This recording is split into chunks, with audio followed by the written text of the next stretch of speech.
ladies and gentlemen. The story you are about to hear is true. Only the names have been changed to protect the innocent. NBC brings you Dragnet.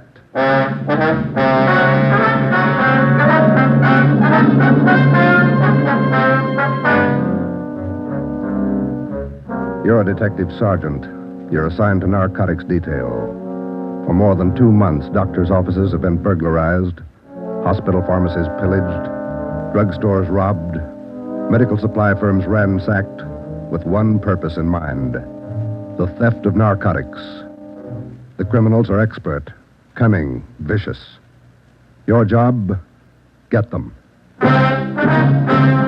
Dragnet, the documented drama of an actual crime, investigated and solved by the men who unrelentingly stand watch on the security of your home, your family, and your life.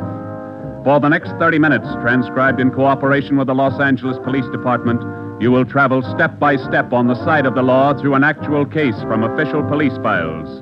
From beginning to end, from crime to punishment, Dragnet is the story of your police force in action.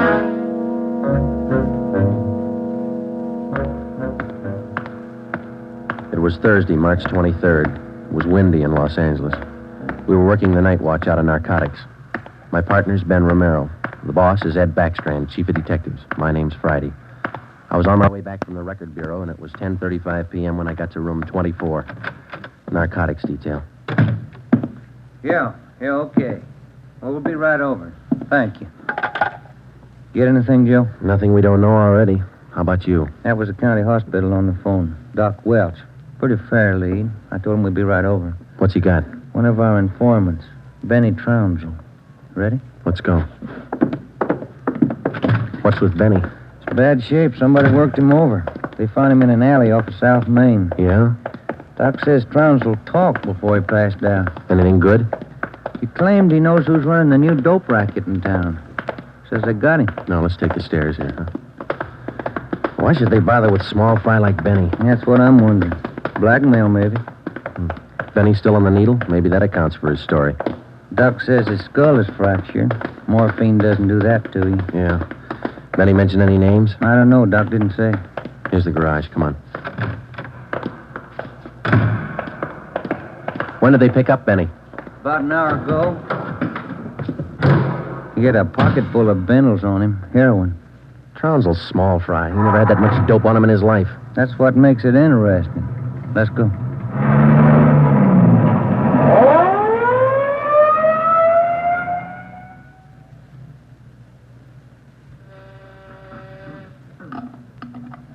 County Hospital? Yes, sir.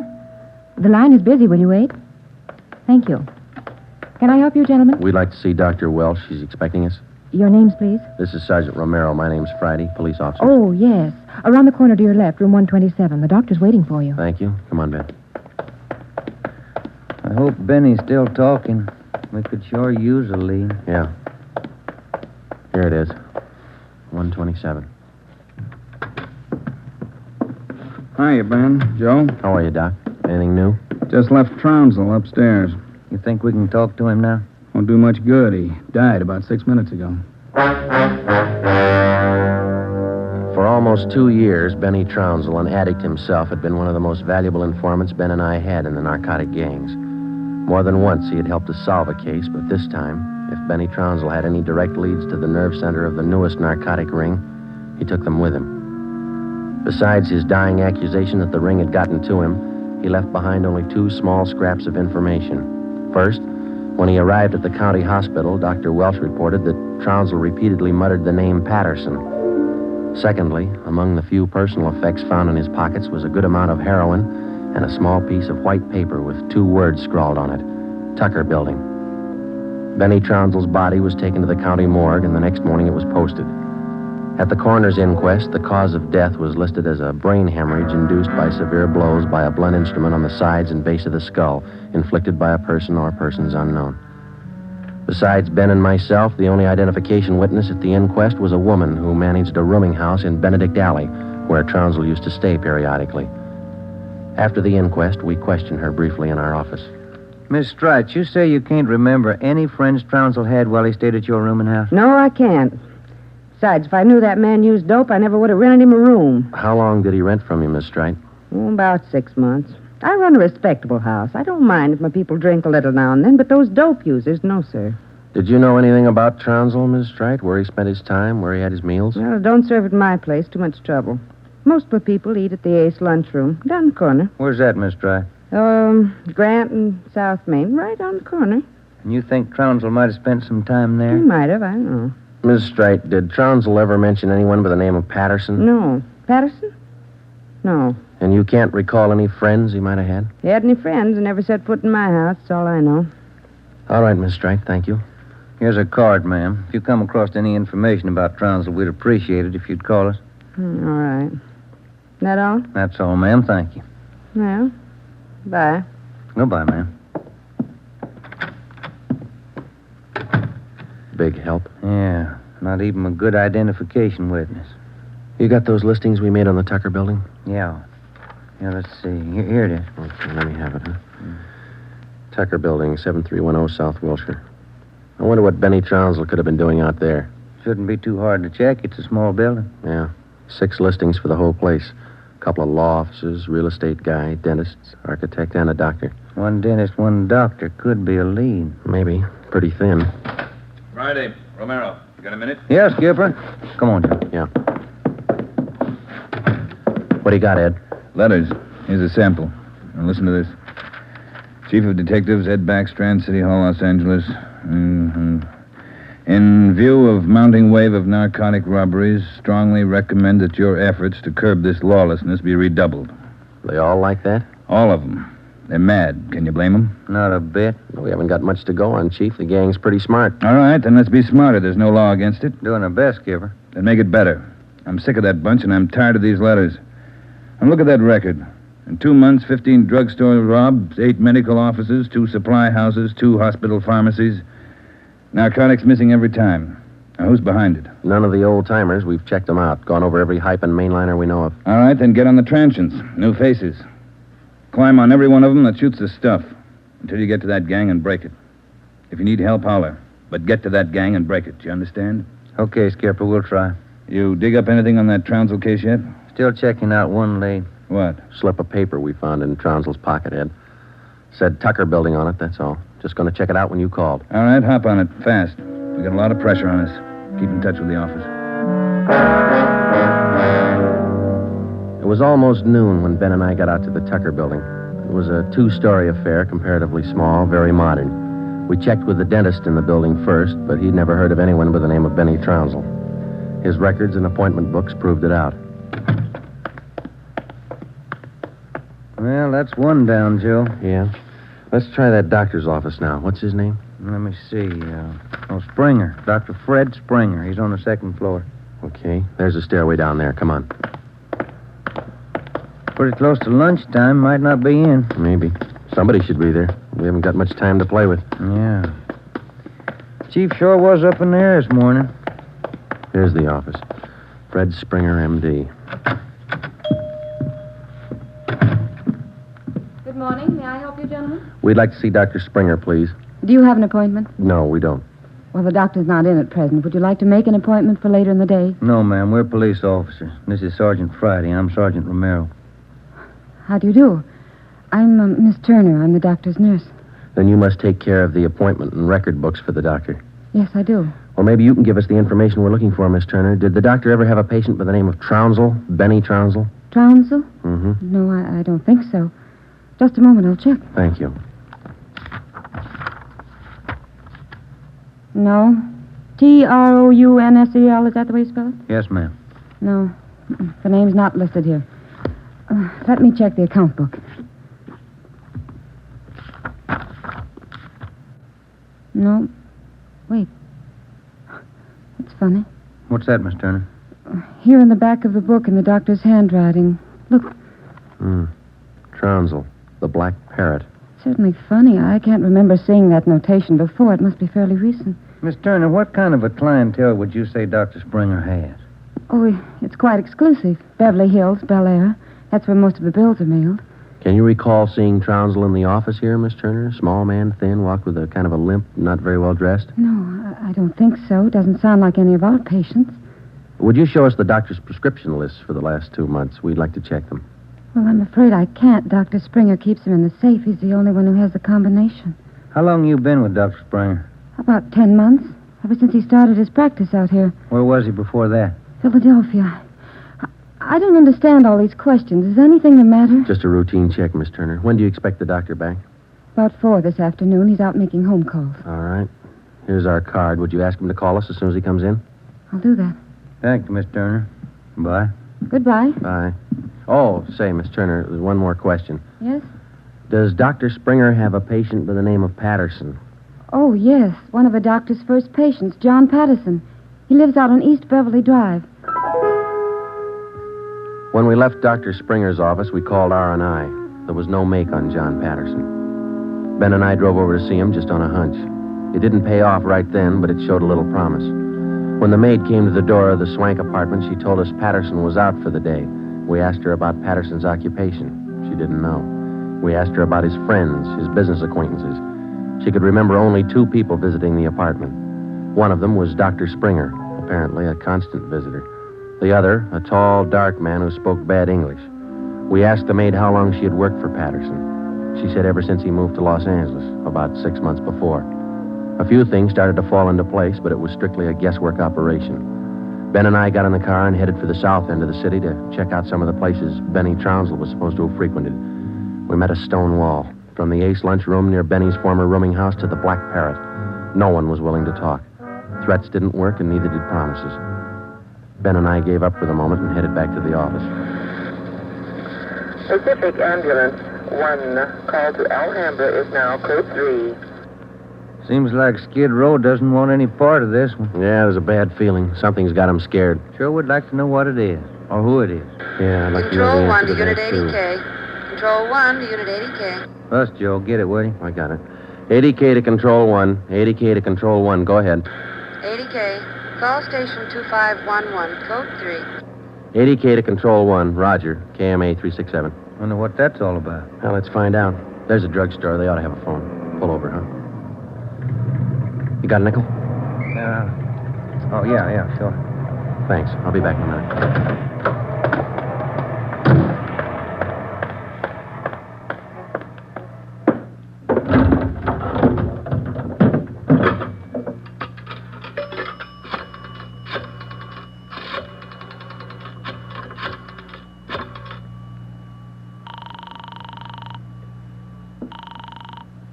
City Hall. 2511. Thank you. Chief of Detective's Office, Hannon. This is Friday, Mike. The chief there? Oh, yeah, just a minute. Backstrand talking. This is Friday, Ed. What do you got? You tied up? Nothing big. Then check in as soon as you can. Got something good. What? You remember the stick-up at St. Agnes Hospital about a month ago? Pharmacy there? What about it? 2 patrolmen picked up a user down near Union Station about an hour and a half ago. Yeah? Guy was way back on his heels. He had 2 vials of morphine on him. Vials had serial numbers. Good. Did they match out? Perfectly. Thanks, Ed. We'll be right in.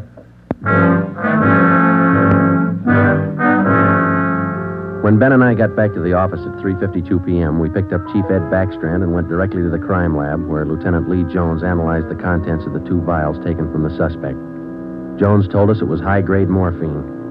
We went back to the office and double-checked the serial numbers on the vials with the crime report on the St. Agnes Hospital robbery. They matched. And there's a good break. These vials were in the loot when the gang knocked over the hospital 28 days ago. Now stay on the trail and we'll crack that gang wide open. This the arrest report on the guy, Ed? Yeah. Picked him up in a bar off South Main. Who is the guy? A transient? Yeah, here it is, Ben. James Steiner, Phoenix, Arizona, age 37, transient laborer. Anybody talk this guy yet, Ed? Not yet. He shouldn't be too hard. You better get on it. Right, Skipper. Come on, Joe. Check you later, Ed.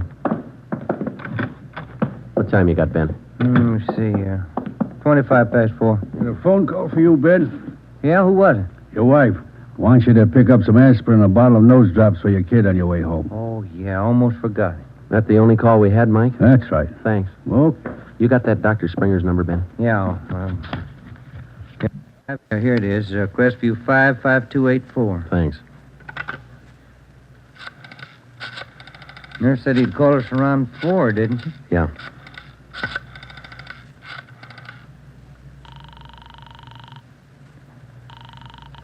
Dr. Springer's office? This is Sergeant Friday down at the police department. Dr. Springer there? Well, no, he isn't, Sergeant. He called in about 20 minutes ago, and I gave him your message. He said he'd call you. All right, Miss Turner. When he comes in, tell him to call us. Impress on him. It's urgent. All right, Sergeant, I'll do that. Goodbye. Goodbye. No luck? I don't know. Just a hunch. He may be ducking us. Who are you calling now? State Medical Board. Maybe they can check us out on Dr. Springer. I put the call through to the State Medical Board and asked for a check on Dr. Fred Springer. They said they'd call back within the hour. In the meantime, we had James Steiner brought to one of the interrogation rooms for questioning. It was all talk. Oh, look, it's like I told the sergeant when they booked me. I don't know anything about this hospital job. Sit down, Steiner. Oh, all right, thanks. How long you been in the city, Steiner? L.A.? Oh, about a month. I came from Phoenix, looking for work. Things are pretty slow in Phoenix. Where'd you get the morphine? Huh? I said, where'd you get the morphine? The stuff? I bought it. Just for a pop now and then. I just play around with it. Just for kicks. Who'd you buy the vials from? Who? I don't know. A guy in a bar gave me a price. Which bar was that? Which bar? The Black Parrot. I'm not hooked. I just play around with it just for kicks. What'd the guy look like, Steiner? What did he look like? I don't know. Tall, I guess. Would you remember him if you saw him again? Remember?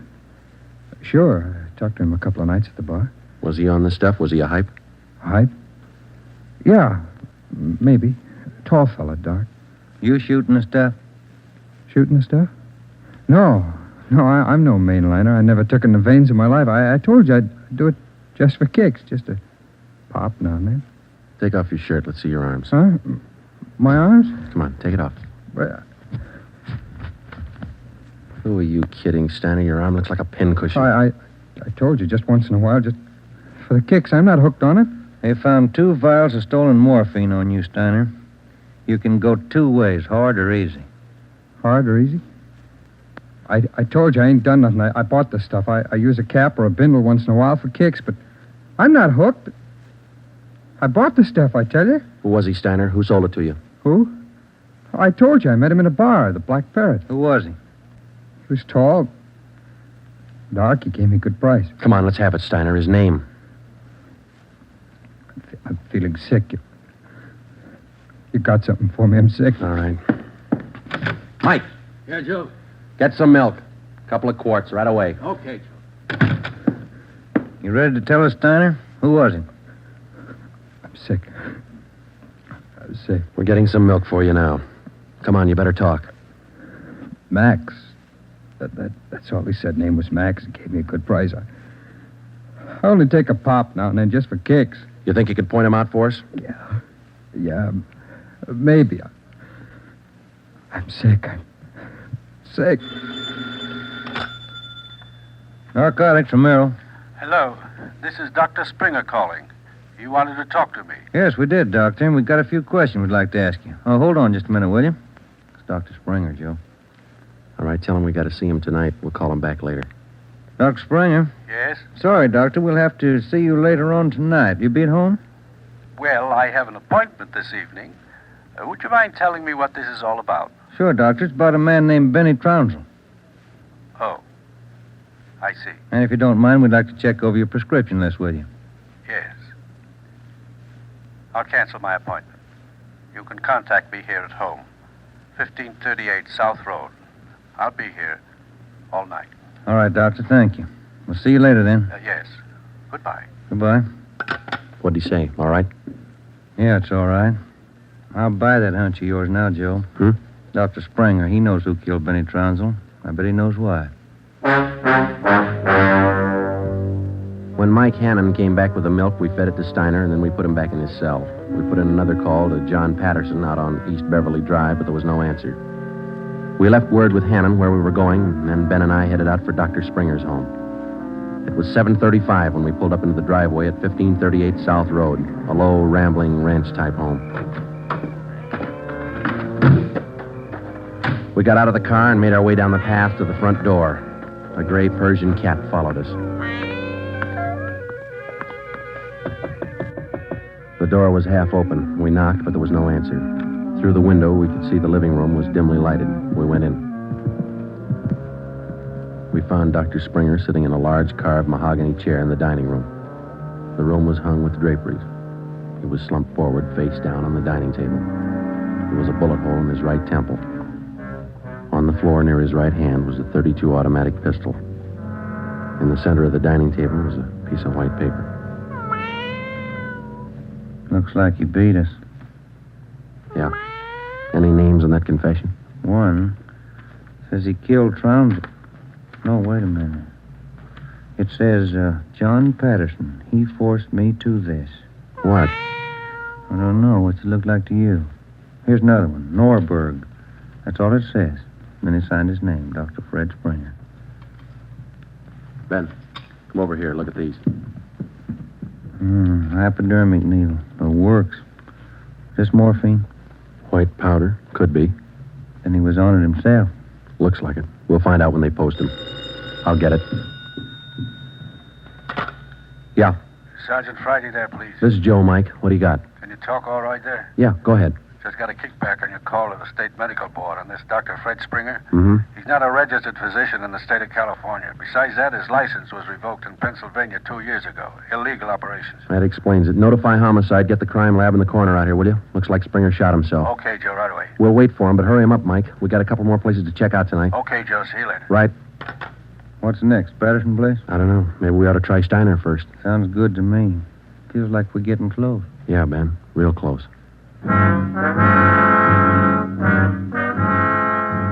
12 minutes later, homicide and the crime lab men checked in at the Springer house, and Ben and I checked out. We went back to the office and found Ed Backstrand waiting for us.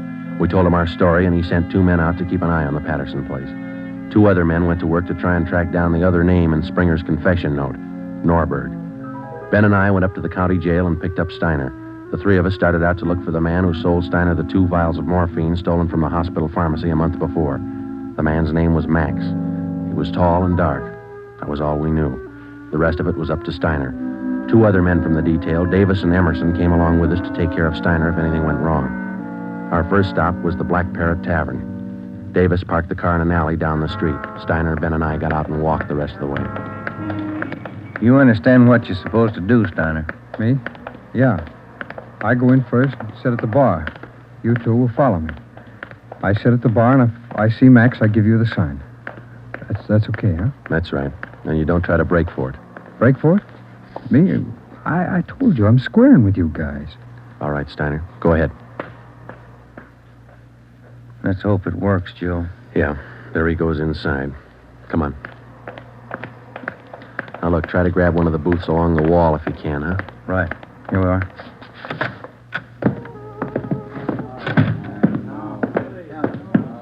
The first booth, Ben, it's empty. Yeah. Fellas left to order at the bar. Waitress got a night off. Make it a couple of beers, will you? Couple of beers? Okay. Joe. So look at Steiner. Yeah, he's signaling. Must mean the guy putting on his coat over there. No, hold it, Ben. Wait till he gets past us.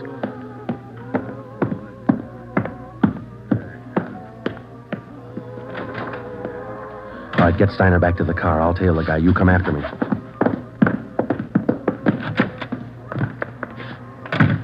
I didn't know how right Steiner was or how much we could trust him. All I knew was that the man I was following was tall and he was in a hurry. I followed him 3/4 of a block before he turned in at a motel. He went to a cottage at the rear of the lot, let himself in, and closed the door quickly behind him. A minute later, Ben and the others pulled up in the car. Got him staked out, Joe. Steiner says that was Max. Let's make sure. Come on. Which one's he in?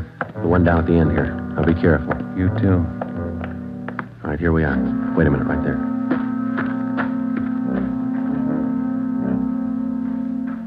All right, look, there's no rear door. He's got to come out the front. Keep the door clear. You ready?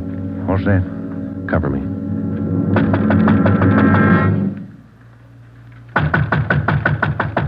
Open up in there.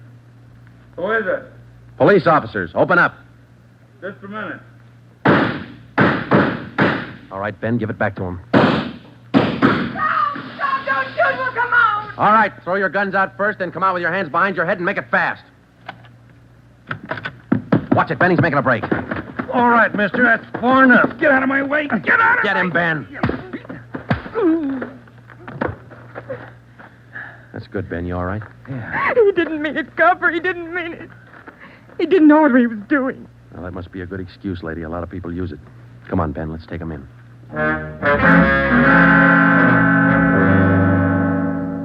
It was 10 minutes past midnight when we got back to headquarters. Both the man and the woman were booked for violation of the State Narcotics Act, a felony. He gave his name as Max Jansen. In his luggage, we found 13 vials of morphine, large quantities of heroin, and a small amount of Panopin.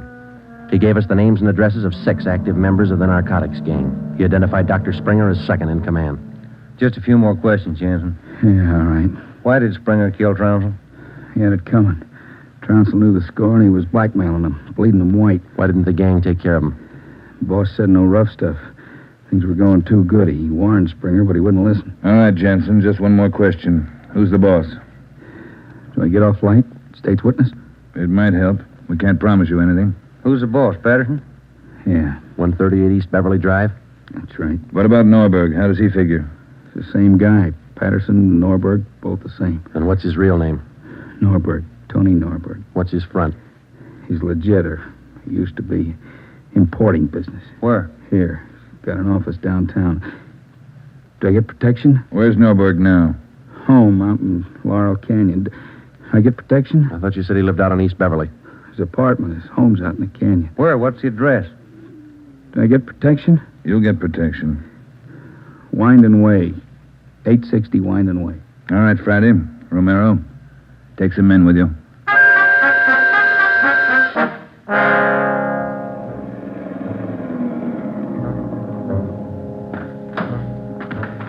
All right, Davis, cover the back of the house. Levine, you cover the front. Come on, Ben.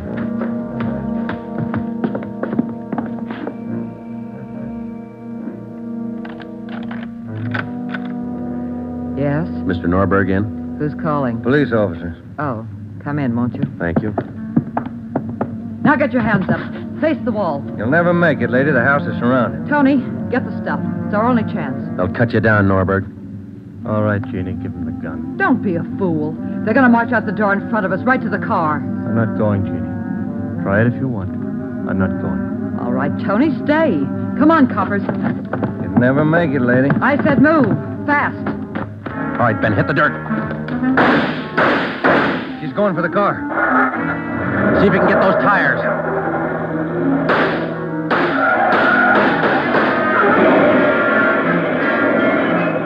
Come on.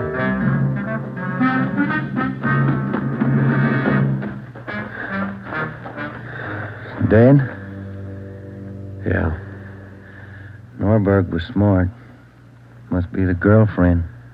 Guess so. Wonder why they start. Why did they get on the stuff, Joe?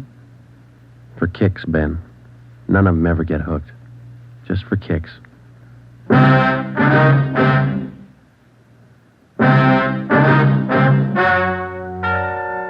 story you have just heard is true.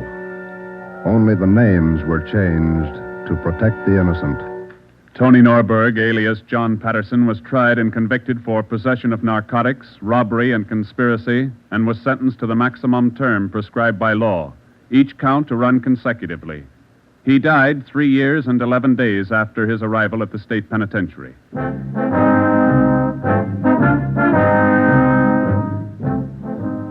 You have just heard the 9th in a new series of authentic cases transcribed from official files. Technical advice for Dragnet is furnished by the Los Angeles Police Department. Tonight's program is dedicated to Chief Erskine Fish of the North Sacramento Police Department, who on the night of August 11th, 1935, gave his life so that yours might be more secure.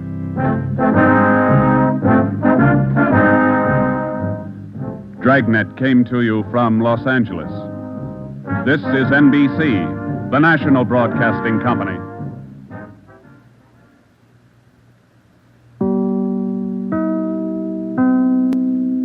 There's a full serving of laughs on the menu at Duffy's Tavern tonight with Archie the Manager, played by Ed Gardner.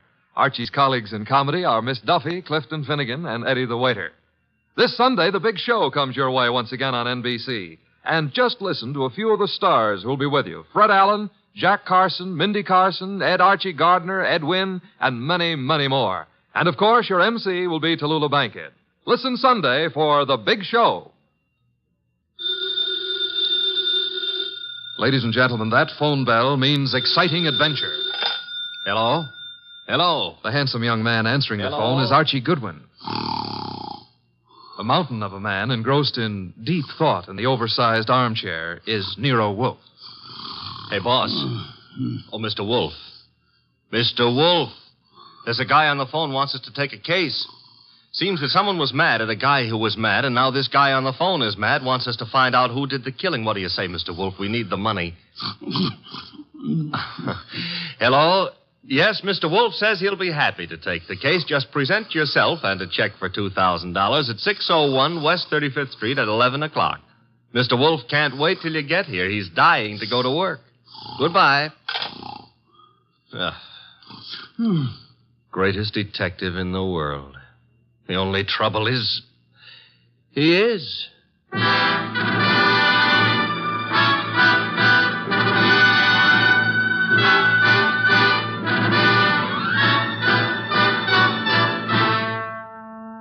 Yes, listeners, Archie is so right. He is the greatest detective in the world, and the fattest, and the least energetic.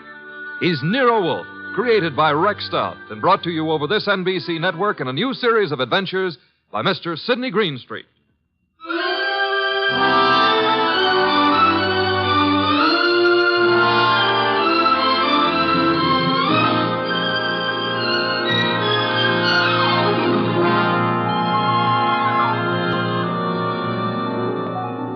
Tonight, it's The Case of the Beautiful Archer.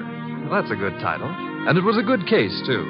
It began in the consulting room of Dr. Raynard Townley of the Townley Sanitarium, skipping a jump north of Nyack, New York, when a very lovely young lovely glared across the desk at the good doctor. Shall we pretend you don't know who I am, Dr. Townley? How could we possibly do that, my dear Diana Lawrence? 23 years old, daughter of one of our better-known sculptors, Michael Lawrence. You were born in Johannesburg, educated in London and Paris, and live at present 100 yards from here in your father's cottage on Berry Hill Lane. How's that? It's intended to be staggering, isn't it? You take no cream or sugar in your coffee, were winner of the Women's National Archery Tournament for 1947, and have an exceedingly high temper. Let's stop the nonsense. You have an inpatient here named Willard Garth. Well, Willard Garth happens to be my fiancé. Yes, he has mentioned the fact during his analysis. And, well, has he by any chance mentioned his reasons for suddenly refusing to see me during the past 5 weeks? He didn't have to, Miss Lawrence. Well, what do you mean? I mean that I recommended he give you up as a bad job. What? Well, I suppose you had some purpose in saying what you did. Of course. I'm the boy's doctor. You think you're in love with Willard Garth, I know, but actually, you're infatuated with the Garth millions. You take a lot on yourself, don't you, Doctor? I consider it important to relieve Willard of all painful external pressure. You've done well for Willard, Dr. Townley, relieving him of me. I think so. Now, let's see you relieve yourself of me. You, purchased the gun for this occasion, Miss Lawrence? Yes. And what exactly do you hope to accomplish with it?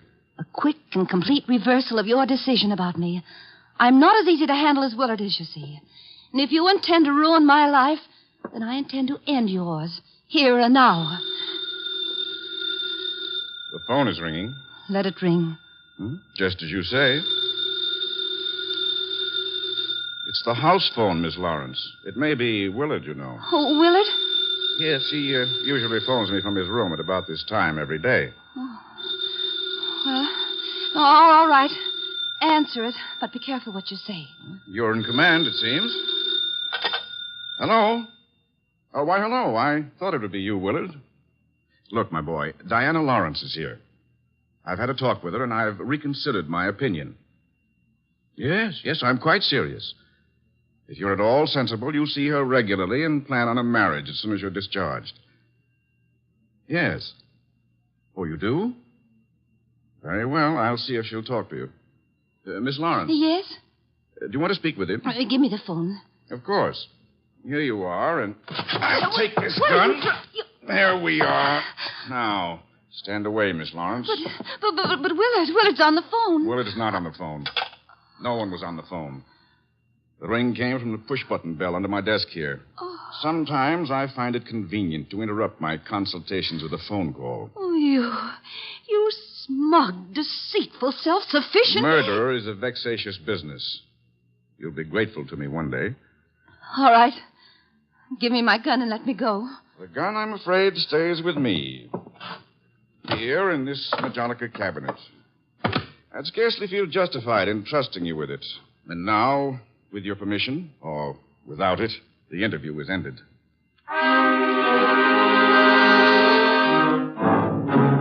Later that day, the phone in the Lawrence house on Berry Hill Lane began to jingle. And this time it was no phony.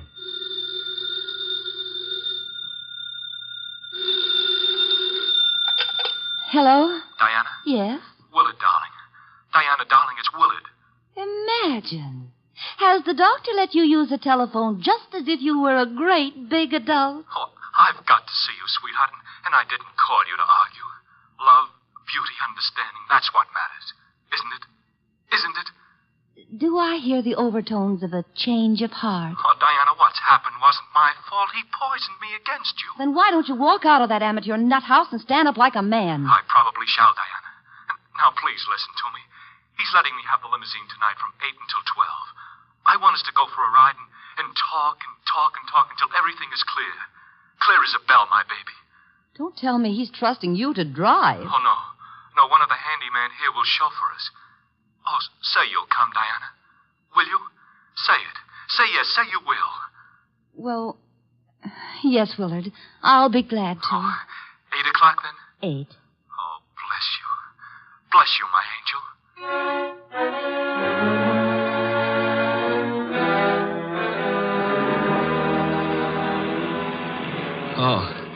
Oh, so that's it. You want my father's money. That's what you love, not me. Willard, the chauffeur will hear you. It's the way Townley says it is. He's right. He's right. Oh, why did I let you talk me into this? What a fool I was to have come at all. You're sick inside, Willard, so utterly, hopelessly sick. Oh, so now I'm hopelessly sick. Yes, you are. You're trying to confuse me. Take advantage of me. Wind me around your finger. Just because I love you too much. That's it. That's my illness. Of course, I see it now.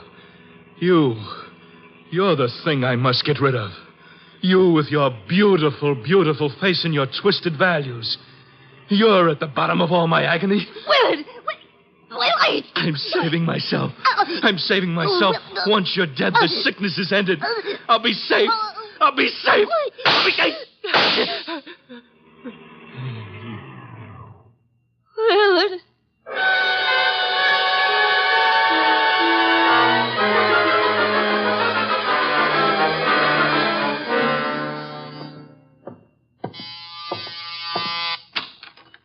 Dr. Townley? Yes. Come in. Mr. Wolf's been expecting you. Come in, Dr. Townley. Come in. Have a chair. Thank you, Mr. Wolf. I'm so happy you've agreed to take this case. Have a glass of beer. Oh, no. Never at this time of morning, thank you. Well, Doctor, the newspapers check with what you told me. The girl and young Garth went out for a ride in your limousine last night.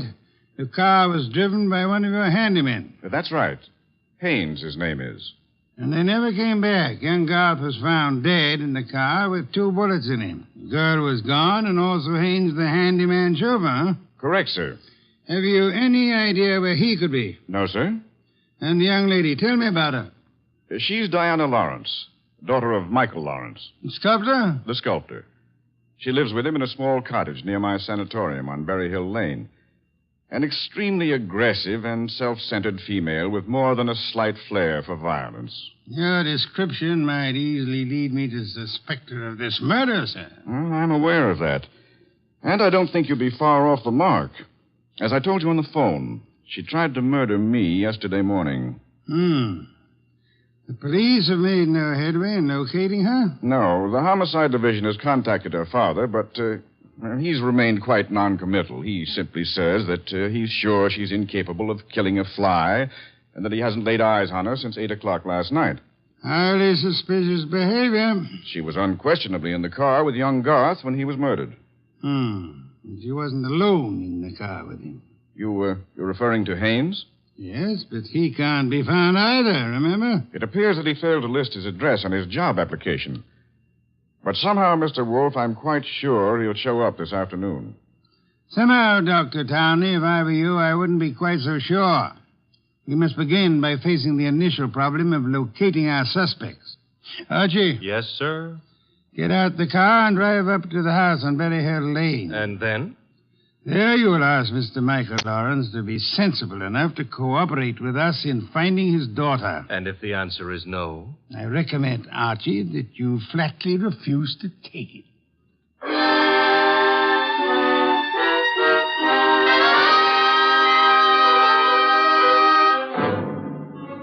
Mr. Lawrence was no simple baby to handle. He was in a studio when I walked in, chiseling on a statue of a boy and a girl, both wearing less clothes than the law allows. And before I got a chance to state my name, he commenced giving me a free lecture on the marble work of art. She's good. Really good. She's practically superb. The Ariadne. The what Ariadne? The girl in the statue. Oh. That's Ariadne, tragic nymph of Greek mythology. Don't tell me you're not familiar with Apollo and Ariadne. All right, I won't. The Apollo, on the other hand, is unfinished. The face, you see, it lacks something. The passion of yearning, Olympian desire. And yet, you know, the two figures have motion. Like your daughter? Eh? Your daughter, Diana, she's got motion also.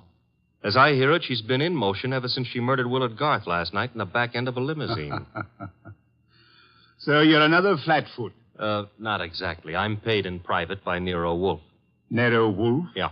You don't mean that a creditable man like Wolfe thinks Diana killed young Garth? Well, he'd like to talk over the possibility with her. How laughable. Look at that face. Is there anything of the murderous in a face like that? In a face like what? Oh, I'm sorry. Diana posed for the Ariadne, you see, and the likeness is exact. Do you think a girl of this type, classic, sensitive, civilized, could descend to the clumsy, brute level of murder?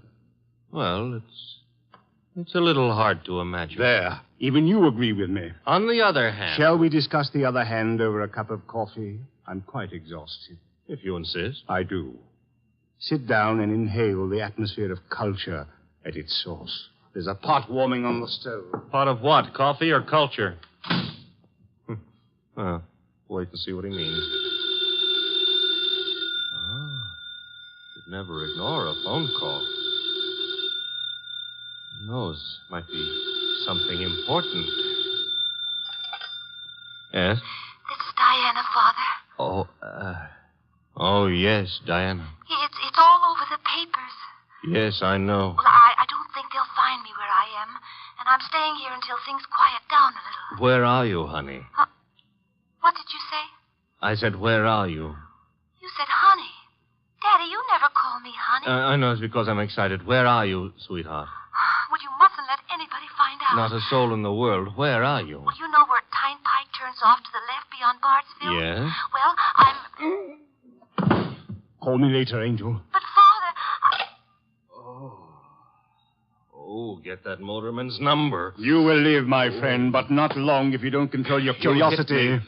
With that mallet you hit me. What was the big idea? Do you really have to ask that question? Weren't you trying to trick my daughter into disclosing her whereabouts? The police are pretty interested in her whereabouts. Then let them find her. But you can't be surprised, my friend, if I choose to protect Diana's interests.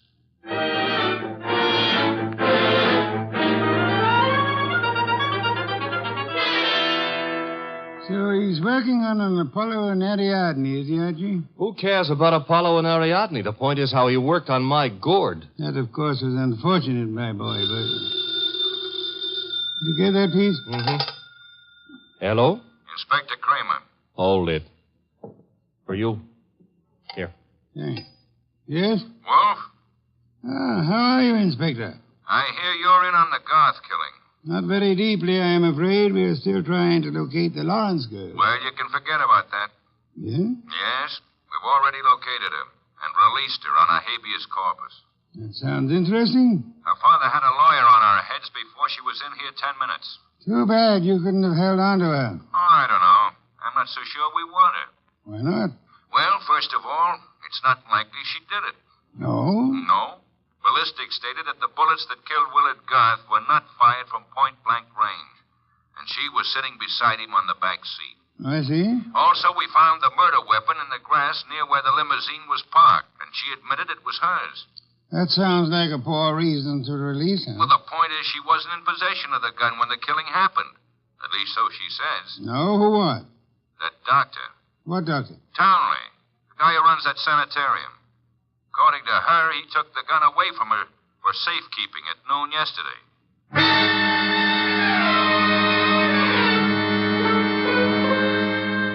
There was a little more talk between them, something about fresh cigar ashes that were found in the dashboard ashtray of the limousine. After that, the boss hung up and exerted himself enough to put a call through to the Townley Sanatorium. I'm afraid the doctor is very busy just now. So am I, and my business happens to be highly important. Well, I'll say you called, Mr. Wolf, and I'll ask him to contact you just as soon as he has a free moment. Do you happen to have a free moment, miss? Why, well, yes, sir. Could you spend it by telling me if that handyman, Mr. Haynes, is being located? Why, yes, as a matter of fact, he has. One of the staff just found out where he lives, Mr. Wolf. Well? He has a little cottage at 206 Dockside Road. That's out near Sheepshead Bay. Thank you. Archie. I'm going someplace, I suppose? You are? You're going to Sheepshead Bay.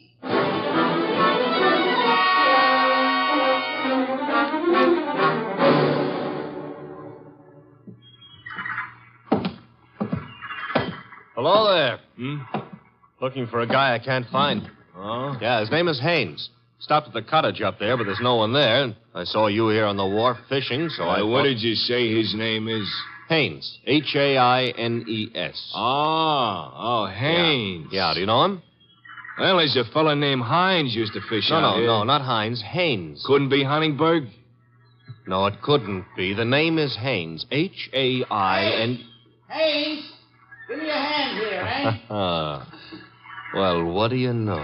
Funny, huh? That guy seems to think my name is Haynes. Yeah, so do I. You do? Yes, I...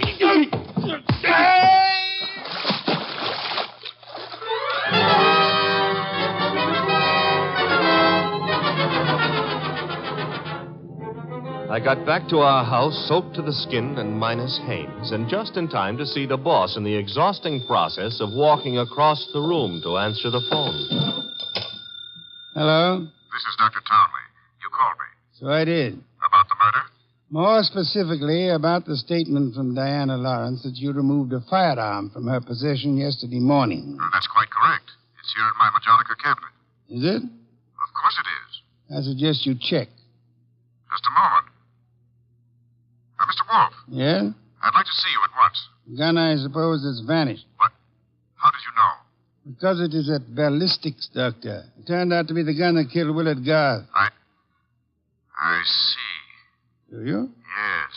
I understand everything now.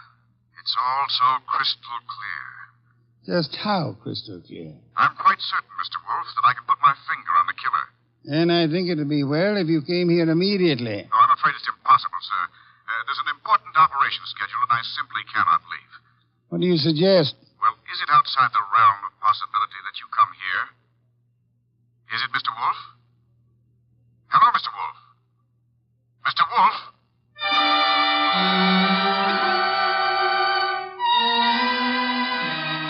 When my boss has to leave the house, it's a major tragedy. Sometimes he rages, sometimes he curses the whole detective business, lock, stock, and barrel. And sometimes he keeps very quiet and grips the side of the car desperately and tries not to inhale any fresh air. This was one of the quiet times. Just go slowly, Archie, but get there as quickly as you can. Oh, you don't want a chauffeur, Mr. Wolf. What you need is a magician. Keep your eye on the road and don't strain yourself to make superfluous witticisms. Why don't you try relaxing a little? I hear there hasn't been a man-eating tiger sighted on the Sawmill River Parkway in the last 500 years. Your liberty is out of order. Don't try to make light of a deplorable situation.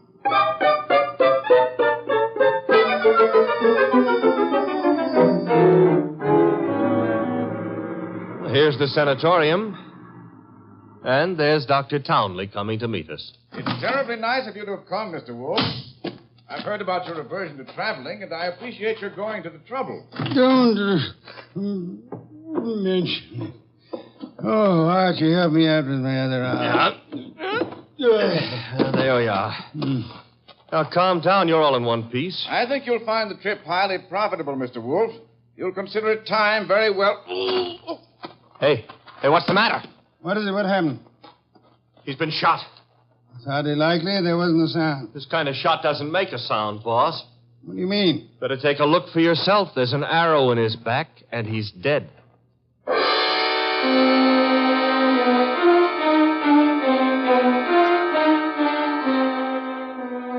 We remembered that Dr. Townley had said Diana Lawrence had won the Women's National Archery Tournament for 1947. The Lawrence house was visible through the trees 100 yards away, so we started for it and the sculptor's studio. There's no one around. So this is his latest effort, Apollo and Ariadne. Yeah. Done a little work on it since I was here. The Apollo's face is more finished and... Hey, boss. Yes? You know, somehow or other, Apollo looks a little familiar. I wouldn't be surprised, Archie. I think if you examine it closely... Mr. Wolf. Our host. You remember me, don't you? I met you once at a dinner party at your house, the time they opened the new museum on 67th Street. Of course, Mr. Lawrence. And to what do I owe the honor? It's not much of an honor. Dr. Townley has been murdered. No. I am afraid Mr. Goodwin is being accurate. He's been murdered with a bow and arrow. And what does that mean to you, Mr. Lawrence?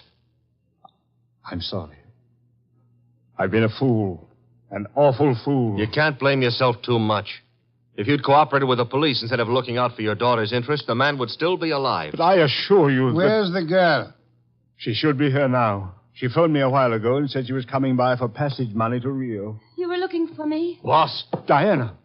Put the gun down, Angel. And tie a rope around my neck? Might I inquire if your plan is to kill us all, Miss Lawrence? Oh, what would yours be if the world was after you for something you didn't do? Wouldn't you be willing to risk persuading a jury of that? Thanks, no. I'll skip that chance. Father, get me the money. Diana, sweetheart, don't make me a part of your murders. That's asking too much of love. Don't you know I'm not guilty? No, Diana, I don't. Leave that gun away, Diana. Ames. Looks like I walked in on the nose. That's him, boss, the guy who soused me. Take a little of your own advice. Relax, Archie. What do you want here, Mr. Haynes? I want to give up and try to straighten out this little deal. Mr. Lawrence. Yes? Here's your money back. You got a right to call me a welcher. I promised I wouldn't give evidence against the girl, and you paid my price. But enough is enough, and right here and now I'm unloading. Just what does this mean? It means I saw her do it. Oh, you stupid, lying, rotten... Oh, yeah. Grab her, Archie. Grab her. Get the pair of them out of here.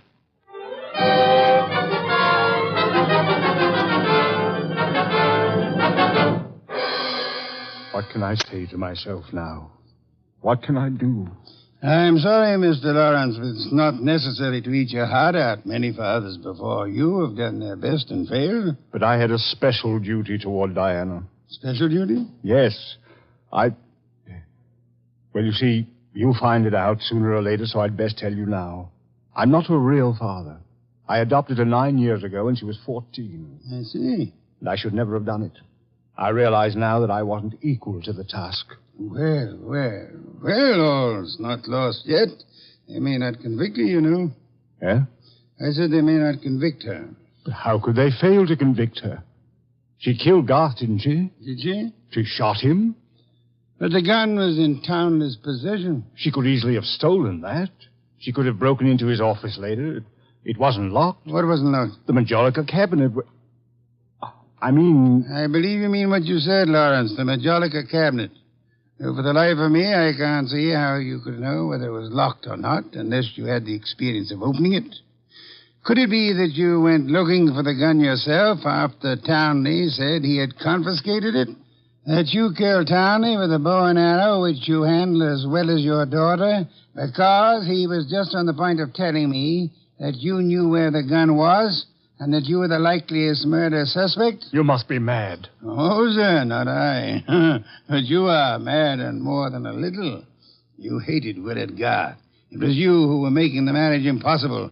You loathed him, and in the end, you killed him. How could I have killed him? I'll tell you a little secret, Mr. Lawrence. The police found cigar ash in the dashboard tray of the death car. Chemical analysis showed that the ash was from an El Adoro cigar. What have you got in your left hand, sir? In my... an El Adoro cigar. And in my right hand, a Derringer. Powerful and admirable little weapon, Lawrence. I suggest you show proper respect for it by dropping all this here and now. You don't wish to hear me say the rest, that you were horribly in love with Diana, your own adopted daughter? In love and hopelessly, eternally frustrated? You begrudge me the triumph of accusing you of having bribed Haynes to let you take his place at the driver's seat of the limousine? And further bribed and threatened him into putting on his show of merry pranks and false confessions to confuse us all beyond measure? You said I loved Diana. Would I do all this to her if I did? Oh, but of course, such love as yours is really hate. You were content to see her dead rather than relinquish her. Like all miserly, small-hearted men, you would rather kill the thing you love than muster the generosity necessary to seeing it attain happiness. That's enough out of you. I should think it was much too much. It is.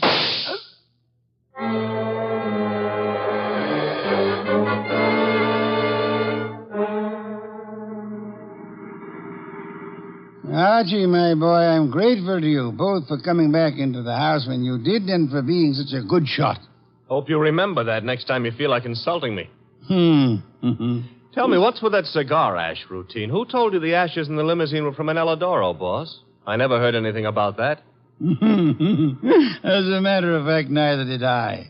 No one could possibly have determined the brand by any chemical means in existence. I knew that, you see, and I took the long chance that Lawrence didn't. Oh. But I still don't get the mainspring of the deal. How did you know he was in love with Diana? That was genius. I have to admit it. You see, it all hinged on the statue of Apollo and Ariadne. According to the Greek myth, Apollo fell deeply in love with the nymph, but because they were of different worlds, he was condemned to pursue her always and never to catch her. Well, what's that got to do with the price of eggs? Isn't it perfectly obvious? Didn't he tell you that Diana had posed for the Ariadne? Yeah, but I still don't... And you yourself remarked on the fact that the finished Apollo looked somehow familiar, didn't you, Archie? Yeah. Yeah, I did, boss. Don't you know why that was? You mean that... I mean that Michael Lawrence unconsciously revealed the true state of his heart.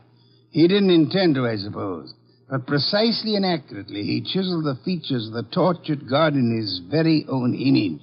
Oh. And speaking of torture... Yeah? Will we be home in time for dinner?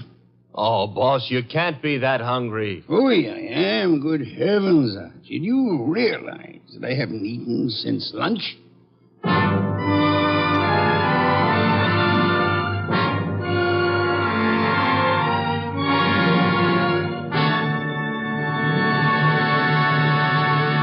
You have been listening to The New Adventures of Nero Wolfe, starring Sidney Greenstreet.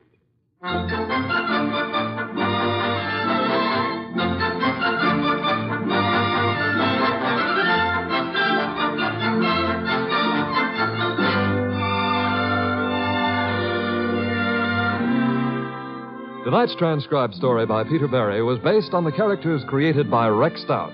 This is an Edwin Fadiman program produced and directed by J. Donald Wilson. In the cast were Larry Dobkin as Archie Goodwin and Gigi Pearson, Ted Von Elst, Bill Johnstone, Peter Leeds, and Jay Novello. Next week at this same time, Nero Wolfe and Archie will bring you The Case of the Brave Rabbit. Don Stanley speaking. There's fun and laughs later tonight when Ed Archie Gardner stars as Archie the manager in Duffy's Tavern. As usual, Duffy won't be there, but Archie will be there, armed with his own whimsical version of the English language. Another Friday favorite you'll hear later is The Delightful Life of Riley, starring William Bendix as Chester A. Riley.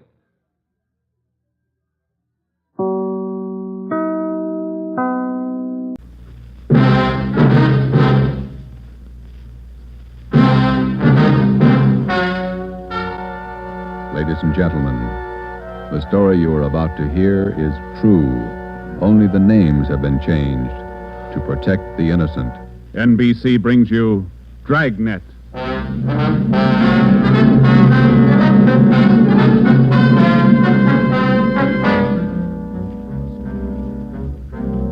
You're a detective sergeant.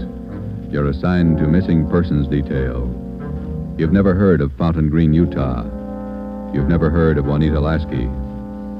Los Angeles is a big city, 452 square miles, 3,356,969 people. Your job, find her. Dragnet, the documented drama of an actual crime investigated and solved by the men who unrelentingly stand watch on the security of your home, your family, and your life. For the next 30 minutes, in cooperation with the Los Angeles Police Department, you will travel step by step on the side of the law through an actual case from official police files. From beginning to end, from crime to punishment, Dragnet is the story of your police force in action. It was Monday, December 12th. It was cold in Los Angeles. We were working the day watch out of missing persons detail. My partner's Ben Romero. The boss is Ed Backstrand, chief of detectives. My name's Friday. I was on my way back from lunch, and it was 12:47 p.m. when I got to room 67A. Missing persons detail. Where'd you eat? Federal Cafe. Good soup today. What kind? Corn chowder. It was real good. The place is jammed with Christmas shoppers. I had to wait. Haven't even started my shopping yet. You? Oh, I gotta pick up something for my mother. Prices are high. I'll send a lot of cards. Wait till you get married, Joe. Ever try to sell a Christmas card to a kid? They got to have something with wheels on it. Yeah, I guess you're right. Missing persons, Friday. Fountain Green, Utah, calling the Los Angeles Police Department. Bureau of Missing Persons. My party will speak with anyone in charge. This is missing persons, Sergeant Friday. Just a moment, please. Mrs. Lasky, ready with your call to Los Angeles. Hello? Hello? Hello? Here's your party. Go ahead, please. Operator? Yes, madam. Could you please give me the charges for this call? I'm using my neighbor's phone. All right, madam. Please signal when your call is completed. Oh, yes. I'll do that. Go ahead, please. Hello? Hello? Are you missing persons? Yes, ma'am. Sergeant Friday. This is Mrs. Hannah Lasky. I'm calling you from Fountain Green, Utah. Yes, ma'am. This is in regard to my daughter, Juanita Lasky. I haven't heard from her in well over a month, and I'm terribly worried. Where was she staying in Los Angeles, Ms. Lasky? At the Chelsea Hotel for Women. I have the address. 941 South Melrose Street. I can't understand it. Ever since Juanita's been away from home, she's written twice a week regularly. When's the last time you heard from her? The last letter I have is postmarked November 2nd. You know how it is, Sergeant. We have no relatives in Los Angeles, and she's trying to find work down there, living all alone. I just don't know what to do. All right, Ms. Lasky. I'll take her description over the phone and make out a preliminary report. You'll have to send us a photograph of your daughter and a letter to the effect that you want us to trace her. I'll get the letter and the snapshot off today. Now, what's your daughter look like? What's her full name? Juanita Marie Lasky. Laskey. No E. All right. Her age, weight, and height. She was 26 last July 10th, 128 pounds, and about my height. Well, how tall are you, Ms. Lasky? Oh, yes. 5 feet 7 inches. She has auburn hair. It's quite long, and her eyes are green. Okay, I got it. Any outstanding scars, birthmarks, anything that might help us identify her? But what's that? I say any outstanding scars, birthmarks, anything that might help us identify her. No. Juanita's a pretty girl. Nice disposition. Oh, that's about all, Sergeant. Where can we contact you, Ms. Lasky? 122 Brigham Young Street, Fountain Green, Utah. When you find Juanita, I wish you'd have her call me right away. I'll pay for the call. We'll do that, Ms. Lasky. What's your number up there? This is the neighbor's phone, but they'll call me. It's Fountain Green 14R2. Yeah. You will try to find her as fast as you can. We'll go to work on it. Well, Juanita always comes home for the Christmas holidays. Do you think she's all right? I wouldn't worry about it, Ms. Lasky. We'll call you just as soon as we get any kind of a lead on her. Thank you so much, Sergeant. And if there's any charge, I'll be glad to pay it. No charge. If your daughter's in Los Angeles, I think we can find her. Oh, if there's anything wrong, you'll let me know right away? Yes, ma'am. You're very kind. Goodbye. Bye. What you got, Joe? Some girl owes her mother a letter. Come on, Ben.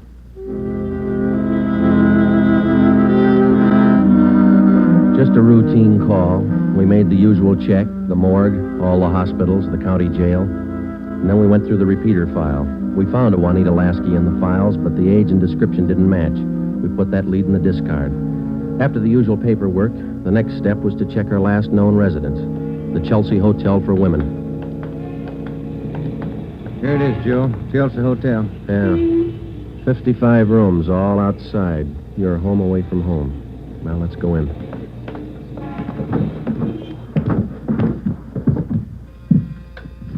Chelsea Hotel. Thank you. Here's a bell.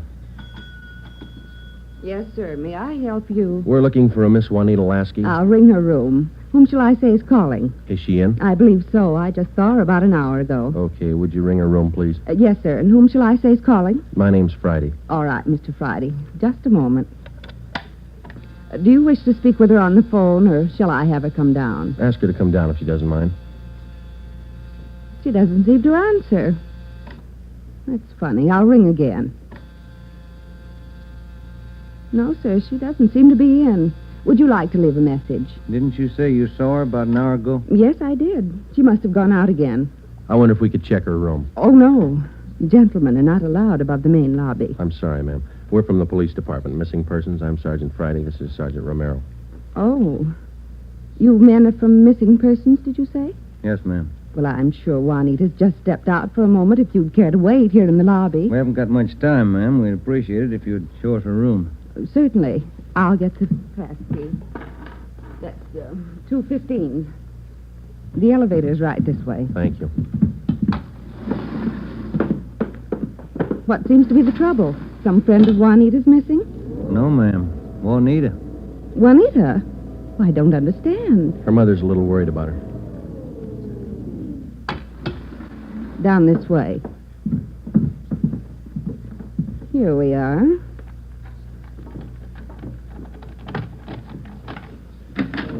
No wonder she didn't hear the phone. She's in the shower. Yes, ma'am. Would you rap on the bathroom door and tell her we'd like to talk to her as soon as she's through? We'll wait out here in the hall. Certainly. Juanita? Juanita, there are two gentlemen here to see you. Juanita? Juanita? I'm coming in. It's Miss Waters. Sergeant? Yeah? There's no one in the shower. Well, it's running, isn't it? Yes, and I see a robe and towel all laid out. We better take a look around. Turn off the shower, will you, then? Yeah. She must have left in a hurry. Say, here's a fresh change of clothing on the bed. Where's the closet, ma'am? This door? Yes, that's right. Closet's full of clothes. There's a couple of pieces of luggage in there. This isn't like Juanita. Funny, isn't it? You say you saw her about an hour ago. Yes, I did. Coming in or going out? Oh, coming in, I thought. You have room service here? Yes, we have a coffee shop downstairs. Uh-huh. The tray of food here on the table hasn't been touched. Coffee's still warm. Shut that radio off, will you, Ben? Yeah. Could she have gotten out of the building without you seeing her? No, we don't have a rear entrance. You sure you didn't see her go out the front door just before we got here? No, I did not. How about her mail? She been picking it up lately? I think so. We can check that down at the desk. Yeah, here's some letters. Postmarked Utah. Return address. Mrs. H. Lasky. It's mother. Yeah, let me see that other one, Ben. This is one of your telephone message forms? Let me see. Yes, that's right. Says long distance call operator 2, Fountain Green, Utah. According to this slip, this call was received at 1:25 today. May I see that, Certainly. Sergeant? There you are. Yes, that's Edna's writing. Mrs. Tollefson took that call. She relieves me for lunch. Well, do you know whether she returned this call? Well, if she did, there'll be a record down at the desk. Uh-huh. Now, you're positive that you saw Juanita Lasky an hour ago? Yes, I'm sure. Just about an hour ago. 5'7", 128 pounds, green eyes, red hair. Red hair? Oh, no. Juanita's a blonde. Her mother told us that Juanita Lasky had red hair. Now, we weren't too surprised. A lot of women change the color of their hair. It would make identification a little more difficult, but not impossible. We checked down at the desk. Juanita Lasky had picked up all her mail, but she had not answered that long-distance phone call to Fountain Green. The next step was to question some of the people in the Chelsea Hotel who knew Juanita. We tried room 217. Yeah, oh, Gloria, These men are police officers. They want to ask you some questions. Oh, yes. Is it all right for them to... Yes, of course. This is an exception. Won't you come in? Thank you. What's your name, miss? Gloria Edgerton. You know Juanita Lasky? Yes, I know her. She has the room right next door to me. Have you seen her today? No, I haven't. I've been out doing my Christmas shopping. Why?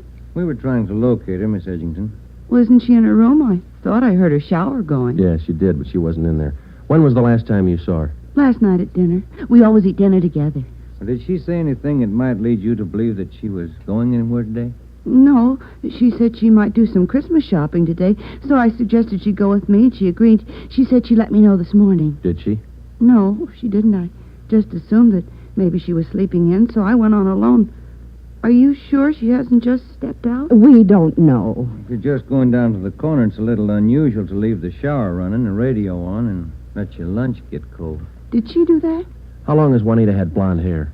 Well, ever since I've known her, about 6 months.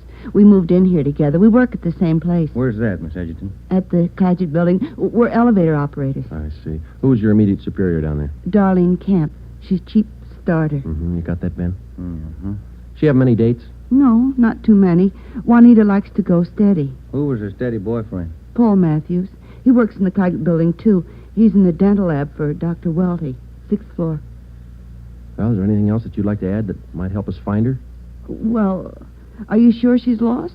The Claggett Building is in the heart of downtown Los Angeles. It's a business and professional building. The cornerstone says erected in 1924, and it stands 12 stories high.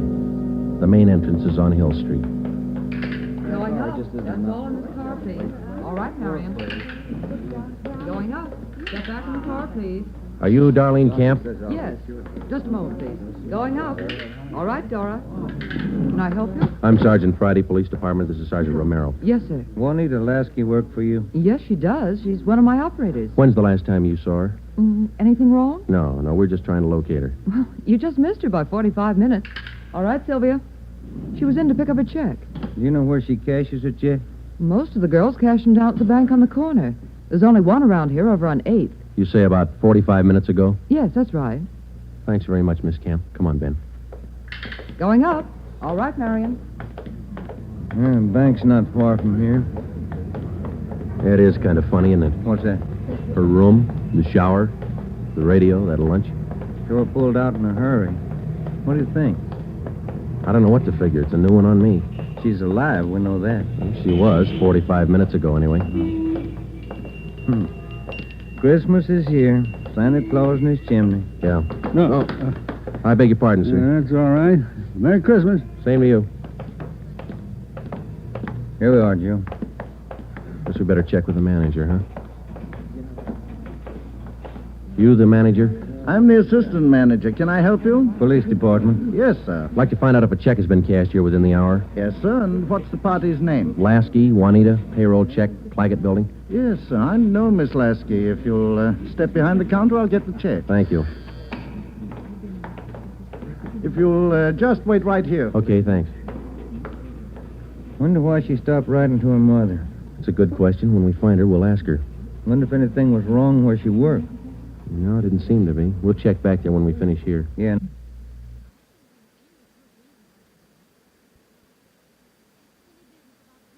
That boyfriend, Paul Matthews, too. Yeah. Oh, here's our man. Yes, sir. Here's the canceled check. I okayed it. You sure it's the same girl?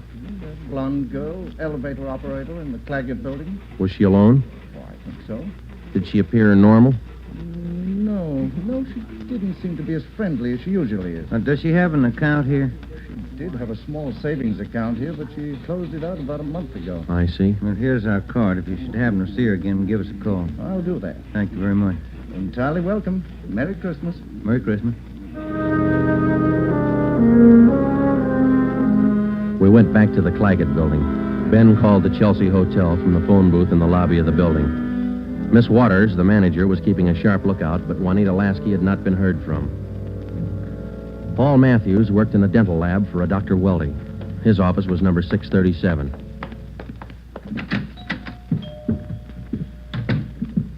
Yes, gentlemen, may I help you? We'd like to see Paul Matthews. I'm Paul Matthews. We're from Missing Persons Police Department. Sergeant Friday. I'm Sergeant Merrill. Yes, sir. Do you know a Juanita Lasky? Yes, sir. When's the last time you saw her? Saturday night. We went to a show. Is there something wrong? We're trying to locate her. Do you see a lot of each other? Yes, we do. I don't understand. Miss Lasky disappeared from a hotel a couple hours ago. Thought maybe you might know where she is. No, I don't. Today's her day off. Maybe she's out shopping. Has Juanita done anything wrong? No, it's just that her mother hasn't heard from her for quite some time. I can explain that. Juanita's an elevator operator here in the building. That's how I met her. They don't make much money, you know. Yeah. She was having a hard time making ends meet. She sends money home to her mother every month or so, and besides that, she's got to pay rent and buy clothes and eat. It's pretty rough. She seemed despondent over all this? No, I wouldn't say that, but she was kind of unhappy about not getting a raise. Do you have any outside job? No, sir, she didn't. What kind of a girl is she? What do you mean? Cheerful, good-natured? Oh, sure. Fine girl. We get along swell. I still don't get it. Well, maybe there's nothing to it. Just a routine check. I hope she's all right. When did all this come up? A couple of hours ago. We might have to check back with you. If I can help. Okay. Thanks for the information. Here's our card. If you hear from her, well, give us a ring. You don't suppose anything's happened to her? That's what we're trying to find out. Goodbye, Mr. Matthews.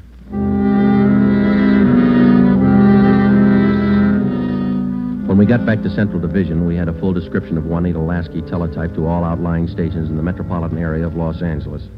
We also put out an APB. We double-checked the repeater file and the wanderer file. We made out a full report on our findings to date. During the next 8 days, we located a missing husband for a wife in Memphis, Tennessee.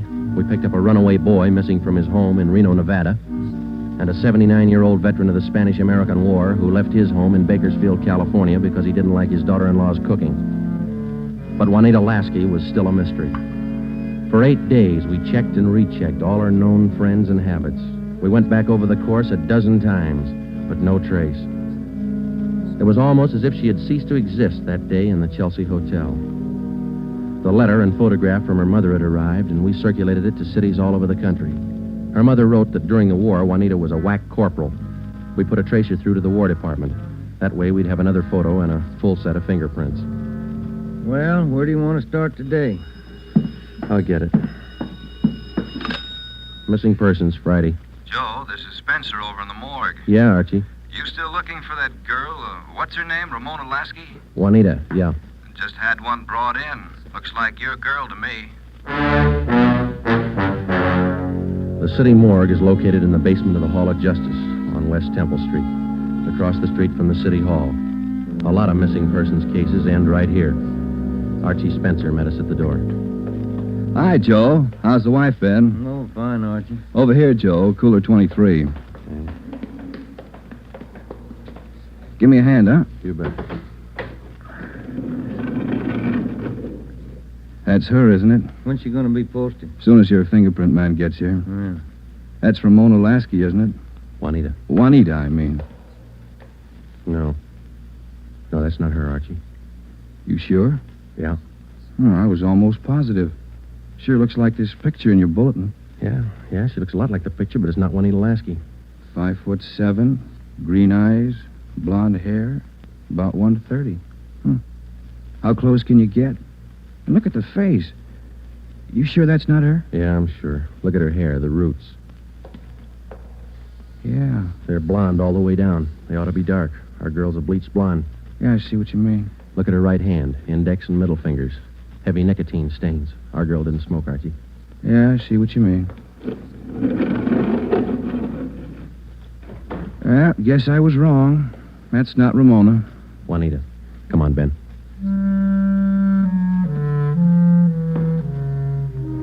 That afternoon, we got another phone call from Fountain Green, Utah, Juanita Lasky's mother. We told her we hadn't found any trace of her daughter. It was a hard job. We had to answer calls like this before, but maybe it was just the season of the year. Somehow, we felt that we had to find Juanita Lasky by Christmas. We covered every angle we could think of. We kept close watch on all incoming reports. We stayed in close contact with her friends and Miss Waters at the Chelsea Hotel. Regardless of the name on the incoming reports, we checked every set of fingerprints against those we had received on Juanita Lasky from the War Department. Still, no trace. December 23rd, we checked in for work at 8:30 a.m. Chief Ed Backstrand wanted to see us. Got a little something on the Lasky girl. Might help you. What is it, Skipper? Man by the name of Willard Harris. Owns a bar out in Pomona. Phoned in this morning. Yeah? Found a woman's handbag left in the bar. Driver's license made out to Juanita Lasky. Why'd you think to call us? He's got a television set in his bar. Saw the Lasky girl's picture on Sergeant Rosenquist's broadcast last night. How about the girl? Says he can't place her. You better hop out and pick up that purse. Willard Harris owned the Mission Trail Bar. It was in the bus terminal in the heart of Pomona. The Christmas traffic was heavy all the way out Garvey Boulevard. It was 10:45 when we pulled up in front of the bar. Willard Harris was inside taking a liquor inventory when we walked in. How do you do? You, Mr. Harris? Yes, that's right. You fellas with General Liquors? Los Angeles Police Department. My name's Friday. This is Sergeant Romero. Oh, say, glad to know you boys. Yeah, I called Los Angeles this morning. We came right out. Say, how about a little eye-opener? Got some fine Irish whiskey. No, thanks, Mr. Harris. How about your partner there? No, thank you. All right, boys. Guess you want that purse, huh? Yes, please. Yeah. Here you are. Just as I found it. I opened it up to get the owner's name, but that's all. Didn't touch a thing. Okay. Thanks, Mr. Harris. You said that you didn't remember seeing the woman who left this. No, I don't. Herb works with me here. He might have seen her, but he didn't. I asked him the night we found it. How long ago did you find this purse? Oh, better part of 2 weeks. No, a little closer to a week. Yeah, about 8 days ago. I usually hold something like this for 30 days. That's the law, you know. Yeah. But I saw that fella on the television on that missing persons program. That's how come I called you, boys. Well, thanks very much, Mr. Harris. That's all, boys. It's cold out this morning. Sure you don't want a little nip? No, thanks, Mr. Harris. Goodbye. We checked the personnel at the bus terminal, but none of them seemed to recognize Juanita Lasky's photograph. We checked the contents of her purse, but we found nothing unusual. 4 $1 bills and some change and the normal things women carry. Since there was money in the bag, we felt sure that Juanita Lasky had lost the purse herself. That meant that she was alive 8 days ago, 2 days after she walked out of the Chelsea Hotel. It's the only print carried on a California driver's license. It matched the same print on the War Department record. It didn't prove anything except that all the evidence tied in and belonged to the girl we were looking for, Juanita Lasky. The next morning, December 24th, we checked in for work at 8:30. Morning, Ben. All right, Joe, here's the daily reports. You want to check them? There's a mess of them. Let's get at them. You look through any of them yet? No, not yet. I figured I'd wait for you. All right, I'll take half, huh? Got any shopping done? No, you? Some. Lunch hour mostly. Mm-hmm. Found some nice cards. Be sure to send me one. Yeah, I'll hand it to you in the morning. Let's trade shaving lotions like we did last year. If I get any. You can get some. My kid's got a bottle all picked out for you. It's called South Pole for that cool feeling. Yeah. Well, he's only a kid. Feeling, wasn't it? Better when he gets older. So he'll do it. Teletype, Friday, on the Lasky case. Thanks, Holmes. Oh, Ben, listen to this. Yeah? Bureau of Criminal Investigation, Sacramento. Here's a kickback on our APB. Yeah, what's it say? Reading your APB, number 43 on 12/12/48. Our records disclose that Juanita Lasky applied for a position of civilian clerk at Marchfield, California, U.S. Army Air Base, using alias Gene Davis. How about the fingerprint classification? Yeah, let me find it. Yeah, FPC, key 19, primary 32/32, inner over outer, final 15/17. Prints check out. That's our girl, Joe. The Sacramento report stated that Gene Davis had applied for government work at Marchfield, California. Well, a couple of things dropped into place. Her purse had been found in Pomona. That's right on the main highway from Los Angeles to Riverside. And the application for a job at the Army Air Base a few miles beyond Riverside. We put through a long-distance phone call, and they told us that Gene Davis was employed there as a civilian clerk, but failed to show up for work that morning. Just seems like we run fresh out of luck every trip, doesn't it? We get so close, and then she's gone again. What you think she's on the go for? If I could figure that, I could find her. I'll get it. Missing persons, Friday. Yeah? We'll be right over. We didn't find her, but she's been found. Juanita Lasky just walked into the Chelsea Hotel. We went over to the Chelsea Hotel. Technically, our job was completed now. Juanita Lasky had been found. We went over to make out a routine report. The streets were pretty jammed with last-minute Christmas shoppers, so we walked the last block to the hotel.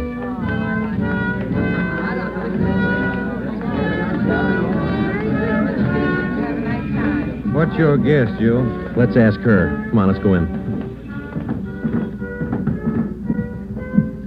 That looks like her over by the desk there. Yeah, pretty well memorized that face. Sergeant, this is Juanita Lasky. Sergeant Friday and Sergeant Romero. Juanita. How do you do, Miss Lasky? How do you do? I'm sorry. I'm terribly sorry. Miss Waters told me. You mind telling us? Where have you been? Sergeant, I don't know. These last 12 days have been a complete loss to me. Miss Waters told me what happened. I went over to see my doctor. He said I had temporary amnesia. I have to have treatment. I see. What's your doctor's name, Miss Lasky? Dr. Rudner over on Crenshaw. Well, we're glad you're okay. Kind of had us going there for a while. Oh, I'm sorry. Can I use your phone, Miss Waters? Oh, certainly. Help yourself. Thank you.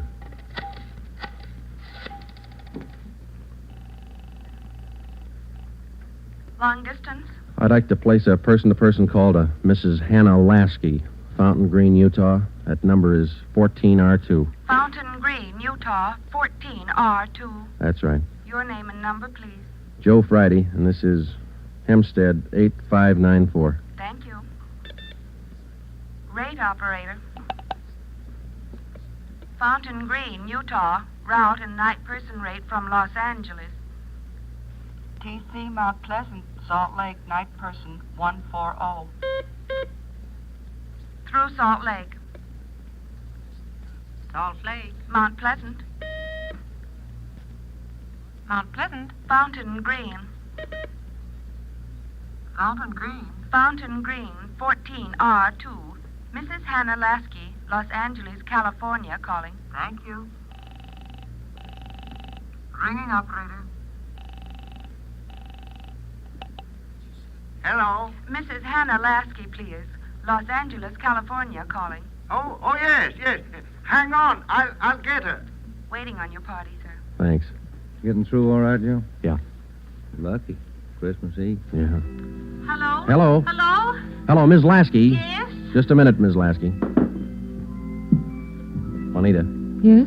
you're wanted on the phone. Oh, who is it? Just say hello. She'll take it from there. Let's go, Ben. Hello?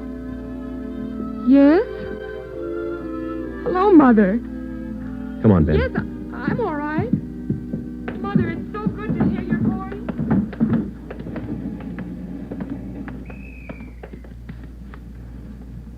See you tomorrow, Joe.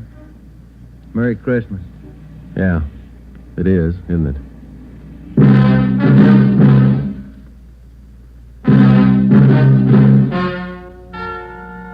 The story you have just heard is true.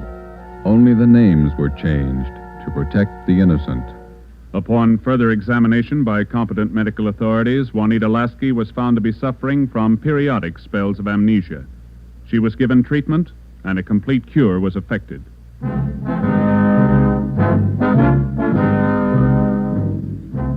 You have just heard the 8th in a new series of authentic cases from official files. Technical advice for Dragnet is furnished by the Los Angeles Police Department.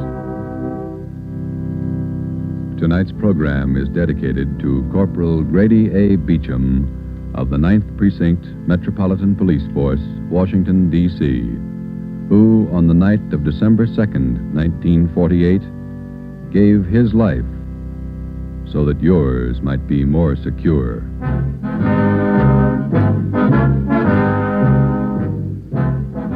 Dragnet came to you from Los Angeles. This is NBC, the national broadcasting company.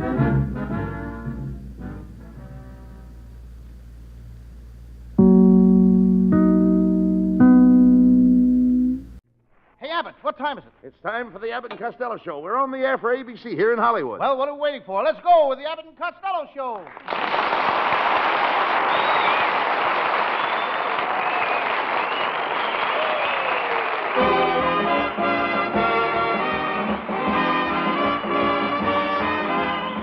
Yes, it's the Abbott and Costello Show, produced and transcribed in Hollywood for your listening and laughing pleasure. Chuckles with a carload and music by Matty Malnick.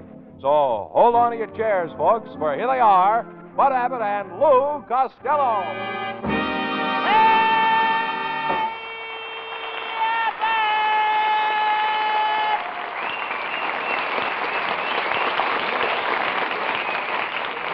Well, it's about time you got here. Where were you? Well, I was over at my Uncle Mike's house, Abbott, and is he busy? He's got to eat biscuits for breakfast, lunch, and dinner. What's the idea? The biscuit company is running a slogan contest, and Aunt May has to send in 1,000 box tops. And what does Uncle Mike think of the idea? He told Aunt May to mail in the biscuits. He'd rather eat the box tops. How did Aunt May ever meet Uncle Mike anyhow, Lou? The first time they met, it was at the country club, and they spent the first date in the country. And the next time they met was at a swimming club, and then they went swimming. And after that, they got married, and they went to another club that influenced their lives. What club was that? The store club. Well, they're quite a couple. Oh, yes. Uncle Mike says he has only been... Coast to coast, gangbusters, police, the G-men are government agents marching against the underworld. Tonight, the case of the Wolverine, a shrinking, shadowy figure. Gangbusters, brought to you by the makers of Sloan's Liniment.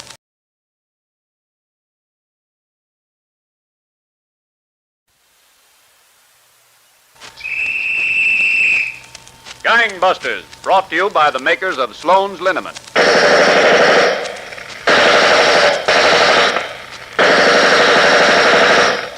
Calling the police, calling the G-men, calling all Americans to war on the underworld. Tonight, the case of the Black Bottom Bandit, the gay young Southern killer who used 2 weapons, a machine gun and a clarinet. But before we begin tonight's case, let's consider the cases of all you folks who find that March dampness almost always plagues you with muscular aches and pains. Well, there's no need for you to endure the discomfort of a stiff neck or a sore shoulder. Just reach for your bottle of Sloan's Liniment and enjoy the same quick and comforting relief that Sloan's has brought to thousands during the past 50 years. You'll find Sloan's the easiest of liniments to apply. All you have to do is pat on Sloan's Liniment, that's all. Pat Sloan's on the sore place and relax. In practically no time at all, you'll feel a gentle and beneficial warmth.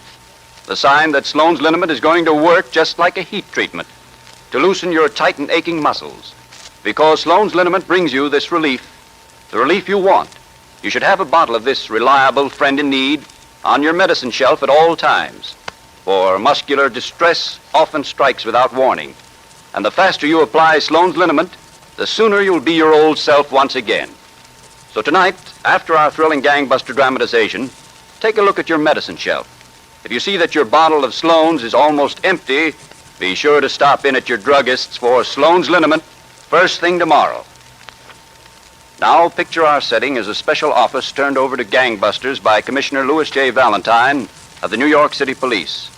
Colonel H. Norman Schwarzkopf, now serving with the United States Army, interviews by proxy Superintendent George Rayer of the New Orleans Police Department. Colonel Schwarzkopf. Superintendent Rayer, you say that music and dancing played an important part in tonight's case? A very important part, Colonel Schwarzkopf.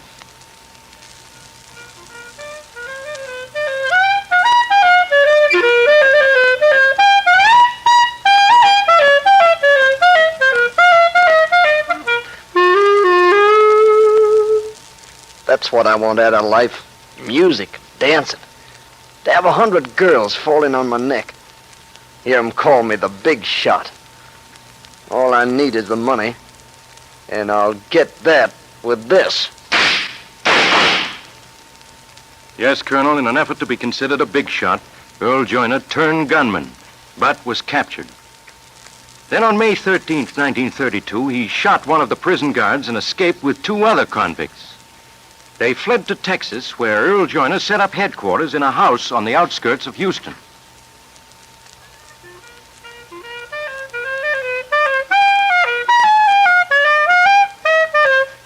Cut it, will you, Joyner? Playing that same thing over and over again. Yeah, lay off, Joyner. It gives me the willies. You guys don't appreciate hot music. I'd appreciate some of that money you said we was going to make. Me too. Well, what do you think I've been doing the past 3 weeks? I got plans all drawn up and plotted out. I got the blueprints of the inside of every bank within 100 miles. How about going into action? Cut the kidding, Joyner. Lay off that clarinet and talk with us, will you? okay. To lead the kind of life I want, boys, nightclubs, baby dolls, expensive clothes, you gotta have money. But we're not going after chicken feed, we're going after the stuff. Now, pull your chairs up the table and I'll lay the plans out and show you stuff. I got every detail worked out. Now, take a look at these drawings.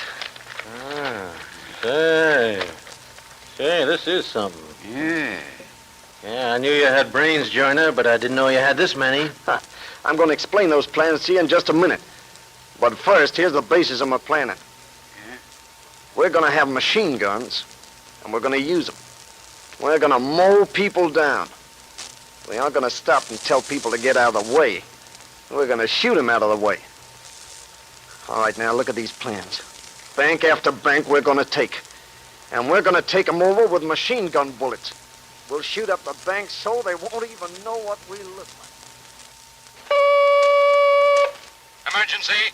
Bank robbery at First National Bank, Springs, Texas. 3 gunmen armed with machine guns shut up bank as they fled. Urgent. Alla, Louisiana bank robbed of over $6,000. Warning. Criminals have machine guns. All police. Merchants and Farmers Bank, Grapeland, Texas. Raided by machine gun bandits.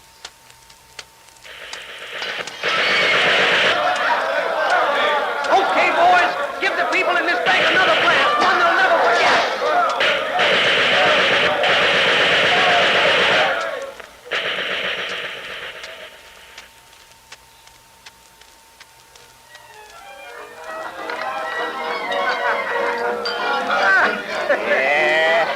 Yeah, you're right, Joyner, you're right. This sure is a life.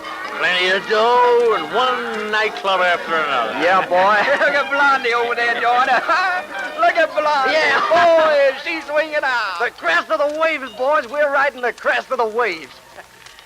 Hey, what's the matter? No music? Oh, we gotta have music. Hey, leader, band leader, come here. Yes, sir. You want me? Yeah, I want you to play Black Bottom. It's my favorite song. But we just played that a few minutes ago. It's all right. I'm paying, ain't it? Here's $100. Oh, thank you, sir. Now, just a second. Here's another 100. Oh, thanks. You're talking to a big shot now. Go on, play the Black Bottom and play it hot. Yes, sir. I'll play that number right away, sir. All right, boys. The Black Bottom, and give it everything you got.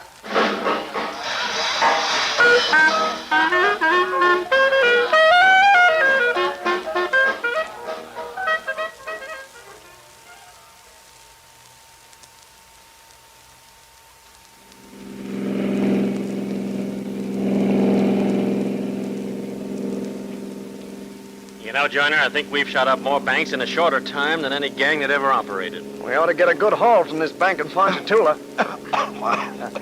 How's it feel to have a rope tied around your neck, Mr. Bank President? He doesn't look much like a bank president now, does he? Oh, it's the biggest stunt you ever pulled, Joyner. Kidnapping this guy from his house to make him open the bank vault. But you better loosen that rope a bit. You don't want the guy to croak on us before we get to the bank. Hey, which road do I take, Joyner? On to the left. The bank's up the street to the left there. Okay.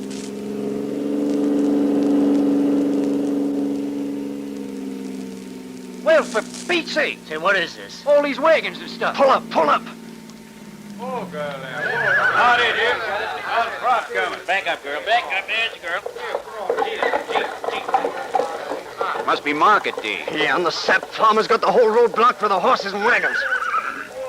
They're all around the bank, too. They'd spot us in a second if we try to go in. Looks like the job's off. A couple of those farmers are looking this way. They may spot this bank president in the car and know something's wrong. We better get out of here. Turn up the side road fast.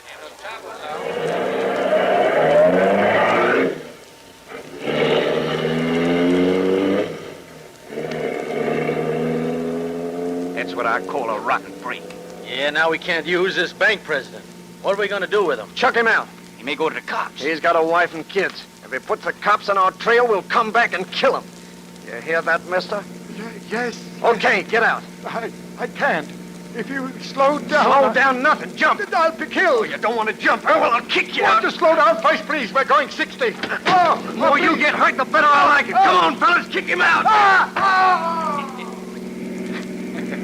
See him go flying? Yeah, bounce for 20 yards.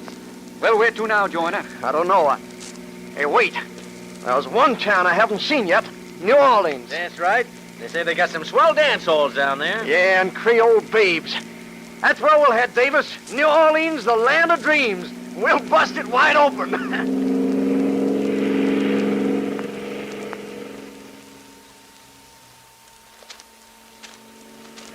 Look out!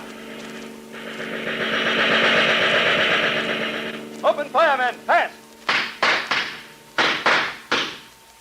You imagine they sideswiped our car without crashing. Into your cars and after them. Come on.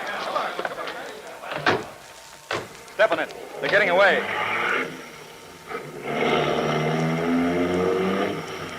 Turn on that searchlight. They got around that bend in the road. Look. Looks like a trail of gasoline in the center of the road. We must have plugged their gas tanks. Can't get far. They can't get off this road. Swamps on both sides. Faster, faster. Hold it. Car up ahead. It stopped. Pull up to it, but we set to shoot.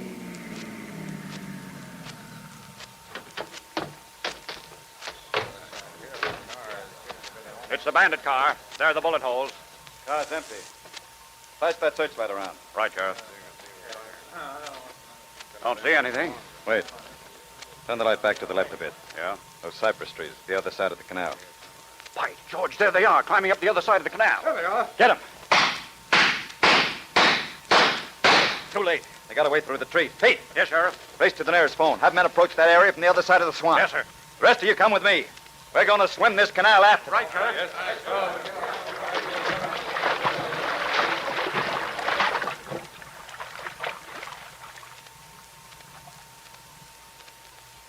Certainly exciting action, Superintendent Rayer. But before you tell us the outcome of this chase, Frank Gallup has a word from our sponsor.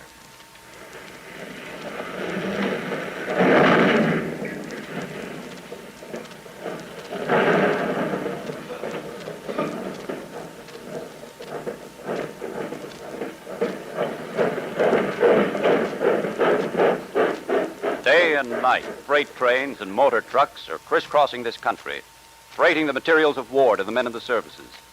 The men who handle these tough jobs deserve the thanks of the nation. With all the rest of you who are in important jobs, they've taken a pledge that now work comes first. That means staying in good health so that you can do a good job. I guess that's why so many thousands on thousands of you now keep a bottle of reliable Sloan's liniment in your locker at the plant, as well as another bottle on your medicine shelf at home. For you've learned from bitter experience that muscular aches and pains often strike suddenly, especially when you're on a strenuous and tiring job. Sloan's, you'll learn, takes hardly any time at all to apply. During your lunchtime or after work, all you have to do is pat on some Sloan's liniment and then relax for a short while. Sloan's does the rest, working like a heat treatment to help you find the quick and comforting relief you want so much. In many jobs, you're liable to suffer muscular distress from all three of the main causes: overexertion, accident, or overexposure to chilling weather. Sloan's, a real friend in need, will help loosen and relax your sore and aching muscles, whatever the cause. Remember that when you use Sloan's liniment, you needn't endure hard and painful rubbing or massage. All you do is pat on this world-famous liniment. Just pat Sloan's on the sore place and relax. If you've never used Sloan's liniment, you'd do well to stop in at your favorite druggist's on your way home from work tomorrow and get a bottle. If you're one of the millions of Sloan's regular users, always be sure you have a fairly full bottle. An empty bottle of Sloan's is no help at all when you want relief in a hurry. Now back to our interview at headquarters. Now, Superintendent Rayer, did Earl Joyner and his gang escape the posse that waylaid them in the swamps? Yes, Colonel Schwarzkopf, they did escape. And they seemed to disappear off the face of the map. 3 weeks later, Chief Grosh of the New Orleans Police and his Lieutenant Schwem were covering the nightclubs of New Orleans.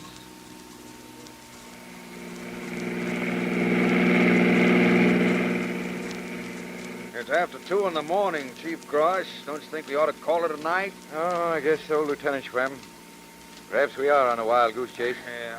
But I want to get that killer, Joyner. We've been covering every New Orleans nightclub for weeks now. Joyner was here. We'd run into him before this. Yeah, but nightclubs and girls and hot music are his weakness. Wait, Schwem. There's the Kit Kat Club up the street. We haven't covered that for a couple of hours. I've never seen anybody so persistent as you are, Chief Grosh. He got on a trail of someone.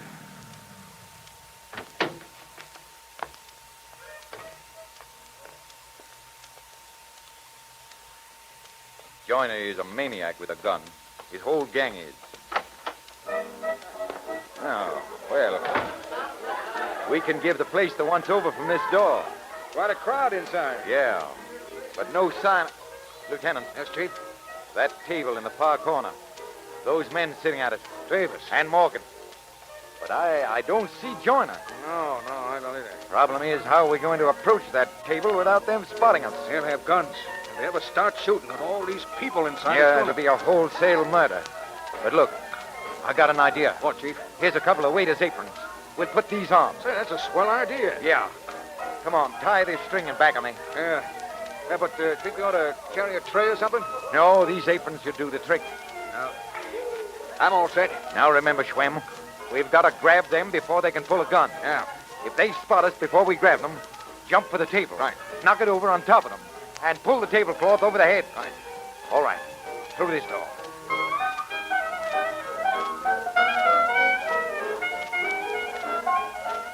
Now, not too fast, Schwem. Not too fast. Right. If they spot us, dive for the table. Morgan's looking this way. Yeah. Keep walking. A few more steps and... He sees us. Dive for them fast. Drop it. Wait, that gun. Drop that gun. Okay, don't shoot. I give up. Put cuffs on him, Lieutenant. All right. Gosh, that fellow dancing toward that exit. It's Joyner. Hold these fellas. I'll go get him. All right.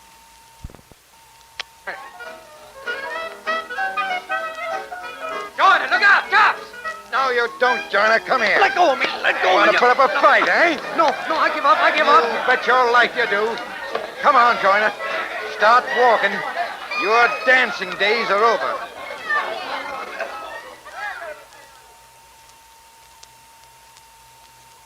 Colonel Schwarzkopf, Joyner and his gang was sentenced from 27 to 46 years in Angola prison. But less than a year later, September 10th, 1933... They got them put away for life. But they're wrong. They built up a new gang right here inside the prison. Some of the worst killers in the country. Wouldn't want to meet us up a dark alley, would you? Well, you will. We're getting out today during the ball game. We got guns, and we're getting out during the ball game.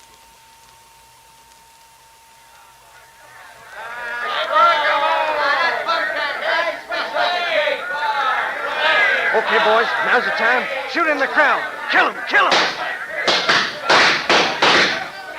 Make for the front gate. Come on. Here's a guard. Shoot him. Back of this building. Visitor running this way. Plug him. Don't wait. Plug him. Okay, hold it. Yeah? What is it, Joyner? The captain of the guard should be at the front gate. He'll have the keys. There he is. He don't see us. Kill him. That got him. We'll grab the keys and get out of here. Come on, fast.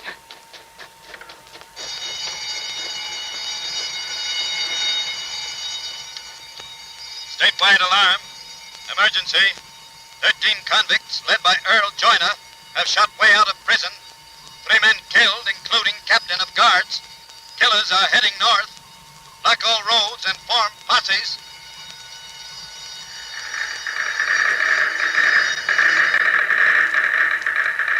Special bulletin to all posses. 8 of escaped convicts were surrounded and captured after gun battle near Rolling Creek. 1 convict killed. This accounts for 8 of the 13 who escaped. Sheriff's posse reporting. 4 more convicts have just been recaptured when they wrecked car near White's Gully. They are now on their way back to jail. To all posses in the field, Earl Joyner, only convict at large, has escaped into wooded swamp on outskirts of Houston. All posses close in.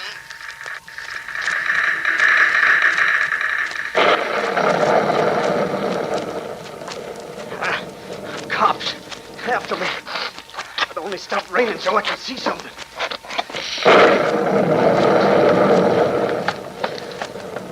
It's so dark. Gotta find some place to hide till morning. Oh, my face. Barbed wire fence. Oh, I'm all cut. I'm bloody. Keep going, men. You went this way. Keep going. Right after me. which way to turn. Gotta find some place to hide. What's that? Pigs. A pig pen. Maybe I can hide in there. Out of my way, you rotten pigs. If I can bury myself in the muck in this pig pen. Ooh, my face. Come on, man. Burning can't be far away. That's right, Sheriff. Flash your lights around. Listen to the pigs. Wonder what they're so excited about. Probably the storm. Turn your light on.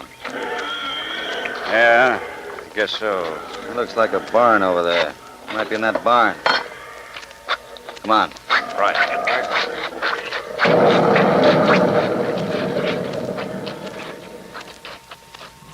Get your snoot out of my face, you dumb pig. Oh, my face hurts. But I fooled the cops. Yeah, I'll hide here all night and then I'll get away. I gotta get away.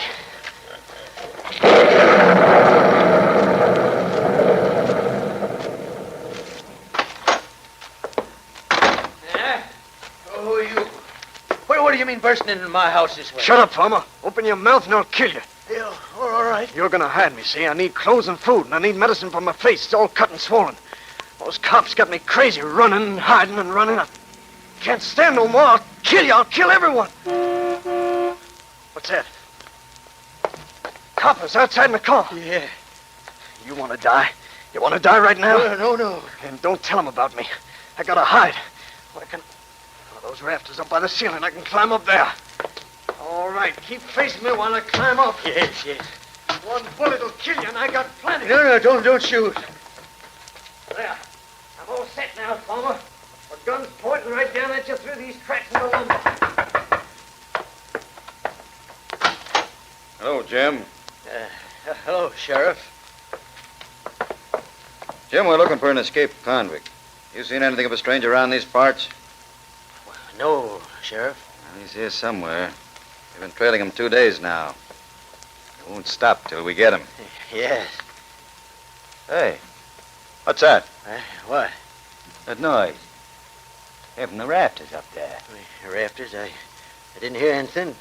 Probably some chipmunks got in up there. Jim, you feeling all right? Yes. Your face is pale. I'm all right.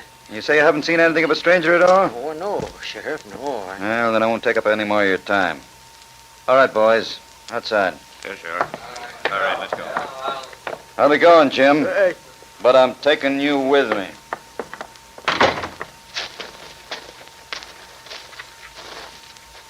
All right, Jim. You can talk now.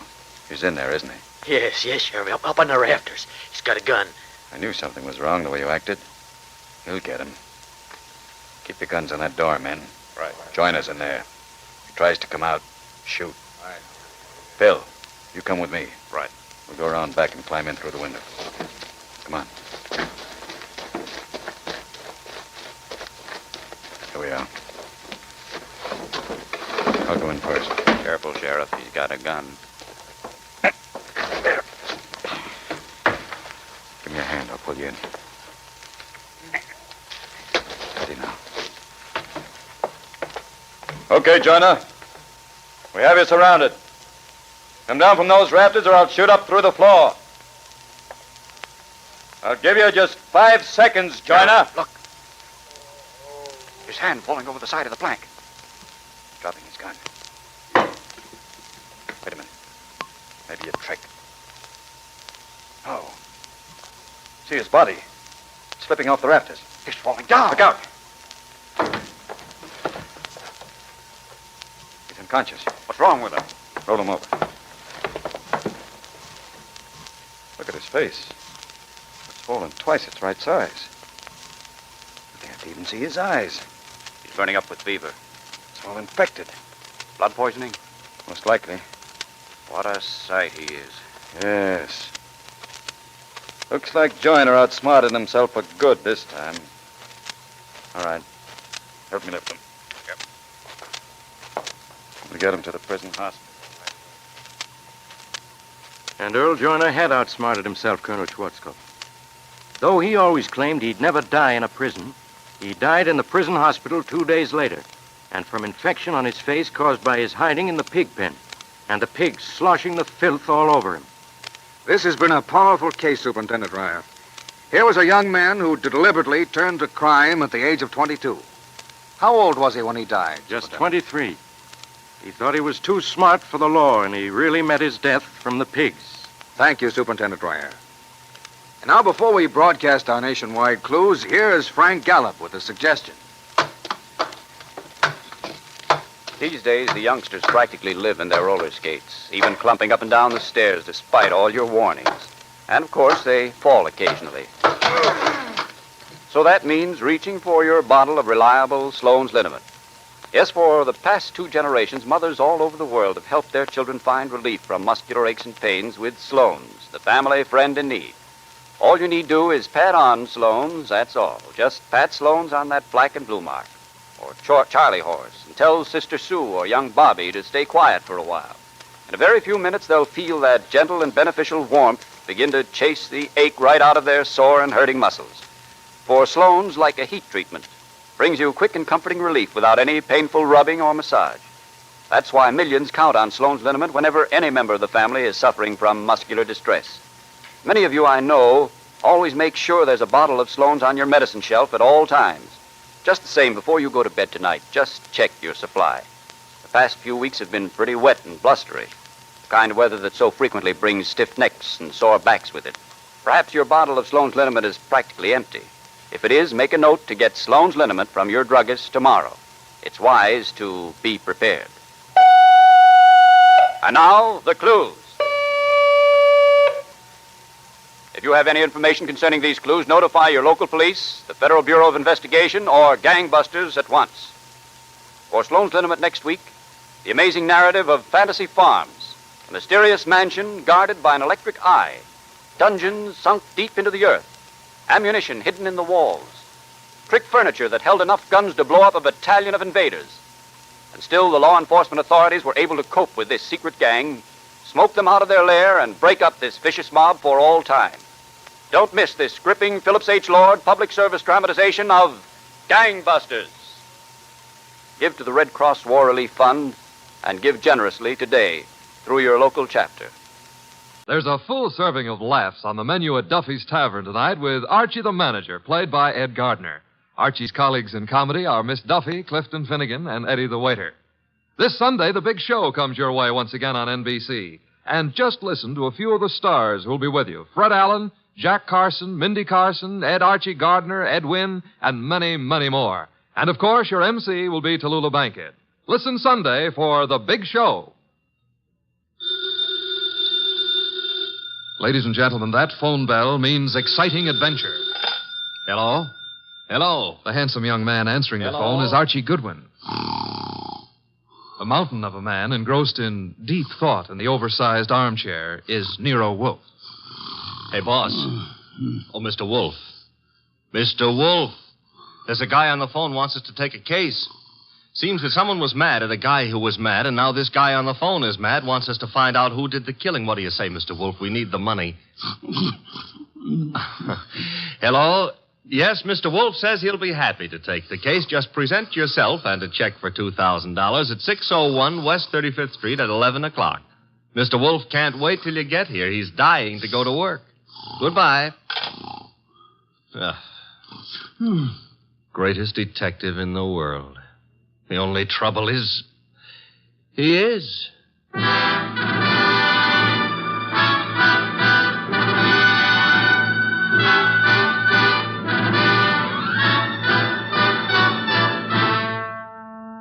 Yes, listeners, Archie is so right. He is the greatest detective in the world, and the fattest, and the least energetic.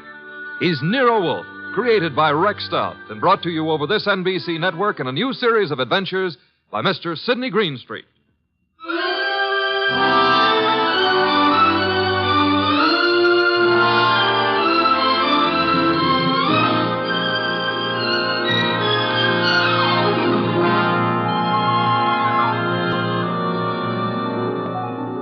Tonight, it's The Case of the Beautiful Archer. That's a good title. And it was a good case, too. It began in the consulting room of Dr. Raynard Townley of the Townley Sanitarium, skip and a jump north of Nyack, New York, when a very lovely young lovely glared across the desk at the good doctor. Shall we pretend you don't know who I am, Dr. Townley? How could we possibly do that, my dear Diana Lawrence? 23 years old, daughter of one of our better-known sculptors, Michael Lawrence. You were born in Johannesburg, educated in London and Paris, and live at present 100 yards from here in your father's cottage on Berry Hill Lane. How's that? It's intended to be staggering, isn't it? You take no cream or sugar in your coffee, were winner of the Women's National Archery Tournament for 1947, and have an exceedingly high temper. Let's stop the nonsense. You have an inpatient here named Willard Garth. Well, Willard Garth happens to be my fiancé. Yes, he has mentioned the fact during his analysis. And, well, has he by any chance mentioned his reasons for suddenly refusing to see me during the past 5 weeks? He didn't have to, Miss Lawrence. Well, what do you mean? I mean that I recommended he give you up as a bad job. What? Yeah, well, I suppose you had some purpose in saying what you did. Of course. I'm the boy's doctor. You think you're in love with Willard Garth, I know, but actually, you're infatuated with the Garth millions. You take a lot on yourself, don't you, Doctor? I consider it important to relieve Willard of all painful external pressure. You've done well for Willard, Dr. Townley, relieving him of me. I think so. Now, let's see you relieve yourself of me. You, purchased the gun for this occasion, Miss Lawrence? Yes. And what exactly do you hope to accomplish with it? A quick and complete reversal of your decision about me. I'm not as easy to handle as Willard is, you see. And if you intend to ruin my life, then I intend to end yours, here and now. The phone is ringing. Let it ring. Just as you say. It's the house phone, Miss Lawrence. It may be Willard, you know. Oh, Willard? Yes, he usually phones me from his room at about this time every day. Oh. Well, all right. Answer it, but be careful what you say. You're in command, it seems. Hello?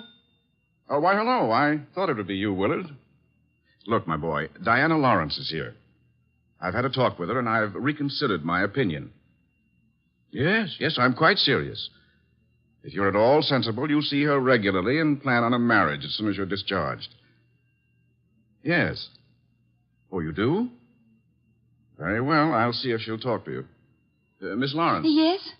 Do you want to speak with him? Give me the phone. Of course. Here you are, and I'll take this gun. There we are. Now, stand away, Miss Lawrence. But Willard's on the phone. Willard is not on the phone. No one was on the phone. The ring came from the push-button bell under my desk here. Oh. Sometimes I find it convenient to interrupt my consultations with a phone call. Oh, you smug, deceitful, self-sufficient... Murder is a vexatious business. You'll be grateful to me one day. All right. Give me my gun and let me go. The gun, I'm afraid, stays with me. Here in this Majolica cabinet. I'd scarcely feel justified in trusting you with it. And now, with your permission, or without it, the interview is ended.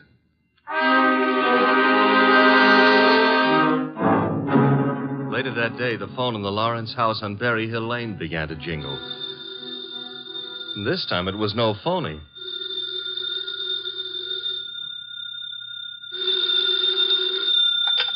Hello? Diana? Yes? Willard, darling. Diana, darling, it's Willard. Imagine. Has the doctor let you use the telephone just as if you were a great big adult? Oh, I've got to see you, sweetheart, and I didn't call you to argue. Love, beauty, understanding, that's what matters. Isn't it? Isn't it? Do I hear the overtones of a change of heart? Oh, Diana, what's happened wasn't my fault. He poisoned me against you. Then why don't you walk out of that amateur nut house and stand up like a man? I probably shall, Diana. Now, please listen to me. He's letting me have the limousine tonight from 8 until 12. I want us to go for a ride and talk and talk and talk until everything is clear. Clear as a bell, my baby. Don't tell me he's trusting you to drive. Oh, no. No, one of the handyman here will chauffeur us. Oh, say you'll come, Diana. Will you? Say it. Say yes. Say you will. Well, yes, Willard. I'll be glad to. Oh, 8 o'clock, then? 8. Oh, bless you. Bless you, my angel.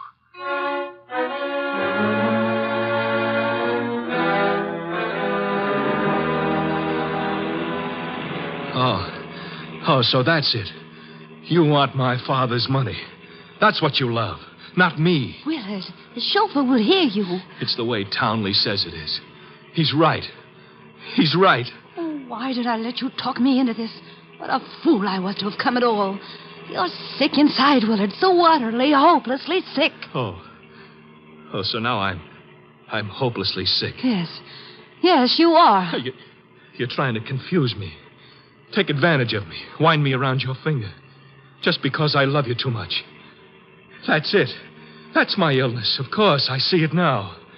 You're the thing I must get rid of. You with your beautiful, beautiful face and your twisted values. You're at the bottom of all my agony. Willard! Willard! I'm saving myself. I'm saving myself. Once you're dead, the sickness is ended. I'll be safe. I'll be safe. I'll be safe. Willard.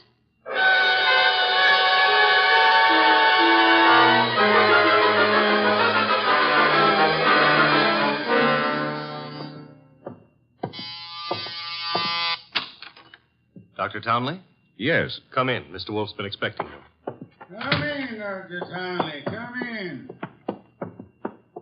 Have a chair. Thank you, Mr. Wolf. I'm so happy you've agreed to take this case. Have a glass of beer. Oh, no. Never at this time of the morning, thank you. Well, Doctor, the newspapers checked with what you told me. The girl and young Garth went out for a ride in your limousine last night. The car was driven by one of your handymen. That's right. Haynes, his name is.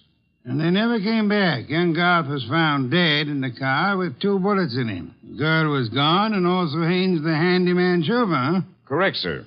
Have you any idea where he could be? No, sir. And the young lady, tell me about her.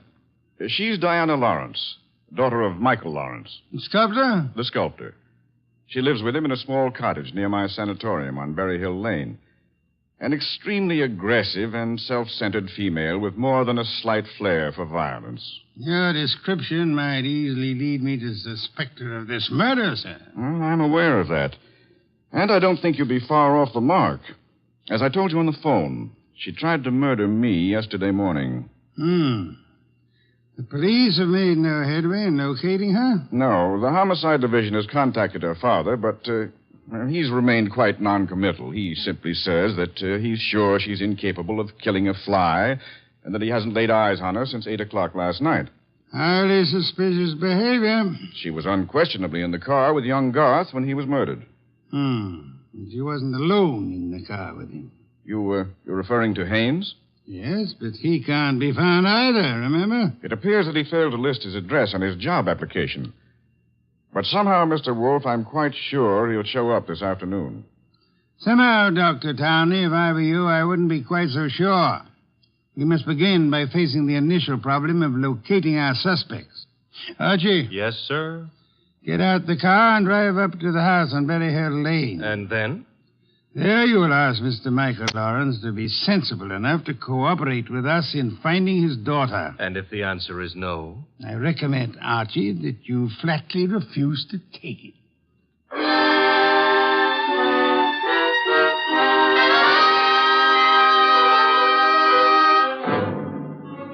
Mr. Lawrence was no simple baby to handle. He was in a studio when I walked in, chiseling on a statue of a boy and a girl, both wearing less clothes than the law allows. And before I got a chance to state my name, he commenced giving me a free lecture on the marble work of art. She's good. Really good. She's practically superb. The Ariadne. The what Ariadne? The girl in the statue. Oh. That's Ariadne, tragic nymph of Greek mythology. Don't tell me you're not familiar with Apollo and Ariadne. All right, I won't. The Apollo, on the other hand, is unfinished. The face, you see, it lacks something. The passion of yearning, Olympian desire.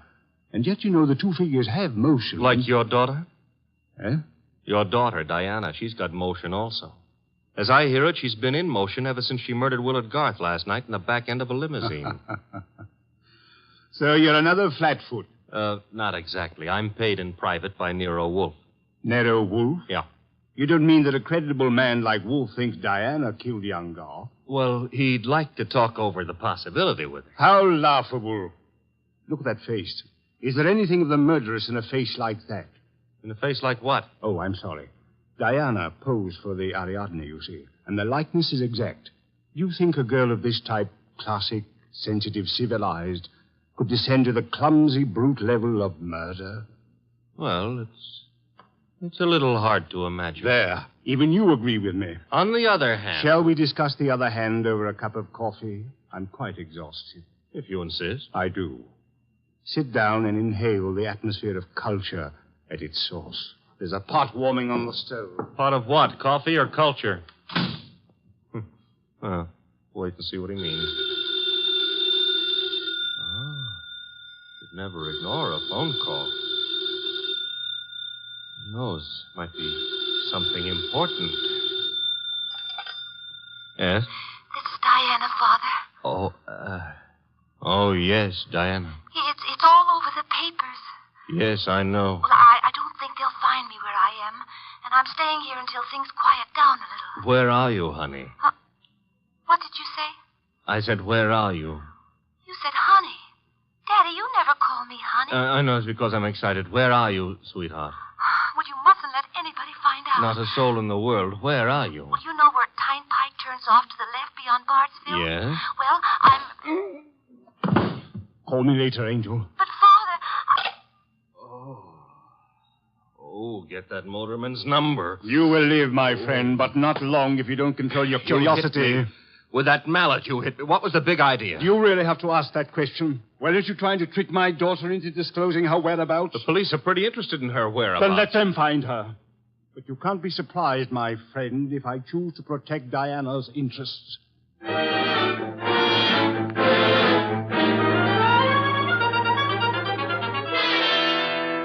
So he's working on an Apollo and Ariadne, is he, Archie? Who cares about Apollo and Ariadne? The point is how he worked on my gourd. That, of course, was unfortunate, my boy, but... Did you get that piece? Mm-hmm. Hello? Inspector Kramer. Hold it. For you. Here. Thanks. Yes? Wolf, How are you, Inspector? I hear you're in on the Garth killing. Not very deeply, I am afraid. We are still trying to locate the Lawrence girl. Well, you can forget about that. Yeah? Yes, we've already located her and released her on a habeas corpus. That sounds interesting. Her father had a lawyer on our heads before she was in here 10 minutes. Too bad you couldn't have held on to her. Oh, I don't know. I'm not so sure we want her. Why not? Well, first of all, it's not likely she did it. No? No. Ballistics stated that the bullets that killed Willard Garth were not fired from point-blank range. And she was sitting beside him on the back seat. I see. Also, we found the murder weapon in the grass near where the limousine was parked, and she admitted it was hers. That sounds like a poor reason to release her. Well, the point is she wasn't in possession of the gun when the killing happened. At least so she says. No, who what? That doctor. What doctor? Townley. The guy who runs that sanitarium. According to her, he took the gun away from her for safekeeping at noon yesterday.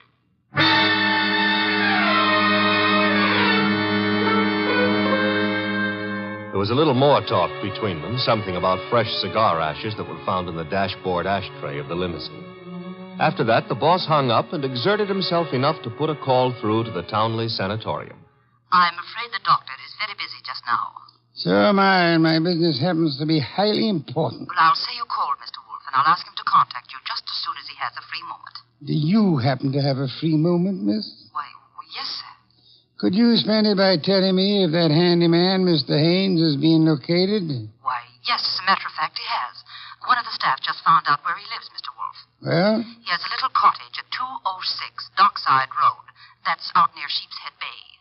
Thank you. Archie. I'm going someplace, I suppose? You are? You're going to Sheepshead Bay.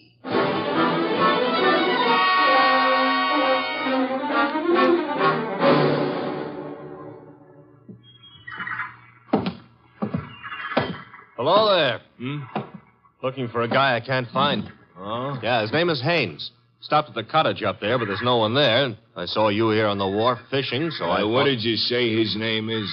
Haynes. Haines. Oh, Haynes. Yeah, do you know him? Well, there's a fella named Hines used to fish out here. No, not Hines. Haynes. Couldn't be Huntingburg? No, it couldn't be. The name is Haynes. Haynes. Haynes! Give me a hand here, eh? Well, what do you know?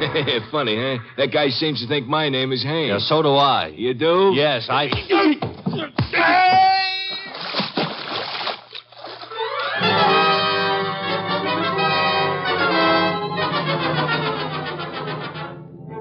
I got back to our house soaked to the skin and minus Haynes, and just in time to see the boss in the exhausting process of walking across the room to answer the phone. Hello? This is Dr. Townley. You called me. So I did. About the murder? More specifically, about the statement from Diana Lawrence that you removed a firearm from her possession yesterday morning. That's quite correct. It's here in my Majonica cabinet. Is it? Of course it is. I suggest you check. Just a moment. Mr. Wolf. Yeah? I'd like to see you at once. The gun, I suppose, has vanished. How did you know? Because it is at ballistics, Doctor. It turned out to be the gun that killed Willard Garth. I see. Do you? Yes. I understand everything now. It's all so crystal clear. Just how crystal clear? I'm quite certain, Mr. Wolf, that I can put my finger on the killer. And I think it would be well if you came here immediately. No, I'm afraid it's impossible, sir. There's an important operation scheduled, and I simply cannot leave. What do you suggest? Well, is it outside the realm of possibility that you come here? Is it, Mr. Wolf? Hello, Mr. Wolf. Mr. Wolf?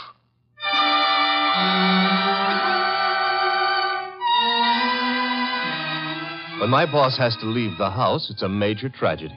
Sometimes he rages, sometimes he curses the whole detective business, lock, stock, and barrel. And sometimes he keeps very quiet and grips the side of the car desperately and tries not to inhale any fresh air. This was one of the quiet times. Just go slowly, Archie, but get there as quickly as you can. Oh, you don't want a chauffeur, Mr. Wolf. What you need is a magician. Keep your eye on the road and don't strain yourself to make superfluous witticisms. Why don't you try relaxing a little? I hear there hasn't been a man-eating tiger sighted on the Sawmill River Parkway in the last 500 years. Your liberty is out of order. Don't try to make light of a deplorable situation.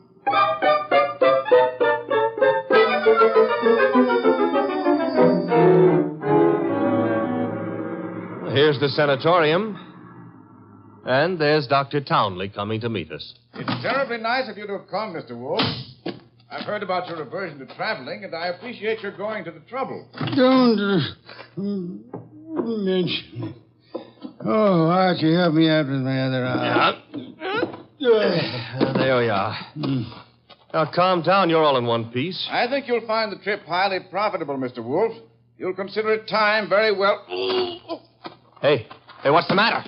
What is it? What happened? He's been shot. It's hardly likely. There wasn't a sound. This kind of shot doesn't make a sound, boss. What do you mean? Better take a look for yourself. There's an arrow in his back, and he's dead.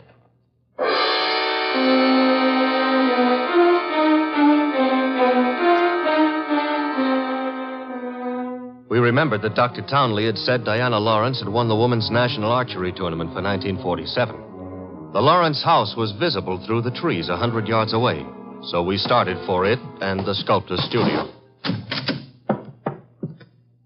There's no one around. So this is his latest effort, Apollo and Ariadne. Yeah. Done a little work on it since I was here. The Apollo's face is more finished and... Hey, boss. Yes? You know, somehow or other, Apollo looks a little familiar. I wouldn't be surprised, Archie. I think if you examine it closely... Mr. Wolf. Our host. You remember me, don't you? I met you once at a dinner party at your house, the time they opened the new museum on 67th Street. Of course, Mr. Lawrence. And to what do I owe the honor? It's not much of an honor. Dr. Townley has been murdered. No. I am afraid Mr. Goodwin is being accurate. He's been murdered with a bow and arrow. And what does that mean to you, Mr. Lawrence? I'm sorry. I've been a fool. An awful fool. You can't blame yourself too much. If you'd cooperated with the police instead of looking out for your daughter's interest, the man would still be alive. But I assure you Where's the girl? She should be here now. She phoned me a while ago and said she was coming by for passage money to Rio. You were looking for me? Boss, Diana. Put the gun down, Angel. And tie a rope around my neck? Might I inquire if your plan is to kill us all, Miss Lawrence? Oh, what would yours be if the world was after you for something you didn't do? Wouldn't you be willing to risk persuading a jury of that? Thanks, no. I'll skip that chance. Father, get me the money. Diana, sweetheart, don't make me a part of your murders. That's asking too much of love. Don't you know I'm not guilty? No, Diana, I don't. Leave that gun away, Diana. Haynes. Looks like I walked in on the nose. That's him, boss, the guy who soused me. Take a little of your own advice. Relax, Archie. What do you want here, Mr. Haynes? I want to give up and try to straighten out this little deal. Mr. Lawrence. Yes? Here's your money back. You got a right to call me a welcher. I promised I wouldn't give evidence against the girl, and you paid my price. But enough is enough, and right here and now I'm unloading. Just what does this mean? It means I saw her do it. Oh, you stupid, lying, rotten... Oh, yeah. Grab her, Archie. Grab her. Get the pair of them out of here.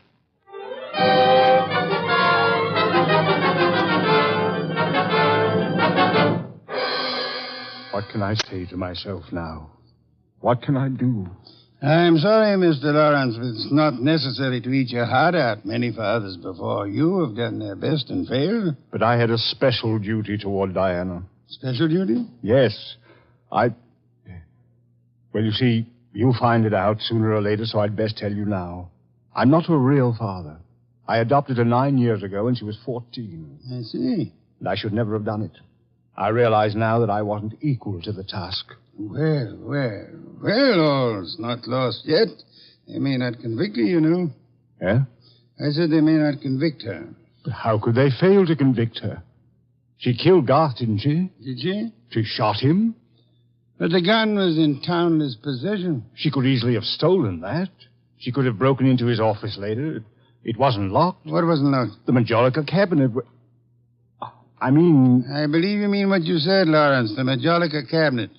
For the life of me, I can't see how you could know whether it was locked or not, unless you had the experience of opening it.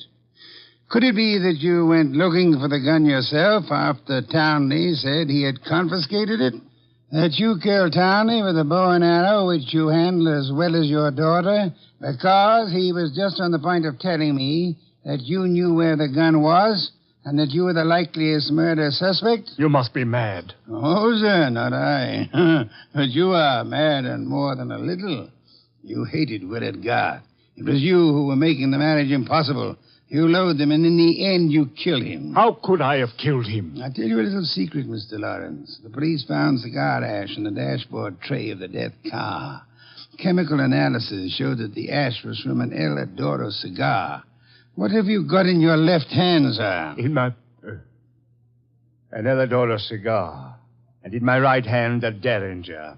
Powerful and admirable little weapon, Lawrence. I suggest you show proper respect for it by dropping all this here and now. You don't wish to hear me say the rest, that you were horribly in love with Diana, your own adopted daughter? In love and hopelessly, eternally frustrated? You begrudge me the triumph of accusing you of having bribed Haynes to let you take his place at the driver's seat of the limousine? And further bribed and threatened him into putting on his show of merry pranks and false confessions to confuse us all beyond measure? You said I loved Diana. Would I do all this to her if I did? Oh, but of course, such love as yours is really hate. You were content to see her dead rather than relinquish her. Like all miserly, small-hearted men, you would rather kill the thing you love than muster the generosity necessary to seeing it attain happiness. That's enough out of you. I should think it was much too much. It is.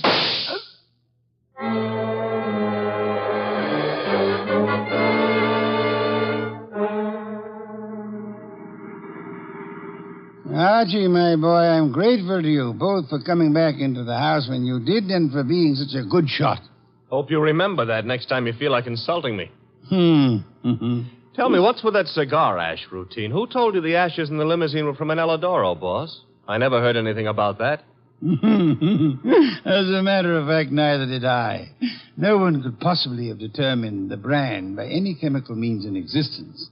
I knew that, you see, and I took the long chance that Lawrence didn't. Oh. But I still don't get the mainspring of the deal. How did you know he was in love with Diana? That was genius. I have to admit it.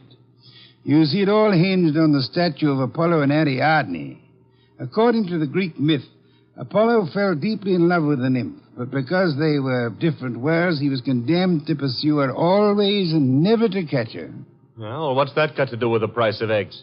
Isn't it perfectly obvious? Didn't he tell you that Diana had posed for the Ariadne? Yeah, but I still don't... And you yourself remarked on the fact that the finished Apollo looked somehow familiar, didn't you, Archie? Yeah. Yeah, I did, boss. Don't you know why that was? You mean that... I mean that Michael Lawrence unconsciously revealed the true state of his heart. He didn't intend to, I suppose. But precisely and accurately, he chiseled the features of the tortured God in his very own image. Oh. And speaking of torture... Yeah? Will we be home in time for dinner?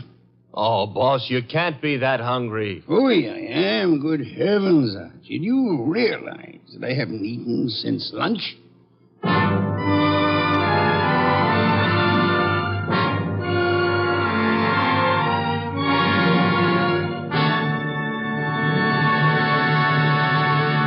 You have been listening to The New Adventures of Nero Wolfe, starring Sidney Greenstreet.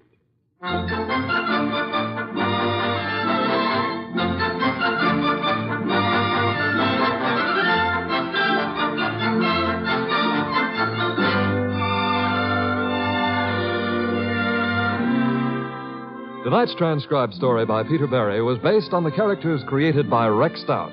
This is an Edwin Fadiman program produced and directed by J. Donald Wilson. In the cast were Larry Dobkin as Archie Goodwin and Gigi Pearson, Ted Von Elst, Bill Johnstone, Peter Leeds, and Jay Novello. Next week at this same time, Nero Wolfe and Archie will bring you The Case of the Brave Rabbit. Don Stanley speaking. There's fun and laughs later tonight when Ed Archie Gardner stars as Archie the manager in Duffy's Tavern. As usual, Duffy won't be there, but Archie will be there, armed with his own whimsical version of the English language. Another Friday favorite you'll hear later is The Delightful Life of Riley, starring William Bendix as Chester A. Riley.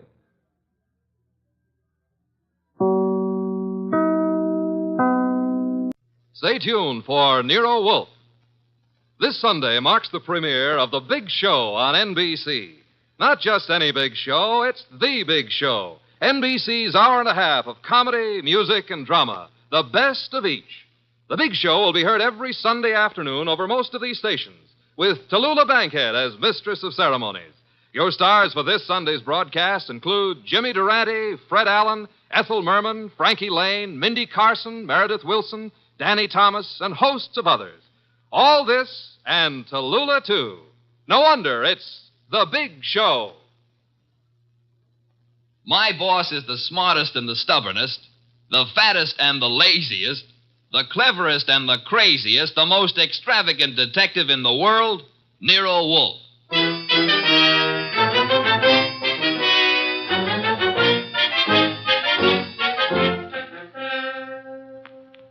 It's the adventure of The Case of the Dear Dead Lady, with that brilliant, eccentric private detective, orchid fancier, and gargantuan gourmet, Nero Wolfe. Starring Sidney Greenstreet.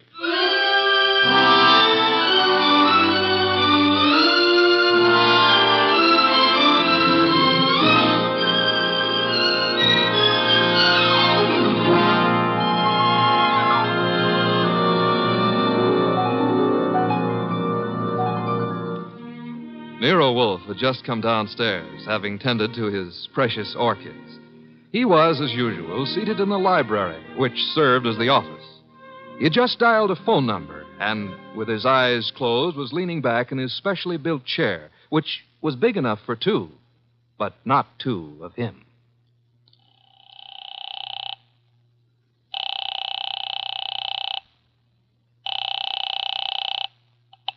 Halsbrecher's Market, domestic and imported delicacies. Mr. Halsbrecher, this is Nero Wolfe. Oh, yeah, Mr. Wolfe. I was just about to ring you. Well, I have need of 2 pounds of duck liver.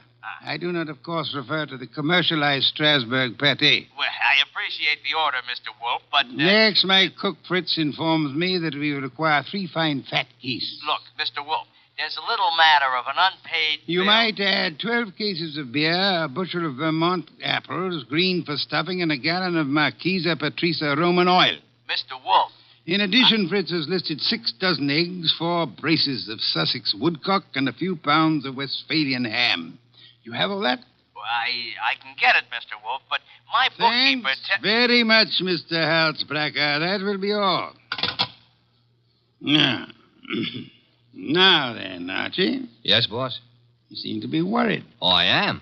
This means naturally that I'm supposed to handle Halsbrecker's delivery boy when and if he shows. I had thought of leaving that simple matter to you. And what about the simple matter of the money? Money? I hate to bring up a vulgar subject, but where is it coming from?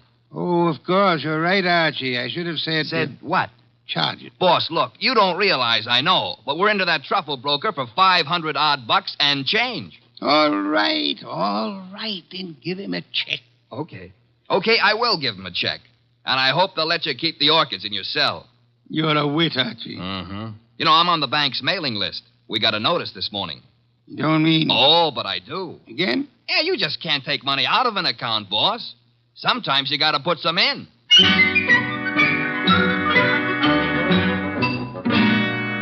This is the only way to deal with the man I work for, and if I hadn't thrown him that scare, he wouldn't have been willing to listen when the door buzzer rang, and a prosperous-looking young guy in the kind of clothes that don't grow on trees came in and stood in front of the boss's chair, fiddling with the brim of his pork pie. My name is Oliphant, Mr. Wolf. Oliphant? Yes, sir, Oliphant. I am the spiritual leader and guiding head of a small religious group known as the Seekers of the Inner Power. I see. Also a man addicted to marrying neither wisely nor well, but often. You read the papers? I do. Mr. Wolf, I am as aware of my sin-ridden past as anyone else is. The point is that I'm no longer that kind of man. Even a person such as I can see the light in time. Good. Might I ask why you've come to see me, Mr. Oliphant? I need your help, Mr. Wolf. Concerning? A certain young lady with whom I'm deeply in love. Oh, I beg you not to confuse the present emotion with any of my earlier escapades. What I feel for Miss Dana is the pure and righteous glow of an upright seeker of the inner power. I promise to look on you as thoroughly redeemed, Mr. Oliphant. Proceed. Oh, by the way, do I recognize the name of your young lady as a Park Avenue socialite, an amateur swimming champion? Yes. But she's sweet, wonderful, beautiful. I've asked her to marry me, and she's given me some hope. In time, I fully expect to make her my wife.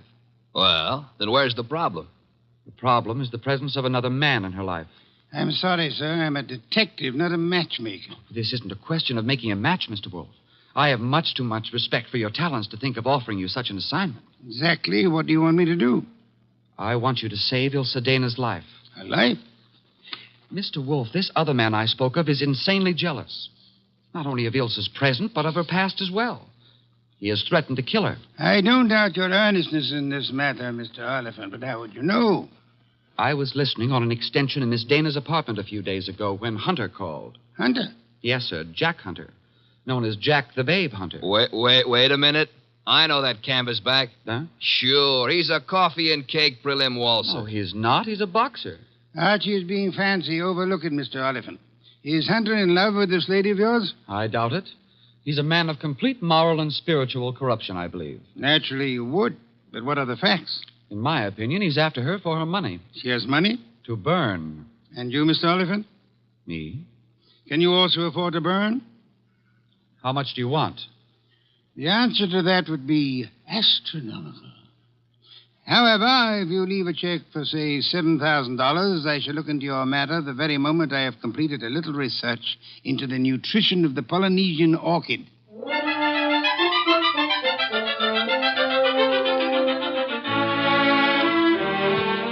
Oliphant's check gave our bank account a slight blood transfusion. I think it was the boss's plan to spend a week or two in the plant rooms before he got busy on the case. And he'd have done it, too, if that phone call hadn't come in about a little after 9, just after Wolf had polished off one of Fritz's dinners and was settling back with a stein of beer in his hand. Don't disturb yourself, Archie. I'll get it. Now, well, look out you don't strain yourself, boss. You got to straighten out an elbow to reach that receiver. You have an unfortunate flair for mixing humor with impertinence, my friend. Hello, Nero Wolf speaking. This is Ilse Dana, Mr. Wolf. How do you do, Miss Dana? We were discussing you only this morning. So I've heard. Through whom? Ted Oliphant. I see. The young man seemed to be quite worried about you. The young man should tend to his own affairs. Said you were in some danger. I know what he said, and not one word of it was true. Oh? I'd like to talk to you, Mr. Wolf. I'm sure it'll be an immense pleasure. Where do you live? I have an apartment at 22 Blanton Street. Could you be here soon? I could be there in a quarter of an hour, Miss Dana. By proxy, of course.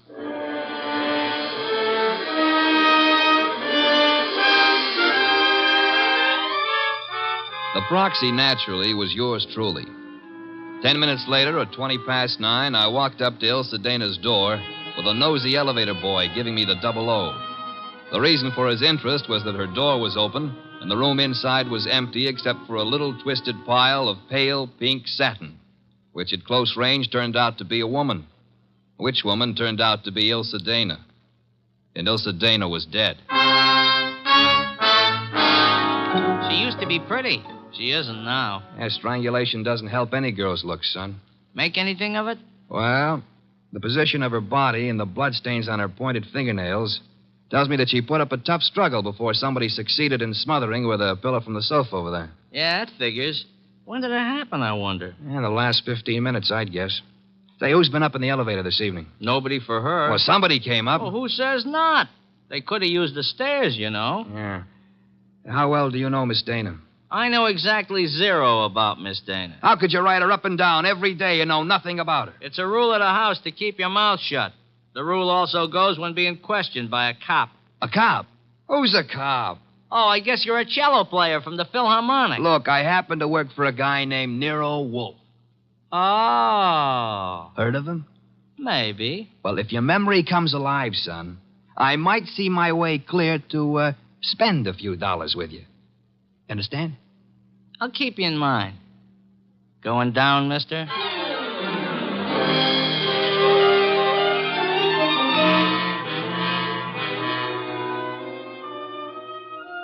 I spent time trying to get sense out of the superintendent and a set of chambermaids, but they were as quiet as a ballpark on Christmas Eve. Then I called the cops and told them about Oliphant and Hunter. By the time I got home, the house was dark and Nero Wolfe was sleeping. Next morning, I gave him the details while he drank 3 bottles of beer. When I finished, he sat for a long time and then started another bottle. The prize fighter. What about the prize fighter, Archie? Hunter? Well, I phoned the hotel he lives in before you got up. And? They told me he wasn't in. You know, I begin to think that Mr. Oliphant brought us a more absorbing case than he suspected. You know, I'm glad you like it. I don't like it. I don't like work of any variety. But this thing has its points. Well, what do we do next? Next, we investigate my client. What? Merely because the reformed playboy employs a detective doesn't exempt him from suspicion, Archie. Oh, now who's that? I'm afraid we have no choice but to open the door and see. My name is Young. Barstow Young. It's nice meeting you, Mr. Young. What do you want? I want to see Nero Wolfe. About?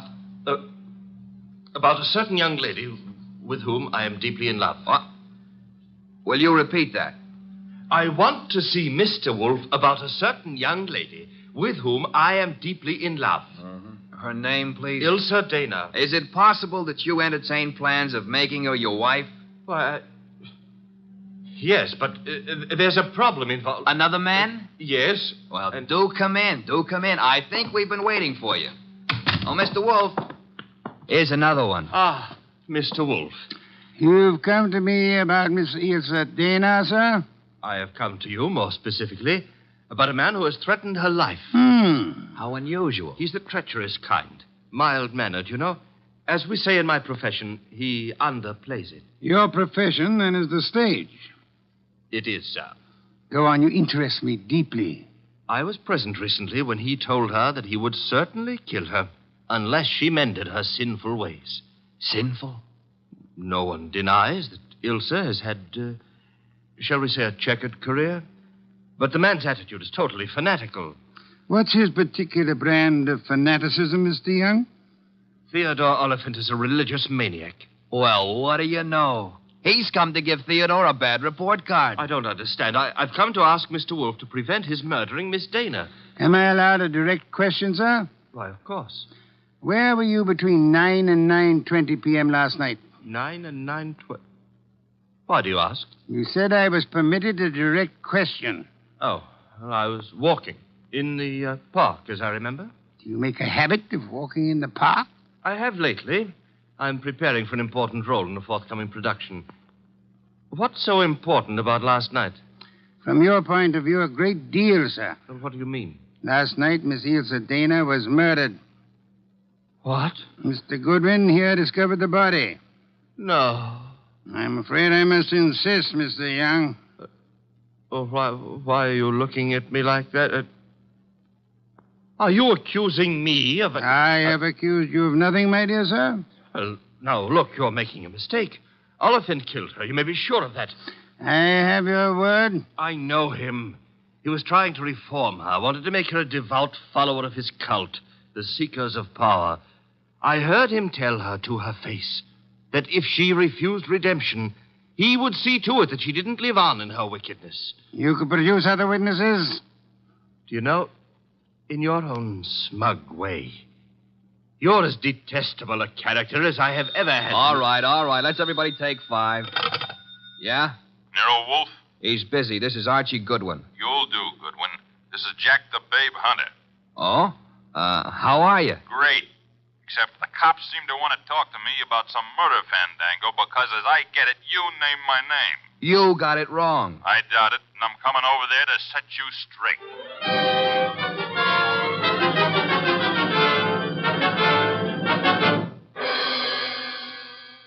Why'd you ring me in on this mess, Wolf?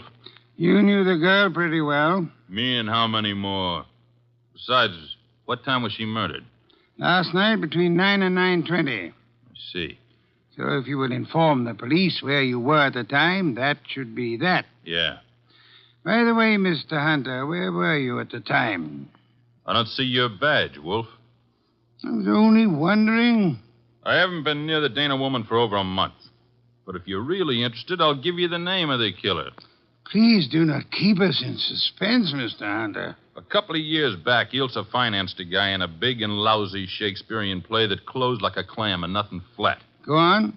It was money down the drain. The guy's got nerve. And he was in love with her, and he figured she'd do anything for him. So he comes back to her to finance him again. This time in Hamlet, no less. I see. I don't have to tell you what a flop that would be. You needn't tell me the actor's name either. You know? Mr. Barstow Young just left here. Yeah? Well, he's your man, Wolf. He got so sore when she told him she wouldn't toss any more moolah into his broken-down career, he went off his rocker and tore it down. Your reason for thinking so? I met him on the street one day, and he started beefing to me with blood in his eyes. It's all I could do not to punch him. The results might have been less fatal if you'd followed your instincts, sir. I couldn't. Guy's built like a broomstick. He's weak as a cat. Hit him once, he'd crack like dry plaster. I see. What's on your mind? This man you're accusing of Miss Dana's murder, Mr. Hunter, he was very much in love with her. She was thinking about marrying him, he said. He said? Yes, he did. I heard him, too. He was talking through his skull cap.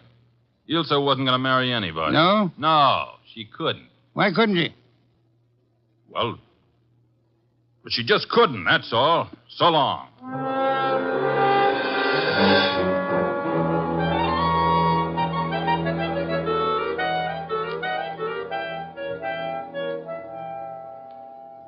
Well, now we got a perfect circle with everybody pointing at everybody else and nobody able to prove a thing.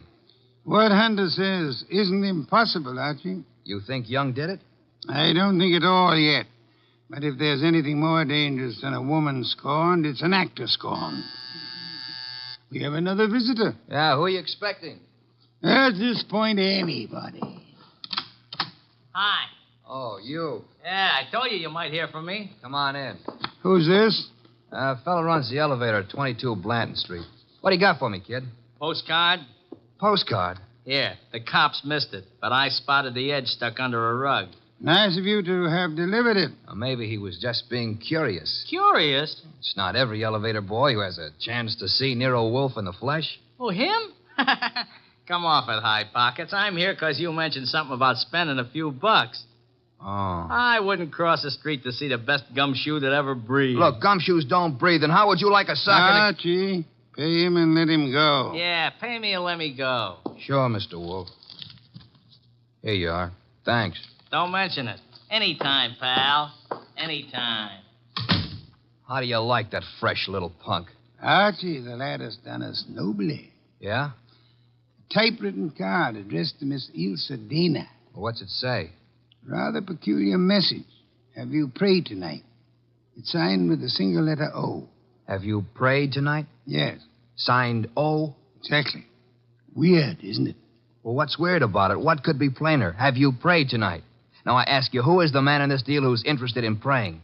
All of us, I hope, are God-fearing. All right. But I ask you again, what does O stand for? It could stand for O'Brien, Obituary, Omaha. What about Oliphant? Oliphant, too. Look, what's with this indifference? The case is cracking and you slough it off. You remember what Young said? Oliphant threatened to kill her because she wouldn't join that cockeyed movement of his. Don't exhaust yourself, Archie. We have a hard night ahead. Yes, but I don't understand. But I don't mean to stifle your imagination, my friend. But if you'd reserve your deductions for a little while, you could lend me some much-needed assistance. What do you want? I want you to become a burglar. A burglar? I want you to hurry over to the dead woman's apartment on Blanton Street and ransack it. For what? How do I know? We need help. Anything may help us. Go through the place with a fine tooth comb.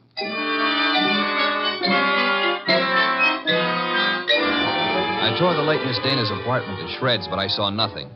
Then, just as I was about to give it up as a bum job, I noticed a little writing desk in the living room. Pried loose the lock and spotted something among a pile of papers that belonged to no well-to-do flat. It was a pawn ticket, lot 8N046, and the address was a pawn shop around the corner on 6th Avenue. It wasn't more than 90 seconds later that I walked into the joint and tossed the ticket across the counter.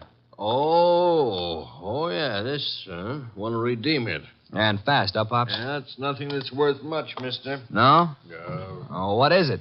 This? Small steel filing box. Oh.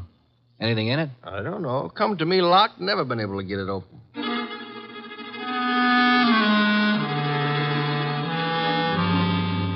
We got it open, Wolf and I. Smashed the front end with a poker. There were some odds and ends inside, old earrings, some thumbtacks, a cigarette lighter, just trash. Then the boss stuck his fingers in and pulled out a plum. This is it? What do you mean, this is it?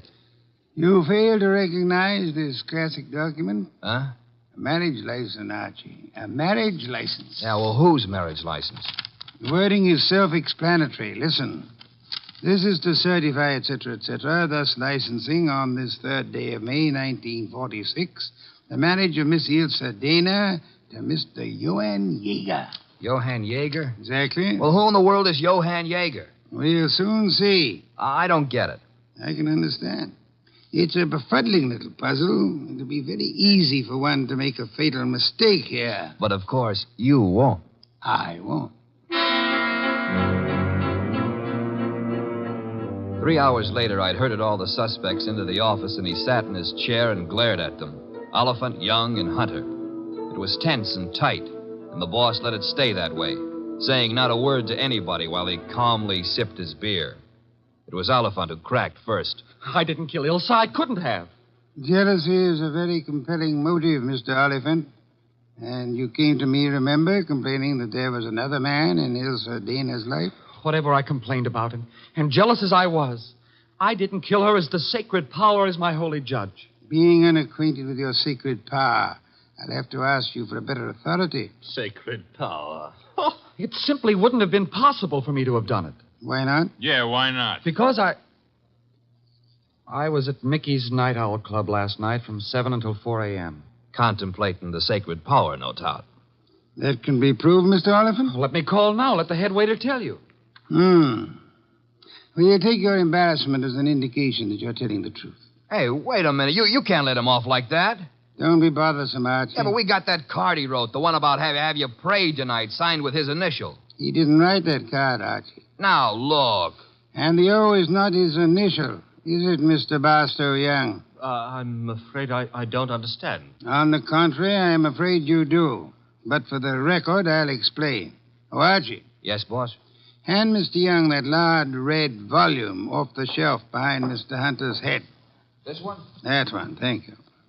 Now then, Mr. Young, you will favor me by opening the volume to page 1133. But why? Open it, sir. Good. You will now count 6 lines down from the top and read what you see. Have you prayed tonight? Thank you, Mr. Young. What the devil is going on? Mr. Young has just given us a reading from a tragedy. The line, "Have you prayed tonight," is spoken by the hero to the heroine just before he murders her. The name of the heroine is Desdemona. And the hero, as I'm sure you all know, is Othello. Othello? Yeah, the O was not Oliphant, Archie. Othello, I think, was a Shakespearean play which Miss Dana financed for our Mr. Young. And knowing she would recognize the quotation as well as the threat behind it, he sent it to her to warn her that he meant to murder her. You won't have the unmitigated gall to deny that, will you, Mr. Young? No. No, I don't deny it. Do I call the police? But I didn't kill her. The fact that I sent the car doesn't mean I killed her. Well, it'll do for my money. But not for mine, Archie. What? Mr. Young couldn't have killed Miss Dana. Why not? Because he lacks the strength to strangle such a healthy young woman, a champion athlete. Wide awake and full of fight. He's rather a frail person, as we know, and smothering Miss Dana with that pillow was no easy task. She struggled. Therefore, she clawed the wrists of the murderer. I'm sure that if you examine Mr. Young's wrists, you will find no scratches or scars. Here, let me see that. Go ahead. Well, Archie? Yeah, you're right. Nothing. I was sure there wouldn't be. The person who actually killed Miss Dana was a powerful physical specimen. Yeah? Yes, Mr. Hunter. In all probability, a professional athlete. A muscular man in good condition. You pointing at me? Seems quite likely, doesn't it? You're out of your head. Am I? Yeah. Ilse Dana war Ehefrau. Nicht wahr? Jawohl. I mean... You said yeah, Mr. Hunter. And you meant yeah, yes. I asked you in German if Ilse Dana was your wife, and you, in the heat of emotion, answered me yes in your mother tongue. Look, what's going on here? Allow me to present Mr. Johann Jaeger, Archie. Him? I've known it since we first saw that marriage license. You see, Jack Hunter is the English translation of our friend's real name back in Germany, where he comes from, Mr. Johann Jaeger. Oh, what do you know? So you proved nothing. Yeah, I was married to Ilse. That's why I said she couldn't marry anybody else. But I didn't kill her. She was my wife. I loved her. Oliphant told us you were insanely jealous of her. What if he did? You know better. Do we? Sure you do. Ilse told you herself over the phone that every word Oliphant said was a lie.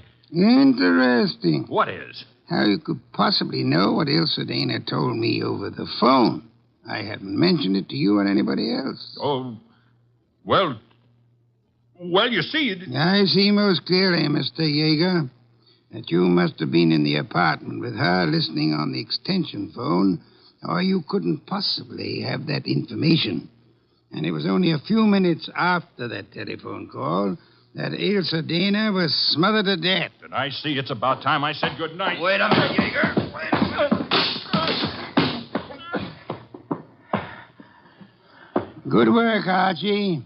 I advise you to sit still, Mr. Johann Jaeger Hunter. I was right. I told you he threatened to kill her. But why? I've only guessed at the story. Reconstructed it, so to say. But I think you and Mr. Young ought to be congratulated. On what, sir? On not having won your fair lady. You've always thought of her as a sweet, demure society girl. But actually, she was a vicious person, as bad as the man who killed her, if not worse. She tortured him cruelly for 4 long years. How can you say that about her? How can you doubt it, Mr. Oliphant? There must have been a great many men in her life. We know at least 2 definitely, you and Mr. Young. But she was in love with me. She was in love with me. I'm sorry to shatter your illusions, but she was not in love with either of you. She was using you for her purpose. What was her purpose? Tormenting the man she married. That was her preoccupation day and night. She delighted in tyrannizing over him, as one might in breaking a bull or taming a wild mustang. Do I come near the truth, Hunter? Yes. Until I couldn't stand it any longer. May I ask then why you married her? Why? Because I couldn't help myself. I crawled for her. I married her on the terms that nobody should ever know I was her husband. She was too good for me, she told me that to my face over and over. That we belonged to different worlds. But I was crazy about her, so I took it. What I've taken you wouldn't believe. Oh, I'm sure I would, Mr. Hunt. I'm a very understanding man. question is, will a jury believe you? And that we must begin to learn immediately. Archie. Yes, sir? Phone for Inspector Kramer.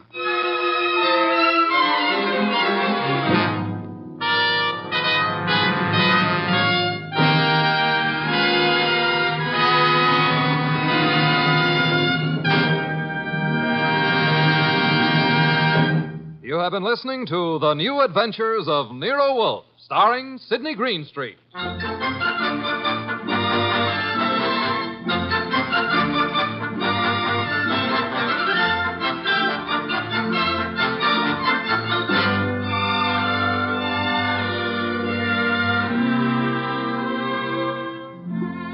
Tonight's transcribed story by Peter Berry was based on the famous characters created by Rex Stout. This is an Edwin Fadiman program produced and directed by J. Donald Wilson. In the cast were Herb Ellis as Archie Goodwin and Lee Millar, Marna Keneally, Larry Dobkin, Barney Phillips, and Jerry Hausner. Next week at this same time, Nero Wolfe and Archie will bring you The Case of the Headless Hunter. Don Stanley speaking.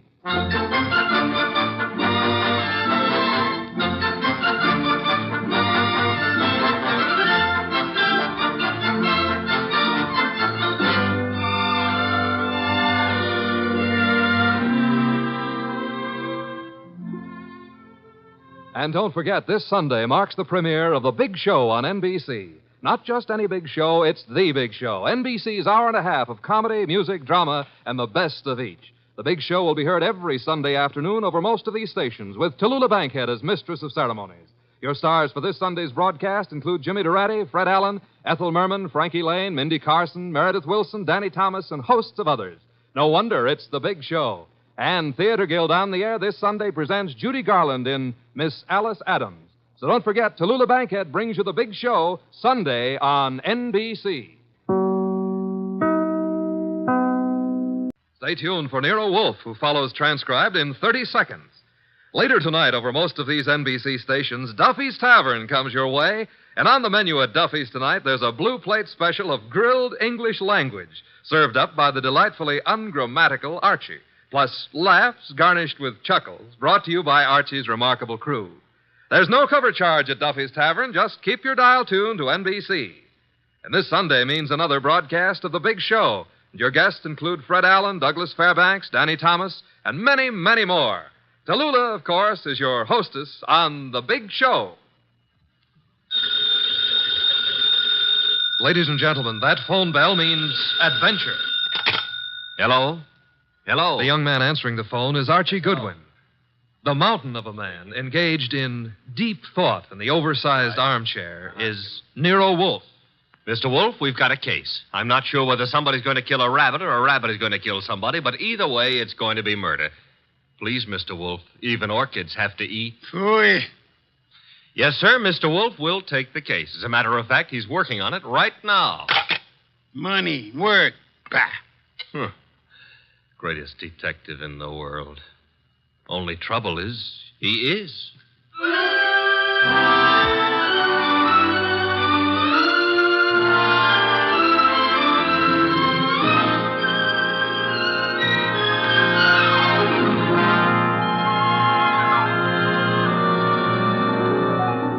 Yes, ladies and gentlemen, Archie is right. Nero Wolfe is the greatest detective in the world, and the fattest, and the least energetic.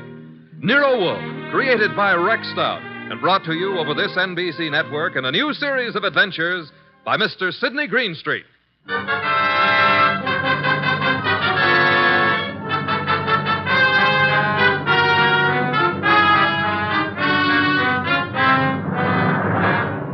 Tonight, it's the case Nero Wolfe likes to remember as the case of the friendly rabbit. He sometimes prefers his proverb scramble. It began in lots of places. Let's take a look at a few of them. In particular, the richly appointed library of a man named Veek. Mr. Veek, what's happening? Relax, Haynes. Your blood pressure. I thought it was a gag, but you really are shutting the club down. I'm shutting it down. Why? I got the joint rolling. The suckers are pouring in. And next week, the governor's committee.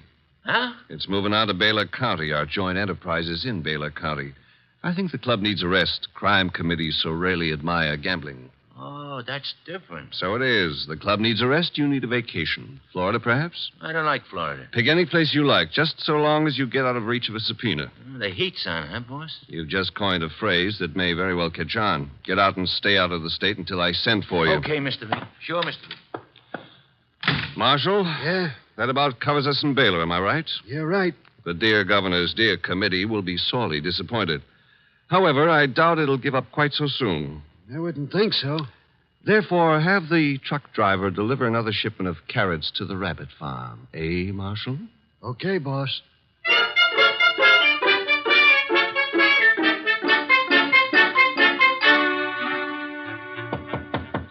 Come in, Williams. Good afternoon, Governor. Good afternoon. Williams, I'm disturbed. The crime committee, sir? It was doing well, very well. And then I know, sir. there's a leak. Someone is passing on confidential information. Who? That's the problem. Who? Started 3 weeks ago. A three-man committee, Wilson, McCarthy, Tolliver. One of them, Williams? I'd stake my life, sir, no. Then who? You've forgotten Collier, committee secretary. You have reason to suspect him? No, nothing that means anything. Except... You do suspect him? Well, he's been watched, telephone calls checked, mail. I have no reason to suspect him. Except that one thing bothers me. What's that? He has a small farm in Greendale County. He rarely went near the place in all the time he's been up here at the Capitol. But that suddenly changed. 3 weeks ago? Yes, sir. He's been staying at the farm for 3 weeks. Is there anything unusual about that farm? Nothing unusual. Except Jimmy Collier has gone in for raising rabbits.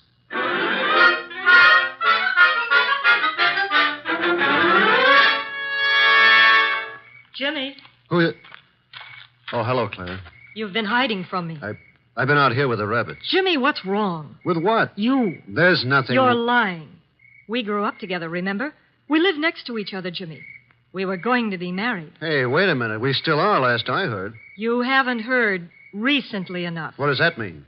It means we're not getting married. But, Clara... You've been avoiding me, and you've been getting money, lots of money from someplace. And in a shady way, I feel.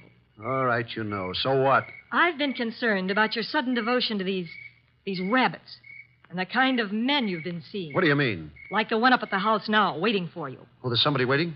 That's why I came down here after you. I'd better get up there. He's a crook, Jimmy. Look, All right. I sort of got myself in a mess. I needed money, but it's over, Claire. No more. Are you sure? Of course I'm sure. I wish I could believe you. For your own sake. But I feel I can't. Not anymore.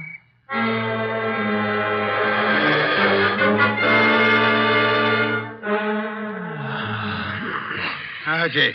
Yes, Mr. Wolf. Either stop breathing so heavily or... Take the evening off? Stop breathing. Old Dr. Tidmouse wouldn't approve of that. Who in blue and assorted blazes is old Dr. Tidmouse? My family doctor. May have escaped your puny mind, but you don't have a family. Answer the phone. Oh, but it might be a case. It might be very important. It might mean work, Mr. Wolf. Archie. W-O-R-K. You've got millions in the bank. Why worry? Confound you. Do you want me to answer that phone myself? Now you've got me. No, Mr. Wolf. Couldn't let you knock yourself out lifting a telephone receiver. Nero Wolf's office, Archie Goodwin speaking. What? Wait, Mr. Wolf is to go up to Greendale at... Oh, now, look, friend. Mr. Wolf does not go anywhere, and that includes Greendale.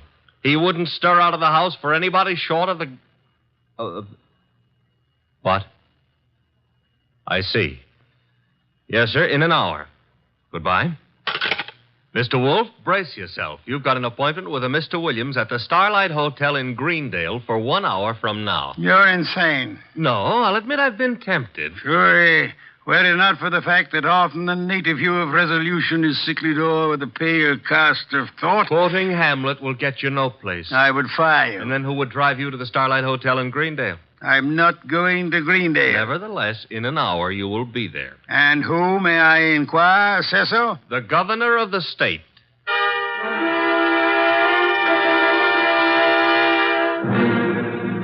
Is that all, Mr. Williams? That, Mr. Wolf, is all anyone knows about the situation. Except the guilty man, of course. An admirably clear summary, Mr. Williams. Obviously, our meeting here at the hotel was necessary. I couldn't be seen entering your house, nor would it have been advisable for you to visit the governor. I can appreciate that. You're quite sure I need pay no attention to anyone on the committee except James Collier? Quite sure. Police surveillance of Collier is deemed unwise. He has suddenly taken interest in rabbits, but although keeping them may perhaps be considered suspicious, it is hardly in itself of value. You have no other evidence against Collier? I know we're clutching at straws, Mr. Wolf. But there is a leak and work is being nullified. Something must be done. Hence the governor's call for you. Very well, sir. I shall attempt to be more than a man clutching at a straw. I said attempt.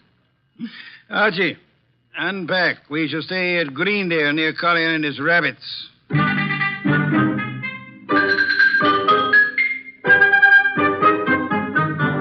Mr. Wolf? Mr. Wolf?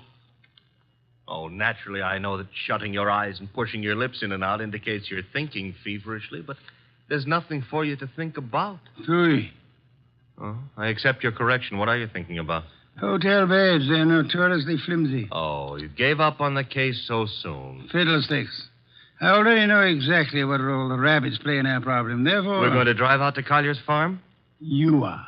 While you test the hotel beds. Fine. It'll be necessary for you to spend the night at Collier's place. You'll drive out there and pretend you've lost a cylinder or something. Oh, a lost cylinder.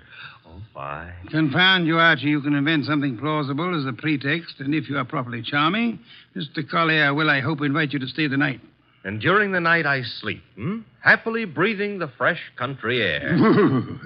Trust not. Okay, Mr. Wolf, I accept the assignment. I will learn all I can from Mr. Collier's rabbits. Incidentally, remember the play Harvey? I do? Why? Harvey was an invisible rabbit, a figment of a man's imagination. I hope this rabbit venture is more tangible, Mr. Wolf. It is, Mr. Goodwin. Will you desist and depart? Okay. Oh, if anyone calls, just say I've gone out to Greendale to cross-examine a rabbit. Archie, I think you're going to be quite surprised. Yes.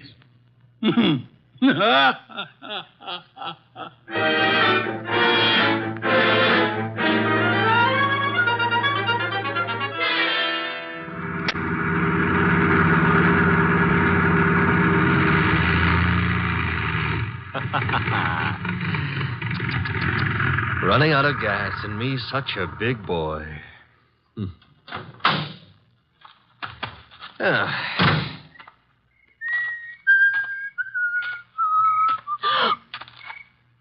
Hello. Hello? That tree a friend of yours? The tree? Yeah, the one you're clutching. Oh, I was leaning against it. It's an idea, but not a good one. Trees are notoriously skittish. The instant you really need one, they're out sowing wild oaks or something. You sound as if you know a lot about trees. Oh, I do. I was brought up in one. Look, now, if you really have to lean, I can recommend... No, thanks. Well, I tried. Nice moonlight we're having. My name is Goodwin, and blondes call me Archie. I'm not blonde. Brunettes call me Archie, too. And what do redheads call you? Oh, we'll just skip that, huh? And your name is... Claire. Claire. I approve. Now, you may not believe this, but I have just run out of gas. You think I might wangle some up at your house? My house? You mean Jimmy's house? All right, I mean Jimmy's house. Well, I don't know. He might have some. Now, why don't we go up to the house and ask him? Well, all right. Mm-hmm. Jimmy who? Collier. Uh-huh. I like to be formal when I'm borrowing gas. Would you mind waving your left hand in front of my nose? Waving, Mike? Yes, just try it. Don't worry. I won't bite it. All right. I did. And very gracefully, too. No ring on the third finger. You're not Mrs. Collier. There isn't any Mrs. Collier. Are you applying for the position? Mr. Goodwin, Now, remember what I confided in you about brunettes. All right. Archie, you're a little rapid. Maybe. But I always remember what old Dr. Titmouse said. What did he say? Gather ye rosebuds while ye may. Old time is still a-flying. Robert Herrick wrote that. He did? Dr. Titmouse is a liar. How much farther is this house? Well, it's just beyond those trees. Oh! What? There was something ran across the path. It brushed my legs. It frightened me so. Must have been a rabbit. I guess it was. Oh, I'm sorry. That was silly of me. Oh. Don't worry about it. Also, you will have noticed how much more satisfactory I am than a tree. For clutching at moments of stress, I mean. Archie, Mm-hmm. But you'd better let go now. what I... And we'll get on to the house. See, I don't need a haircut, and you're not the right type for Delilah anyway. You mean something by that. Something nasty. Well, that depends. What I meant is you've already signaled whoever you're supposed to signal. Nothing frightened you back there. Why? That scream had a lot of carrying power. Oh, that's the house, huh? Looks peaceful enough. Archie, Who were you supposed to warn if anyone came up the path to the house? well, no one. Something did frighten Honey, me. I've been lied to by experts, and you're not one. Oh. Think I ought to knock? No, we don't think I ought to knock. Dark inside, except for a handful of moonlight filtering in through the windows. Kind of early for Collier to turn in, isn't it? I wouldn't know. Let's go find out. Now, relax. Grandpa's making with the chimes. Time is, 10 o'clock. Oh, it's getting late. Come on. This would be the living room, filled with early American furniture. The early Americans would be pleased. Nothing here. What's that door lead to? I don't know. Or won't tell? Smaller room. Dark as...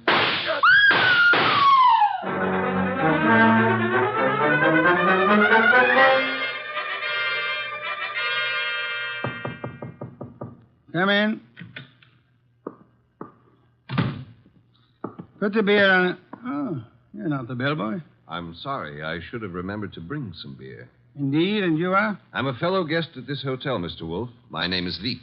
Veek, yes. A criminal of moderate intelligence and immoderate pretensions. We won't quarrel, Mr. Wolf. I've something to offer you. You and your boy Goodwin didn't drive up to Greendale for the exercise. I dislike exercise. Shortens life. James Collier lives nearby. The Governor's Committee on Crime is unhappy. There's been a leakage of information. It hasn't helped them in their work. But it has helped you. You wouldn't have left your house in New York on any ordinary job. A request from the governor, however. Shall we stop fencing? I don't have to fence with you. The committee's work doesn't particularly bother me. I've already made my arrangements for retiring from active business, shall I say. However, I don't want you messing around in the meantime. Indeed. In your effort to discover how the committee's information leaked out, you might also discover a number of things about me that I prefer to remain undiscovered. No one has employed me to do anything about you, sir? Not directly, but indirectly you might have to. I want to insure myself against any such possibility. I want to make a deal with you. I'm ready to supply you with the name of the man responsible for the leak and papers proving his guilt. I have them here. In return for which you expect? A quick conclusion to your activities and your return to New York, leaving my name out of your reports. I'm neither a public official nor a philanthropist. I should do nothing about you unless it becomes necessary. You may remove your hand from your pocket. You wouldn't dare shoot me. Now then, the name of the man. James Collier. Proof of his guilt? These. A series of reports on the committee's meetings in Collier's handwriting. Thank you. Good night, sir.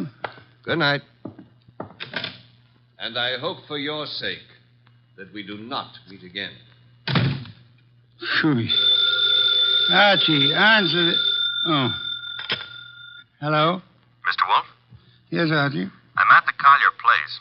Since it takes only 10 minutes to get there, may I congratulate you on your speed? I've been at the Collier place for nearly an hour. Doing what? Oh, meeting Claire for one thing, discussing rosebuds. Your delay has been explained. Good night. And for another, I was being around when someone got murdered. Ah, you laid hands on the murderer? No, the room was dark. By the time I got Claire untangled from me and started looking for somebody with a gun, he'd left. I see. And the dead man, of course, is James Collier. No, sorry. Found it had to be. Who was he? Total stranger. Archie. I'm not being difficult. There was no identification on him. Strange. A description. Early 30s, height maybe 5'10", weight around 175 pounds. Blonde hair, blue eyes, a very natty dresser. Suit custom tailored with a built-in shoulder holster. Don Juan shirts. Manicured but very dirty fingernails. And he... Uh-oh. Company. The police? Mm-hmm. Very well, you tell them whatever you think proper, without mentioning the governor's committee, of course. You'll then bid them farewell and come to the hotel. Can't I say goodbye to Claire, too? You cannot. Confound you, Archie. Do you think I want to wait up all night?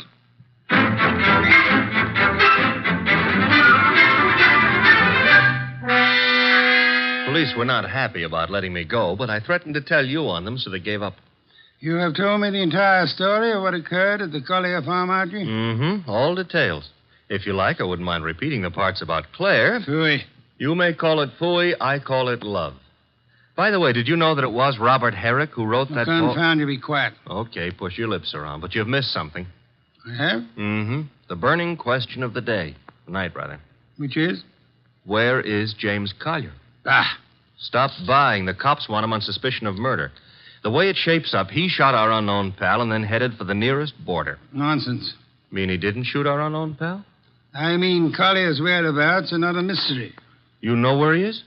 I know where he is. I don't believe it. You couldn't know. You haven't been out of the hotel. You haven't had any calls. Archie, I use my intelligence. If you had used yours instead of voting the girl... I still wouldn't know where Collier is. Never mind. I'm impressed.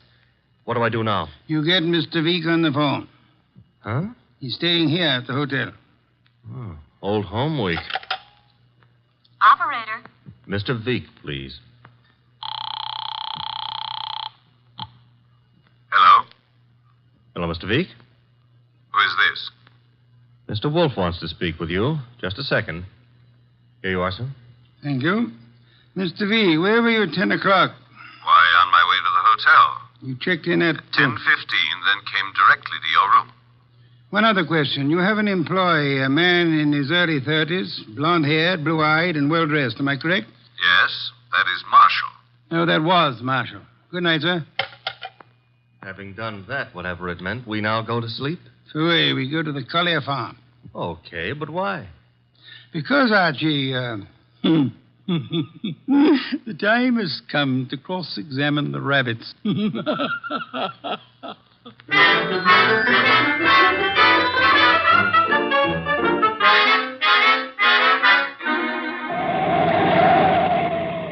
Confound you, Archie. You're not driving a truck. Be careful. Truck drivers are careful. Also, they're courteous. Indeed. Furthermore, they will always stop to help a motorist in time of trouble.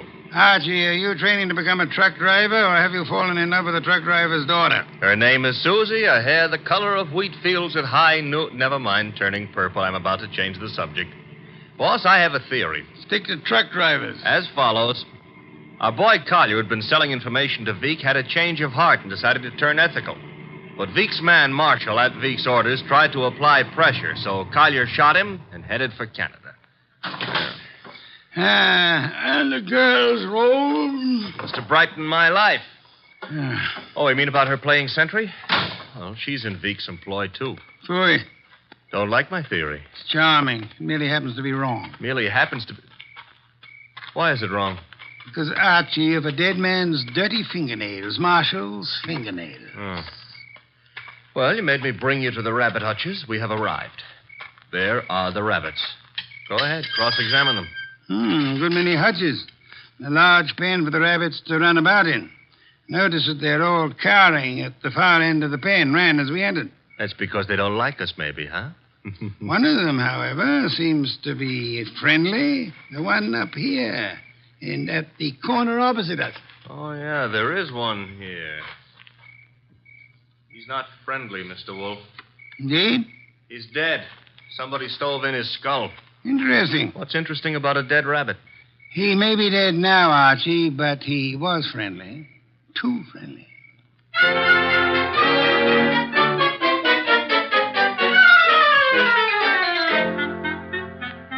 Claire, this is Mr. Wolf. Mr. Wolf, this is Claire. Claire, I'm Archie. Chair, Archie. A chair. Try this one. Be gentle with it. If you break it, all the early Americans will hate you. It'll serve. Steady. Oh. Well, now then. Mr. Wolf, I'm dreadfully tired. The police have... Are idiots. What?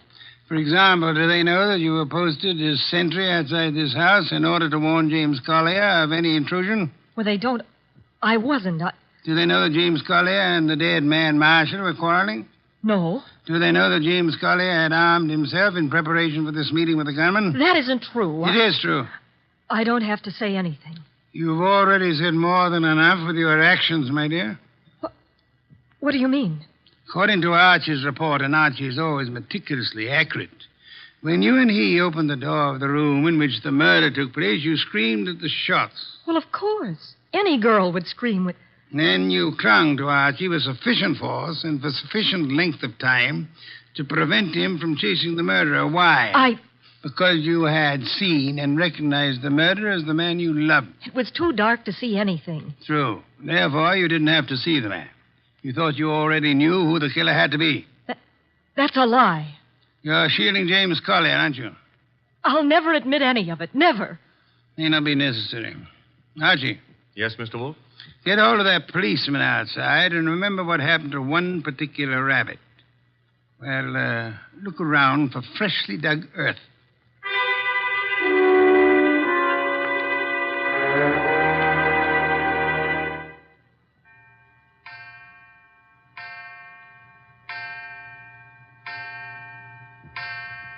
Midnight. What are we waiting for? A return? Archie's? No, it'll take him longer. Well, then whose? Mr. Veek's, of course, complete with revolver. Come in, Mr. Veek. It couldn't have been easier. No one outside, only the two of you here. I warned you, Wolf. Fiddlesticks. You merely tried to use me as a prop for an alibi and a rationalization for a motive. I don't understand. Mr. Wolf does. Indeed, I do. Did you really think me fool enough to believe your proposal, Mr. Veek? It was plausible. It was nonsense. You pretended you were handing James Collier plus the proofs of his guilt over to me in an effort to keep yourself out of the picture. But your proposition was silly. No matter how much I might have wanted to help you, I would have been powerless once James Collier went before a jury. You're too intelligent not to know that. That couldn't have given you enough to go on. It didn't. You yourself gave me more. I did. When you came to my room, you told me you knew Mr. Goodwin and I had come to Greendale, checked in at the hotel. I did. However, when I phoned you later and asked for an account of your movements between 10 and 10:30, you replied that you had driven to the hotel, signed in, and came directly to my room. Obviously, you already knew of my presence in the hotel. How? Only one way you could have known. You had seen Archie at some time prior to the time you checked in at the hotel, and the only place where Archie was here, at the farm. Yes, which told me Mr. Veek had been here at the time of Marshall's death. What was Veek doing here? Only one thing. Murder. Then he killed the gunman. No other possibility. But, Jimmy, I thought he did it. James Collier couldn't have killed Marshall because at the time he was killed, James Collier was already dead. Archie! What's this? Me, let's play. Undrop that gun first. My arm. That's nice and cooperative, so... You'll be quiet for a while. The cop is back in the rabbit pen, Mr. Wolf, guarding Collier's grave. Grave, Archie? Yeah, with James Collier in it. Oh, poor Jimmy. Veek knew the expose was coming. He had to shut Collier up. So he had his gunman, Marshall, kill Collier and bury him in the rabbit run back of the hutches. You spotted that, boss, because of... You dead rabbit. The others scuttled away from the man who bore James Collier's body to that lonely spot. But one rabbit overcame his fear. He was too friendly. And got killed for it. There was that And the dirty fingernails of Marshall, the gunman who killed and buried James Collier. Your description indicated extreme neatness. The dirty fingernails were a wrong note. Yeah, indicated he'd been digging. So we know now, don't we? Veek killed his own triggerman to frame a dead man for it. Collier would be thought guilty. He'd be hunted among the living. And all the while... Oh, I'm sorry, Claire. It's all right, Archie. I didn't love Jimmy. That was all washed up. Mr. Wolf, I understand everything, except why did Jimmy suddenly start staying at the farm with the rabbits? He knew he'd be watched. He couldn't risk conveying his information by telephone or the mails. Nor could he be seen holding conversation with men who might be traced to Veek. But who would suspect a truck driver delivering carrots for the rabbits as being the go-between for Jimmy Collier and Veek? Nero Wolf. Which is why I hope there's an adequate bed in this house for Mr. Wolf. I'm sure I'll be able to find one. Splendid, Archie. You will have the police remove Mr. Veek, and then... And then maybe Claire would like to go gathering rosebuds, huh? By moonlight? I would like to. Phooey. I shall go up to bed now. I've seen the moonlight more times than I care to remember. However, while you and Miss Claire stroll through the moonlight, Archie... Yeah? You might remember that rosebuds have thorns.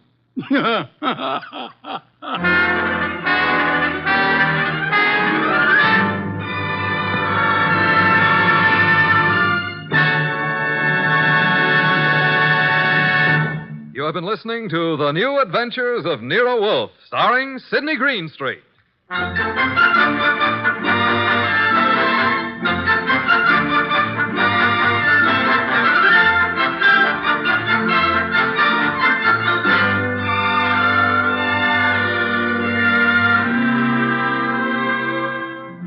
Tonight's transcribed story was based on the characters created by Rex Stout.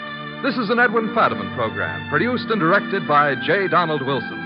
In the cast were Larry Dobkin as Archie Goodwin, and Martha Shaw, Hal Gerard, Herb Butterfield, Howard McNear, and Bill Johnstone. Next week at this same time, Nero Wolfe and Archie will bring you The Case of the Impolite Corpse. Don Stanley speaking.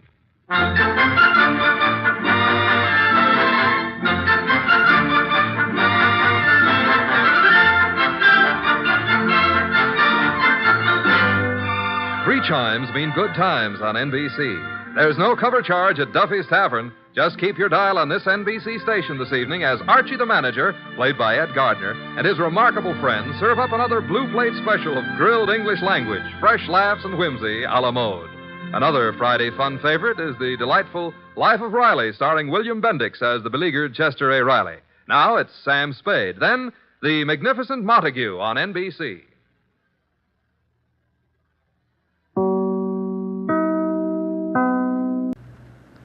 Here's another in NBC's great parade of new shows.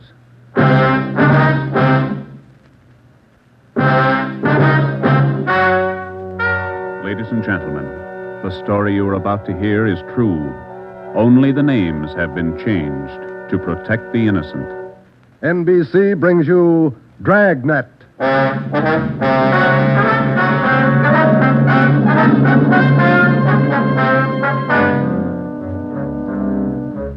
You're a detective sergeant. You're assigned to narcotics detail. For more than 2 months, doctors' offices have been burglarized, hospital pharmacies pillaged, drugstores robbed, medical supply firms ransacked, with one purpose in mind: the theft of narcotics. The criminals are expert, cunning, vicious. Your job, get them.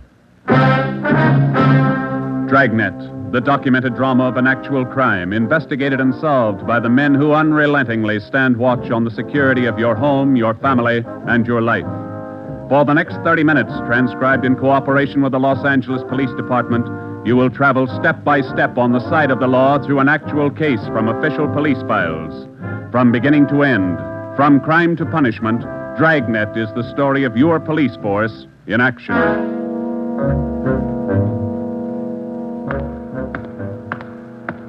It was Thursday, March 23rd. It was windy in Los Angeles. We were working the night watch out of narcotics. My partner's Ben Romero. The boss is Ed Backstrand, chief of detectives. My name's Friday. I was on my way back from the record bureau, and it was 10:35 p.m. when I got to room 24. Narcotics detail. Yeah, okay. Well, we'll be right over. Thank you. Get anything, Joe? Nothing we don't know already. How about you? That was the county hospital on the phone. Doc Welch. Pretty fair lead. I told him we'd be right over. What's he got? One of our informants, Benny Trounsel. Ready? Let's go. What's with Benny? It's bad shape. Somebody worked him over. They found him in an alley off of South Main. Yeah? Doc says Trounsel talked before he passed out. Anything good? He claimed he knows who's running the new dope racket in town. Says they got him. No, let's take the stairs here, huh? Why should they bother with small fry like Benny? That's what I'm wondering. Blackmail, maybe. Benny's still on the needle? Maybe that accounts for his story. Doc says his skull is fractured. Morphine doesn't do that to you. Yeah. Benny mention any names? I don't know. Doc didn't say. Here's the garage. Come on. When did they pick up Benny? About an hour ago. You get a pocket full of bundles on him. Heroin. Trounsel's small fry. He never had that much dope on him in his life. That's what makes it interesting. Let's go.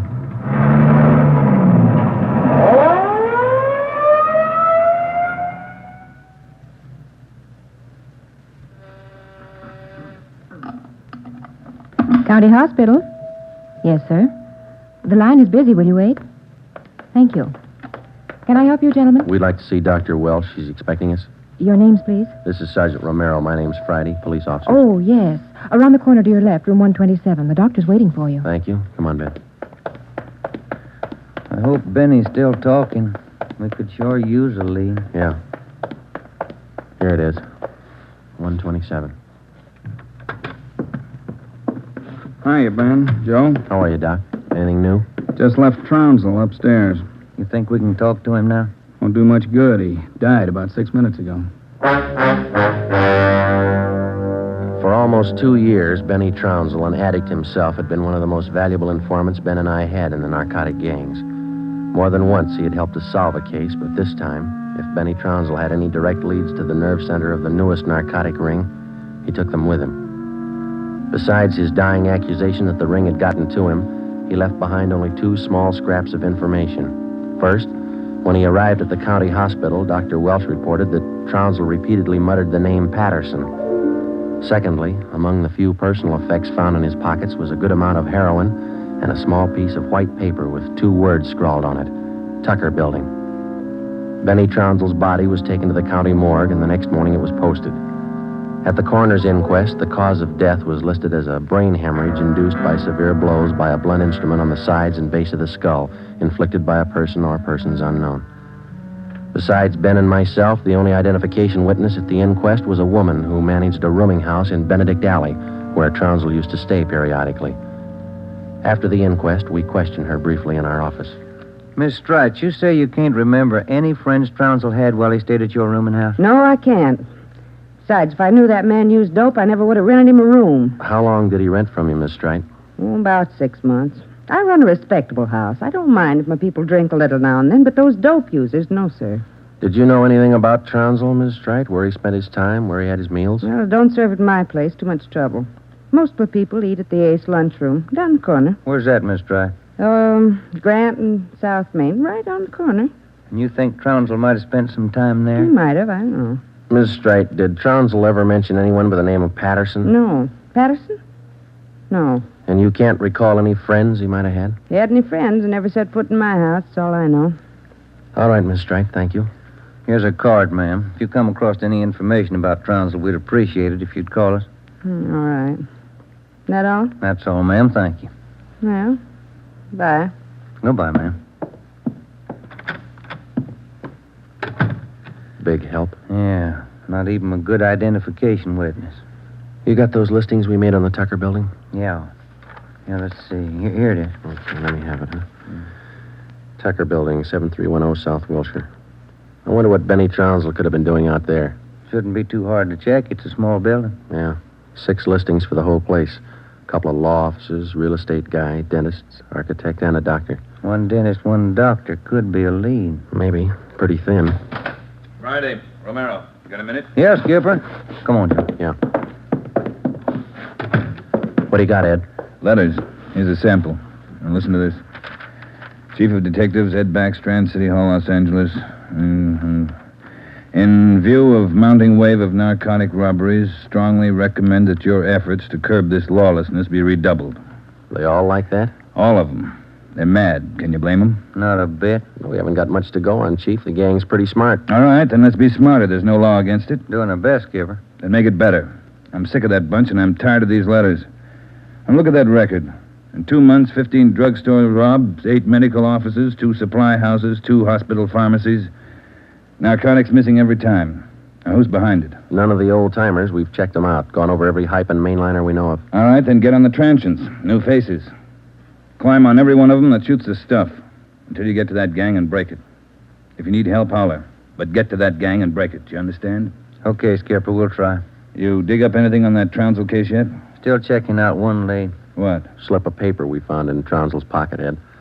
Said Tucker Building on it, that's all. Just going to check it out when you called. All right, hop on it, fast. We got a lot of pressure on us. Keep in touch with the office.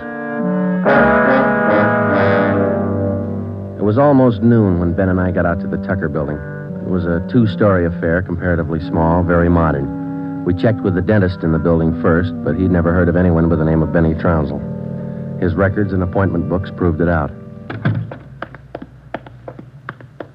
Well, that's one down, Joe. Yeah. Let's try that doctor's office now. What's his name? Let me see. Springer. Dr. Fred Springer. He's on the second floor. Okay. There's a stairway down there. Come on. Pretty close to lunchtime. Might not be in. Maybe.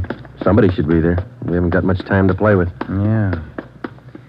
Chief sure was up in there this morning. Here's the office. Fred Springer, M.D.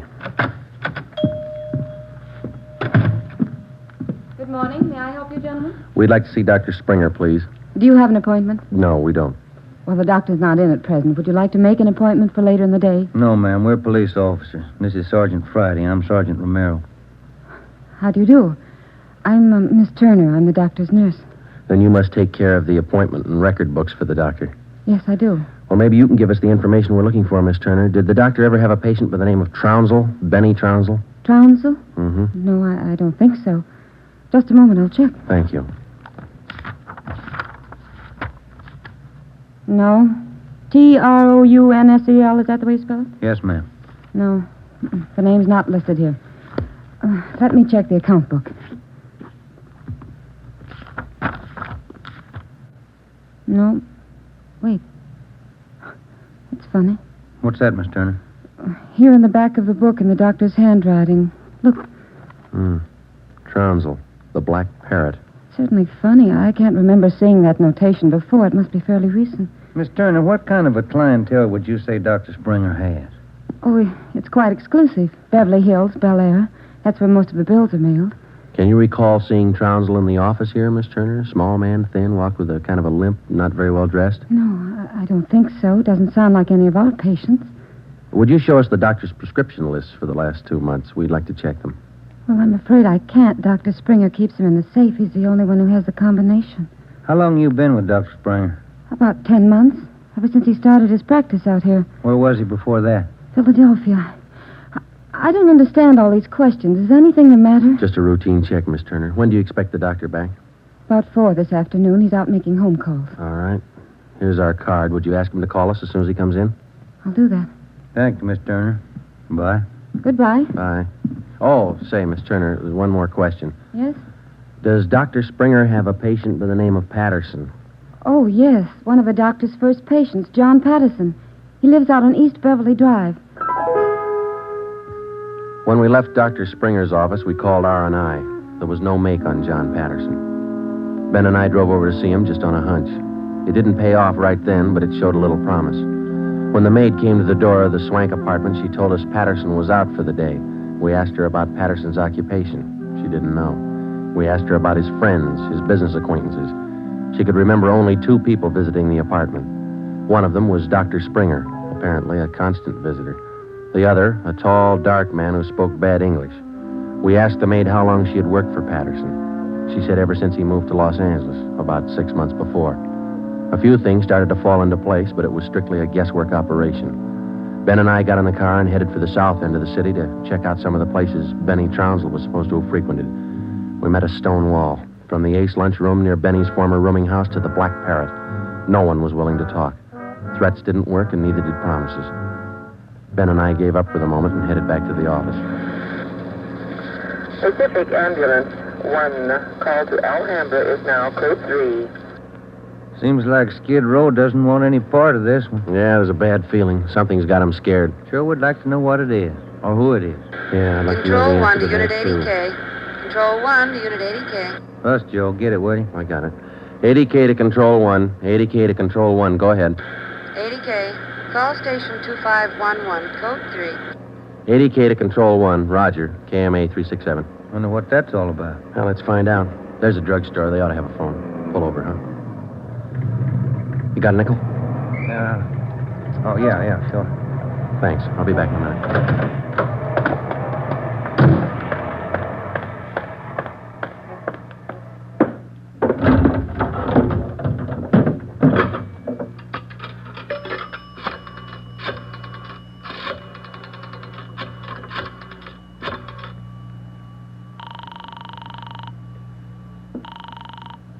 City Hall.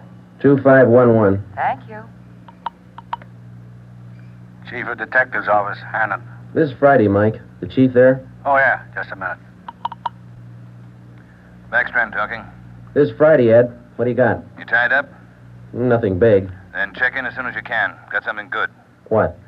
You remember the stick-up at St. Agnes Hospital about a month ago? Pharmacy there? What about it? 2 patrolmen picked up a user down near Union Station about an hour and a half ago. Yeah? Guy was way back on his heels. He had 2 vials of morphine on him. Vials had serial numbers. Good. Did they match out? Perfectly. Thanks, Ed. We'll be right in.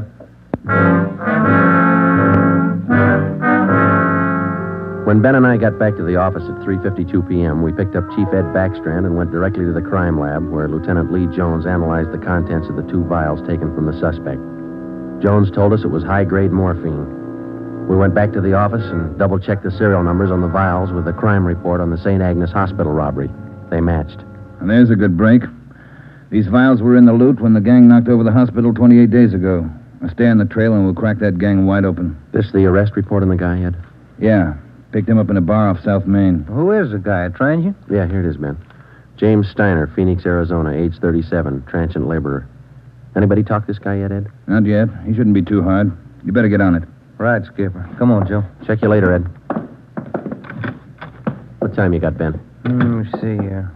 25 past 4. A phone call for you, Ben? Yeah, who was it? Your wife wants you to pick up some aspirin and a bottle of nose drops for your kid on your way home. Oh, yeah, almost forgot. That the only call we had, Mike? That's right. Thanks. Okay. You got that Dr. Springer's number, Ben? Yeah. Here it is. Crestview 55284. Thanks. Nurse said he'd call us around 4, didn't she? Yeah.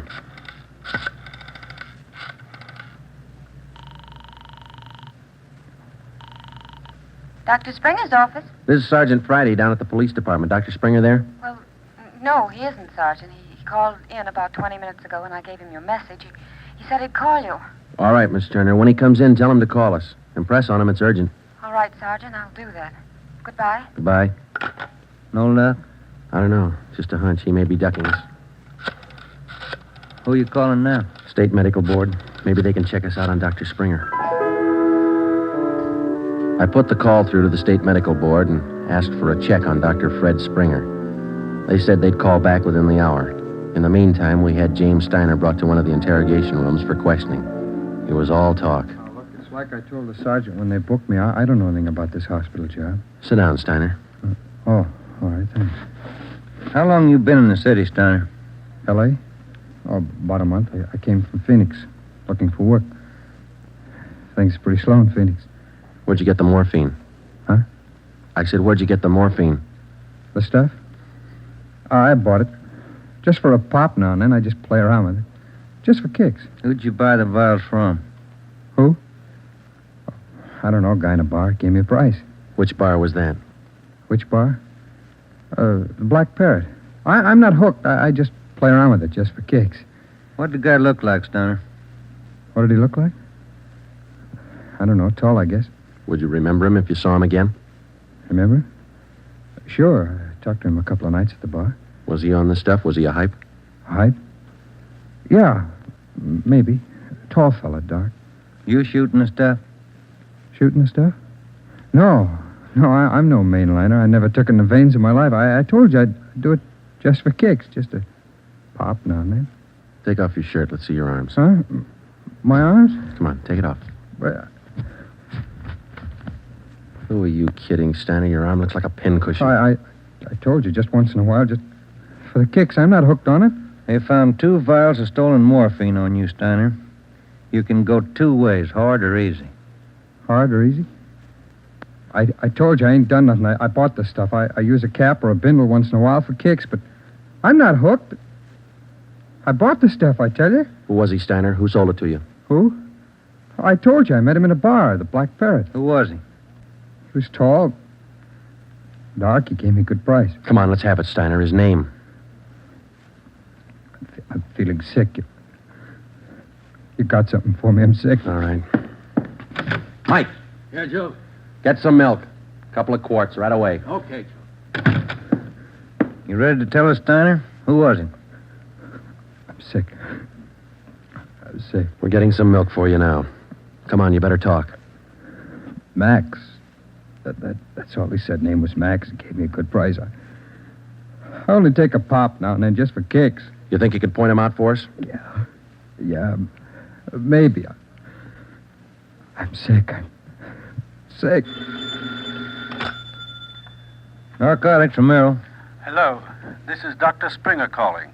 You wanted to talk to me. Yes, we did, Doctor, and we've got a few questions we'd like to ask you. Oh, hold on just a minute, will you? It's Dr. Springer, Joe. All right, tell him we got to see him tonight. We'll call him back later. Dr. Springer? Yes? Sorry, Doctor, we'll have to see you later on tonight. You be at home? Well, I have an appointment this evening. Would you mind telling me what this is all about? Sure, Doctor. It's about a man named Benny Trounsel.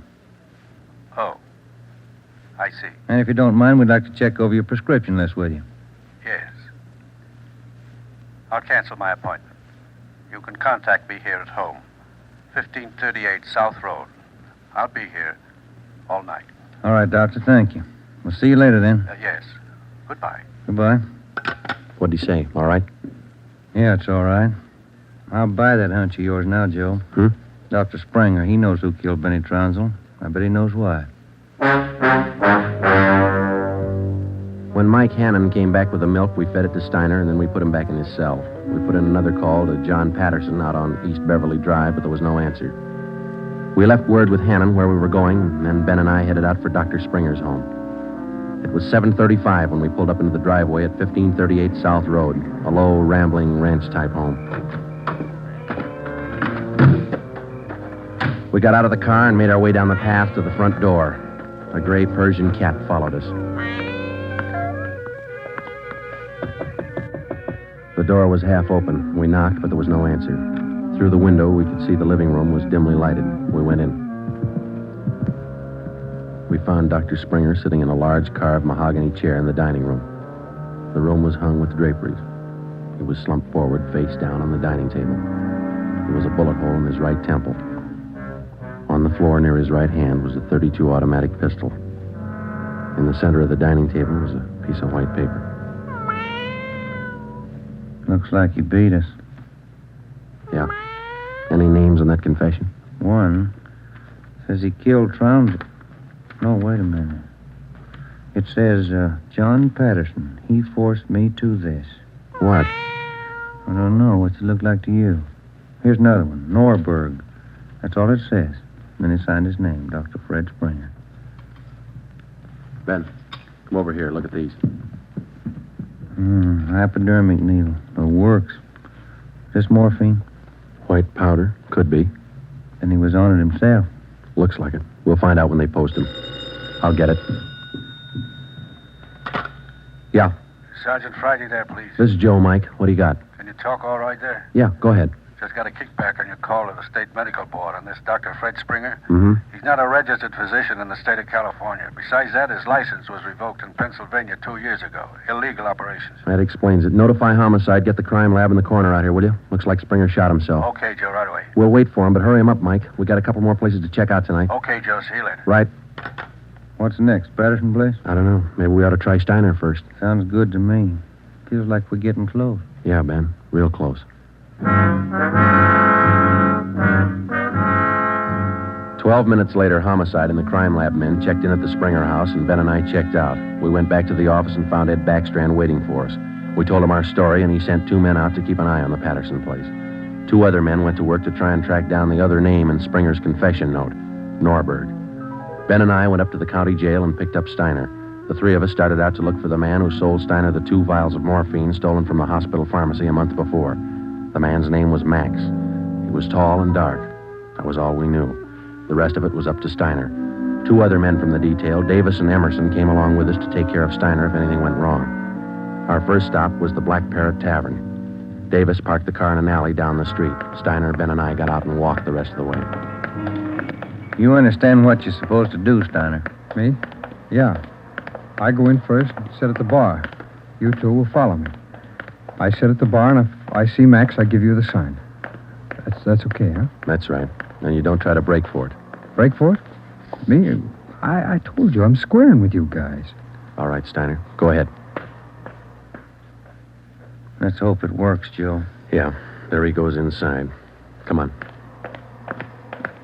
Now, look, try to grab one of the booths along the wall if you can, huh? Right. Here we are.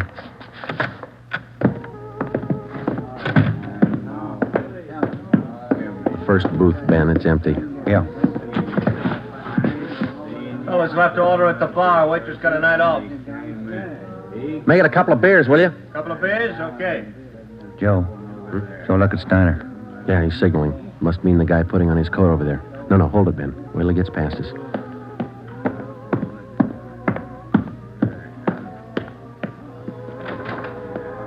All right, get Steiner back to the car. I'll tail the guy. You come after me.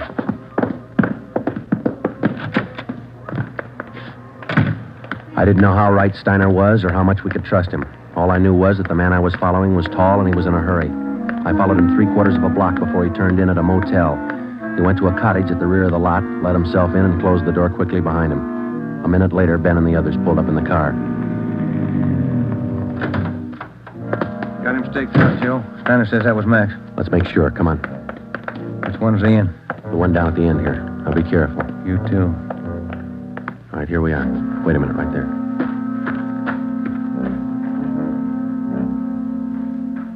All right, look, there's no rear door. He's got to come out the front. Keep the door clear. You ready? All set.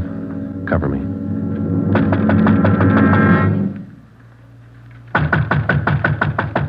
Open up in there. Who is it? Police officers, open up. Just a minute. All right, Ben, give it back to him. Don't shoot! We'll come out! All right, throw your guns out first, then come out with your hands behind your head and make it fast. Watch it, Ben. He's making a break. All right, mister. That's far enough. Get out of my way. Get out of Get him, Ben. That's good, Ben. You all right? Yeah. He didn't mean it, Copper. He didn't mean it. He didn't know what he was doing. Well, that must be a good excuse, lady. A lot of people use it. Come on, Ben. Let's take him in.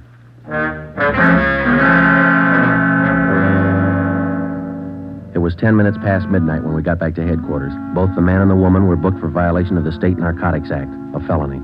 He gave his name as Max Jansen.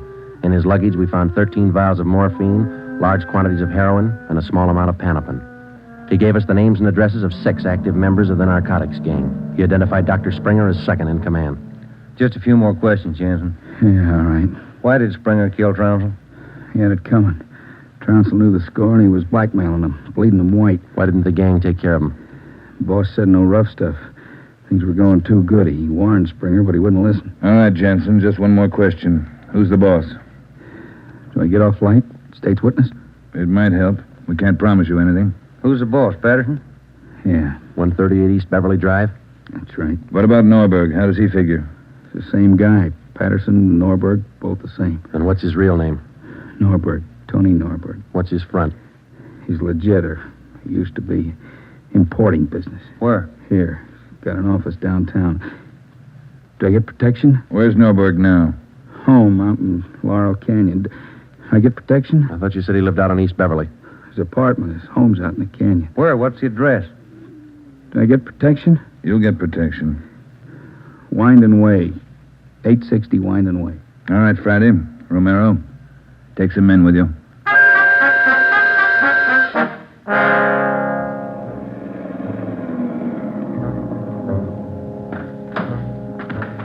All right, Davis, cover the back of the house. Levine, you cover the front. Come on, Ben.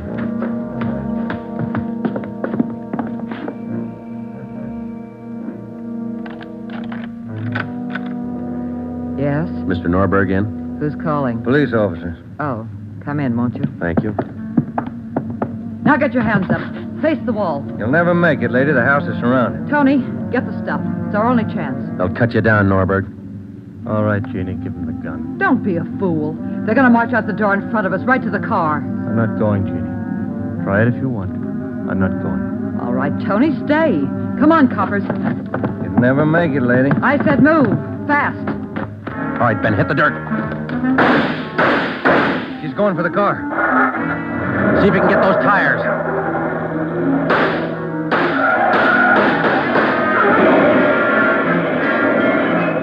Come on.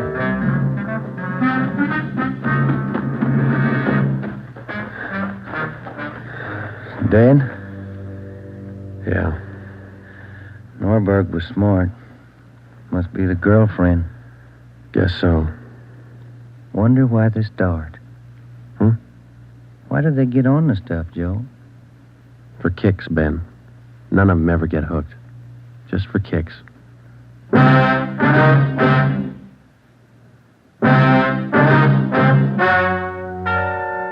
story you have just heard is true. Only the names were changed to protect the innocent.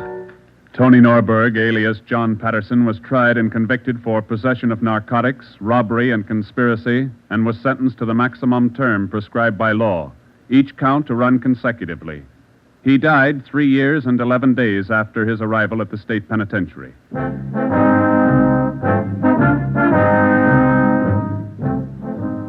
You have just heard the 9th in a new series of authentic cases transcribed from official files. Technical advice for Dragnet is furnished by the Los Angeles Police Department. Tonight's program is dedicated to Chief Erskine Fish of the North Sacramento Police Department, who on the night of August 11th, 1935, gave his life so that yours might be more secure.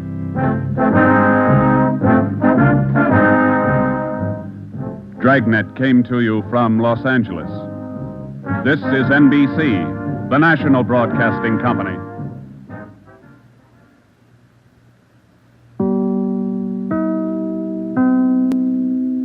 Hey, Abbott, what time is it? It's time for the Abbott and Costello Show. We're on the air for ABC here in Hollywood. Well, what are we waiting for? Let's go with the Abbott and Costello Show.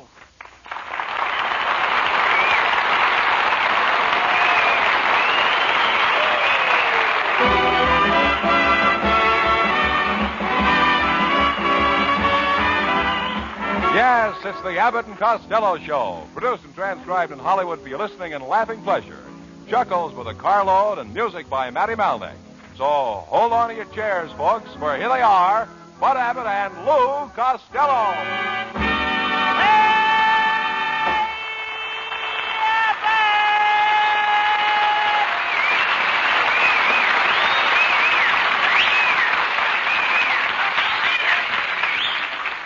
All right, Costello. Shut up. Hey, Abbott! Costello, here I am. What are you so excited about? What am I excited about? Yeah. Two motorcycle cops just chased me up Sunset Boulevard. Boulevard. What for? What for? Yeah. Just because I had the green light with me for 6 blocks. Well, wait a minute. Now, look. If you had the green light with you, why were the cops chasing you? I had it in the back seat of my car. You and your whole family are always in trouble with the law. I guess you're right, Abbott. No, I guess you're right. Yes, indeed. During the last war, my brother Pat got arrested because he forgot to register for the draft. He forgot to register. Yeah, he was too busy milking his cows. Milking his cow? Mm-hmm. He should have been at the front. What for? The milk was at the other end. You're a hopeless idiot, Costello. Oh, please don't say that, Abbott. It isn't my fault. I had a very sad home life. You did? I did.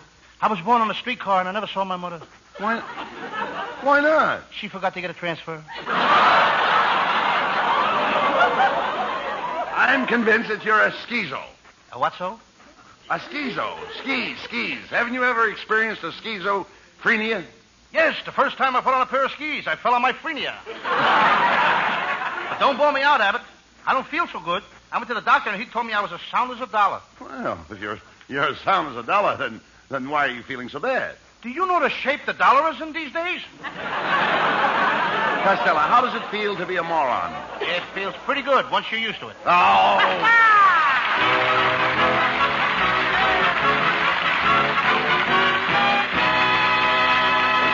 Well, there's a sample of the high-grade nonsense you'll be hearing for the next half hour.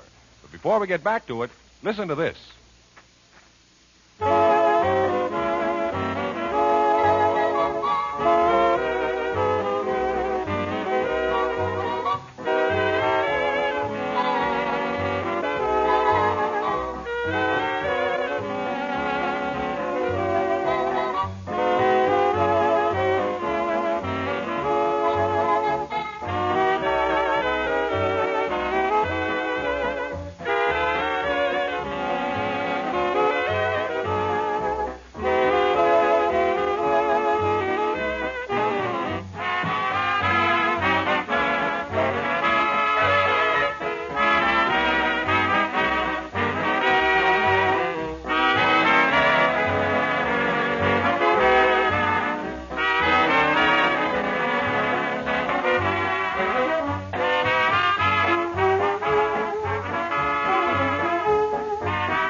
stop howling, Costello. What is it? Stop howling. Where'd you get that black eye? Oh, I met Marilyn Williams at the country club, and she asked me if I'd like to play around with her. Yes? How did I know she was talking about golf? You look terrible, Costello. I do? Yes. Well, I had a bad day, Abbott. When I left Maryland, I ran into a tough guy with a gun. He said, give me your money or I'll blow your brains out. What did you do? I told him to blow my brains out. Why? In this town, you can get along without brains, but you gotta have money.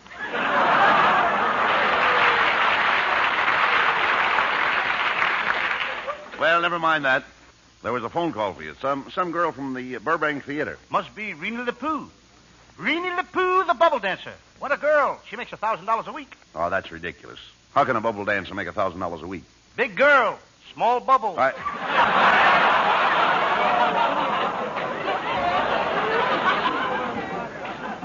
Does Marilyn Williams know that you're running around with this bubble dancer? Oh, sure. I told her, and she took it like a trooper. Like a trooper? A stormtrooper. Well, now, don't be too hasty in giving up Marilyn for Lena LePoo, especially. No, Reenie LePoo. Reenie, is it? She's French girl. Oh, French girl. Are you sure that Miss LePoo loves you? Oh, sure. Ever, she'd do anything for me. Okay. She loves me so much that she goes out with other fellas so I can get the proper rest. Ain't she a nice girl? Do you think you'll marry her? Nope. We got different ideas about marriage. She wants to have 5 boys, enough for a basketball team. Well, what's wrong with that? I'm a football fan myself. You get so stupid. Tell me, is there a school for morons? Oh, sure there's a school for morons. You mean you didn't know it? No, I didn't. And all the time we thought you were playing hooky. Costello, you'll be the death of me yet. What was that? I said you'll be the death of me yet. Promises. All I get is promises.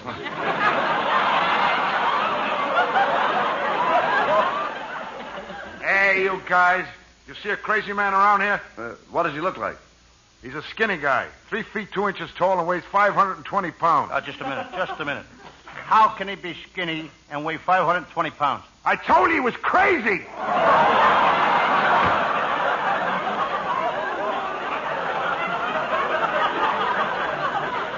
You know the door shut before he went out? 2 to 1, the sound guy's got the script upside down. Well, he's crazy. Hey, every week more crazy people come into this show. Last week, Abbott's wife walked in here with a rubber plant. Now, wait a minute. What's the matter with my wife walking in here with a rubber plant? Growing out of her head? Mr. Costello. Hey, Mr. Costello. All right, Norman, all right. What's the trouble? Well, you know that box of matches you gave me yesterday for my mother? Yes? Well, she can't light them. Well, here, give me the box. Now, I'll show you how to light them. Look, I just striped them on the seat of my pants. I know, but she can't wait for you to come over to the house every morning when she wants to light the stove.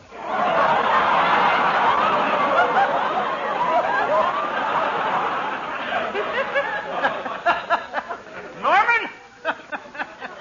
I got something for you, and I want you to keep it under your hat. What is it? A new head. Costello, look, why don't you stop picking on Norman? Oh, why don't he get out of here and get himself a job? Norman, when I was your age, I was working in a store for $3 a week, and in 5 years, I owned the place. Yeah, but you can't do that nowadays, Uncle Louie. And why not? Now they've got cash registers. That was Abbott's nephew, folks. And at the end of the season, we're going to send him to the Harvard Medical School in a bottle. Oh, now look, Costello. Norman is a brilliant student of history. Right now, he's studying about the Egyptian pyramids. What's that? Well, they're great big things made out of concrete that took thousands of men to build them. Hundreds of years to finish them, and by the time they were finished, they cost millions and millions of dollars. In Egypt, they call them pyramids. We got the same thing right here in California. Yeah? We call it the Hollywood Freeway.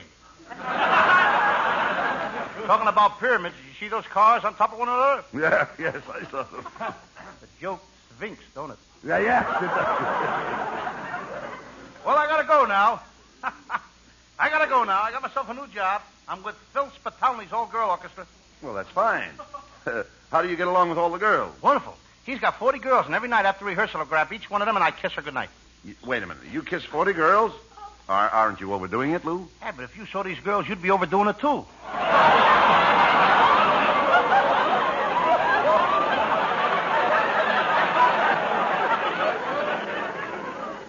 What's your job with the orchestra, Lou?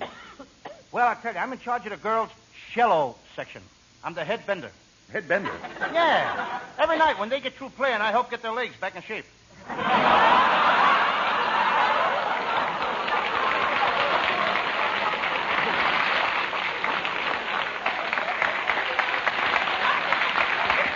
Well, isn't that dangerous work, Lou? Well, I'm used to dangerous work, Abbott. In the summertime, I'm a high wire walker in the circus. Do you use a net? No, my hair is just naturally curly.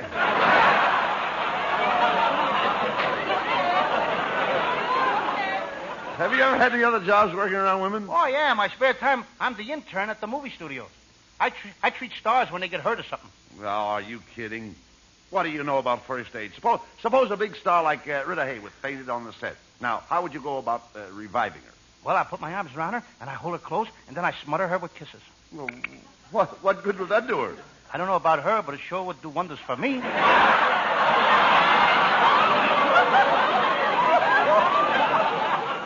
Hello, boys. Well, look, Costello, it's our singing star, Marilyn Williams.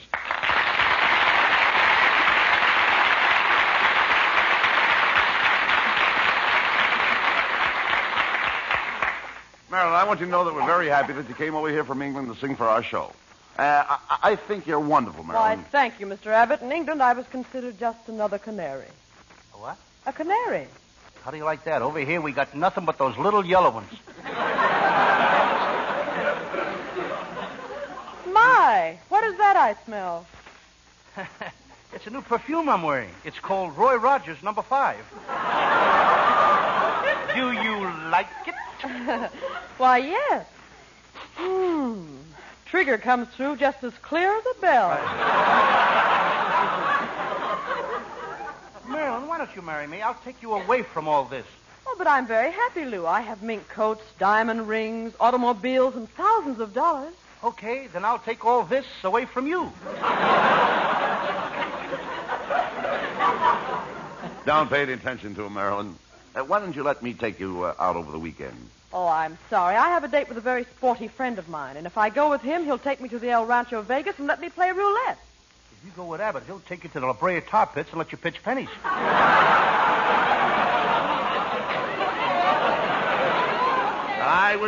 I wouldn't blame Marilyn if she left this program and went back to England. You haven't done a thing for her since she's been with us, Lou. Oh, no? No. What about that lovely big present I sent you? You mean that manhole cover? That was no ordinary manhole cover. That one came from Beverly Hills.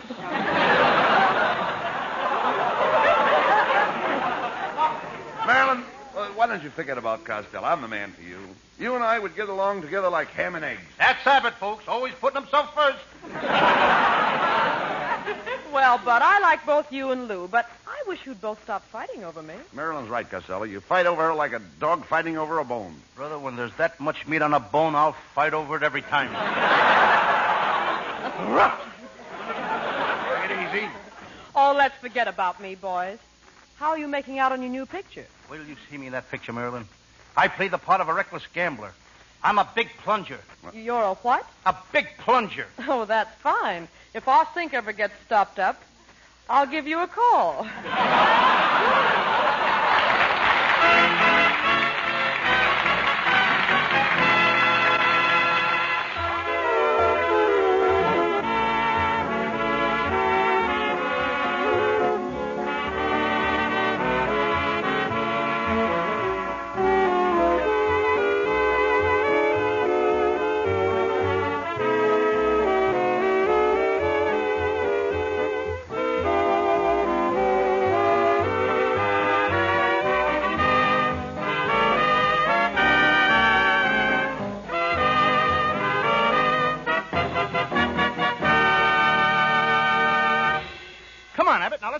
Now, wait a minute, Costello. Let's turn on the spotlight. Let's turn it on our singing gal from England. Oh, that's great for us, and it's great for everybody listening. Here she is, folks, Marilyn Williams with Matty Malnick's music. From the new Broadway musical, Where's Charlie? Here's a song I like. My darling, I've wanted to call you my darling for many and many a day. My darling, I've fluttered and fled like a starling. My courage just melted away. Now all at once you kiss me, and there's not a thing I'm sane enough to say, except my darling, get used to that name, my darling, it's here to stay. My darling, I've wanted to call you my darling for many and many a day. My darling, I fluttered and fled like a starling. My courage just melted away. Now all at once you kiss me, and there's not a thing I'm sane enough to say, except my darling, get used to that name, my darling. It's here to stay.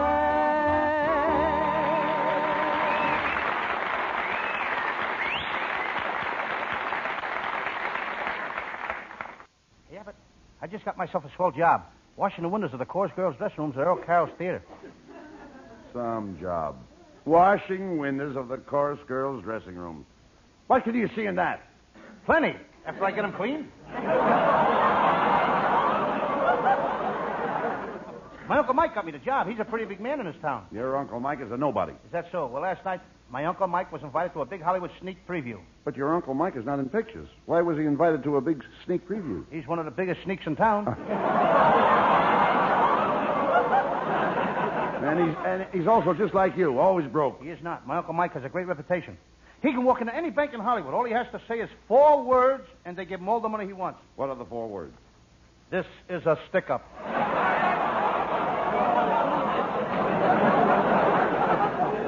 No, I don't see how your Aunt May puts up with Mike. Well, they get along pretty good. I can't see it. Uncle Mike is the boss in this house. Aunt May runs the kitchen, and she tells the cook what to do. She tells the maid what to do, and she tells the gardener what to do. What about Mike? He can say anything he wants to the cat. Well, at least he's got some home life. Costello, why don't you find a nice woman? That's the home type. I got one. Last night I said to her, let's go out for dinner. She said, no, Louis, I'll cook dinner for you. Then I said, how's about going to a nightclub? And she said, no, Louis, we'll stay home and listen to the radio and save money. Oh, wait a minute. She sounds wonderful. Where did you meet her? My father introduced me to her. What did he say? He says, Louis, this is your mother. Yeah, dummy, why don't you find a nice girl and ask her to marry you? I did have it. I asked that little blonde school teacher next door to marry me. Then what did she say? She said, ask my father. Well, did you ask her father? He didn't appeal to me. Oh,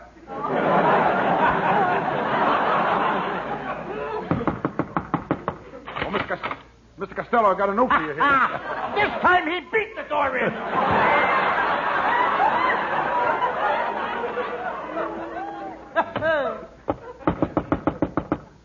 Oh, Mr. Costello.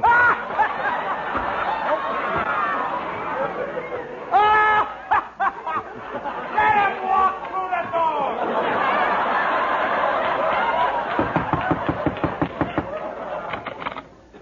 Oh, Mr. Costello, I got a note for you here. I'm not answering you. I like it the other way.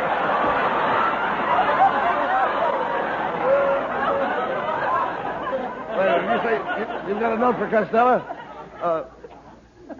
Well, I take it, Lou. Who's it from, Lou? It's a fan note from one of my listeners. It says, Dear Mr. Costello, your portrayal of Sam Shovel, private detective on the radio, is my favorite program. It's so funny that last week while listening to you, I simply died laughing. I'm coming to the studio tonight. I hope he gets in this time. He made it! Mr. Costello, there's someone here to see you. Who is it? A corpse with a smile on his face.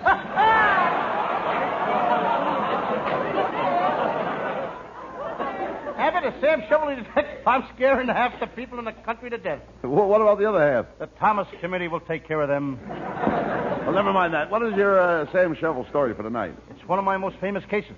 I call it the case of the boy named Tony, whose mother kept him locked in a closet, or Tony's Home Permanent.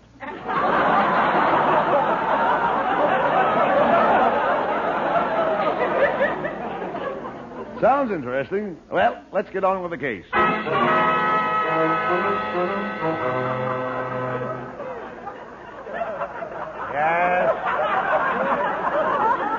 Yes, I'm Sam Shovel, private detective.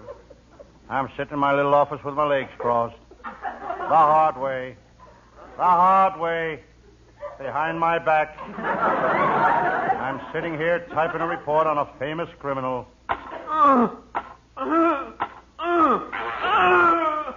Pulling the criminal out of the typewriter. I turn to my desk and pick up a piece of paper. Do, re, mi, fa, sol, la, si, do. It's notepaper. I decide to clean out my desk and throw all the old bills into the wastebasket.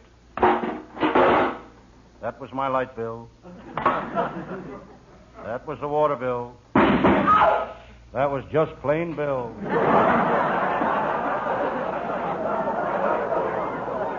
I glanced down at the desk. There lies a full run of one of my early cases.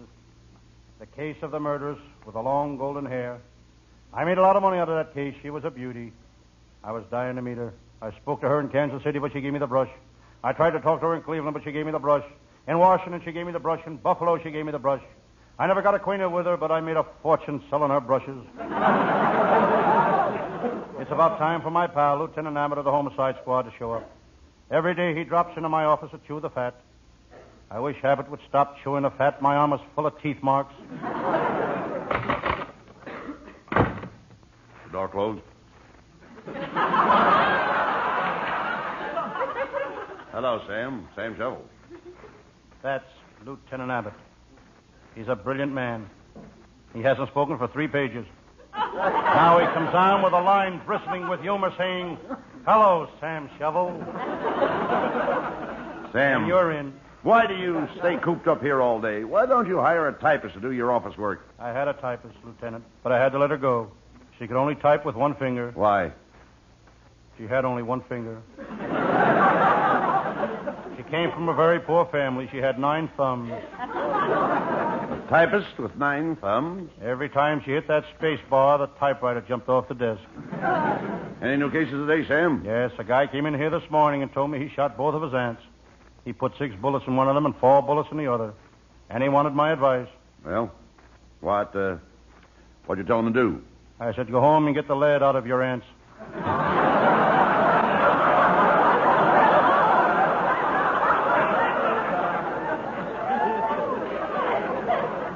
Sam, I've got a case for you. The chief wants you to shadow Striptease Susie, the burlesque queen, and see if you can get something on her.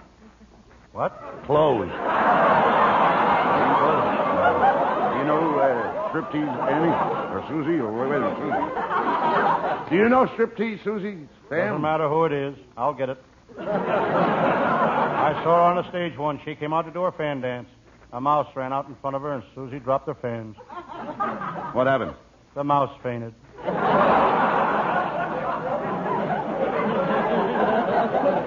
Well, forget about that case, Sam. How would you like to help me collect some evidence against Waterfront Lil? I think her cafe on the riverbank is a hangout for the smugglers, but I need more information. I'll help you, Lieutenant Abbott. I'll go down there with you. Hand me my fishing pole and that can of bait. What do you want with the bait? I'm going to worm the information out of her. Sam, you're a tough detective. Waterfront Lil used to be your girl, and here you are ready to double-cross her. Yes, Lieutenant Abbott. I'm a detective through and through. Why, I'd double-cross my brother. Hello, Sam. Get out of here before I double-cross you. Who was that? My brother. Now, come on, Sam. We're going to Waterfront Lil's Cafe.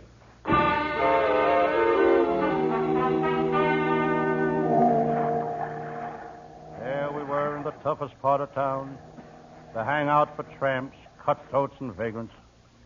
Suddenly, the exciting odor of taboo perfume fills the waterfront air. I wonder where it's coming from. It's me. I'm covered with taboo perfume. Who are you? Oh, just a fragrant vagrant.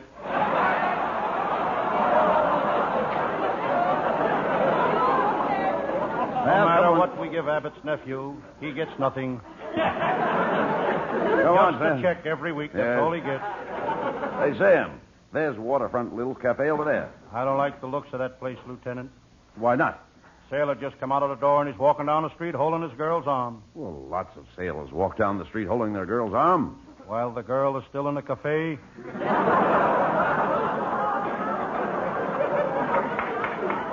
We walked toward the cafe. Lieutenant Abbott was looking left and right. He has shifty eyes. He shifted him in a second.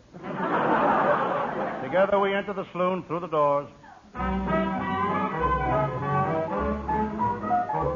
They were swinging doors. They were really swinging tonight. The place was full of tough mugs. A guy 8 feet tall walked toward us. He was a longshoreman. He was a longshoreman.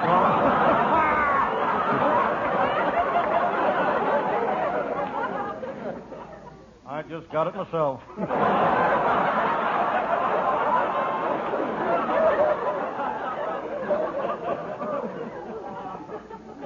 We should read the script once in a while, Abbott. He was the longest shoreman I ever saw. He took a punch at Lieutenant Abbott's chin. Abbott has a glass jaw. I wasn't going to stand there and let that man do that to my friend Lieutenant Abbott. This man was 8 feet tall, so I hit him with a left, I hit him with a right, I hit him with another left, another right. I knocked him down. Then I took his crutches away and broke his pencils.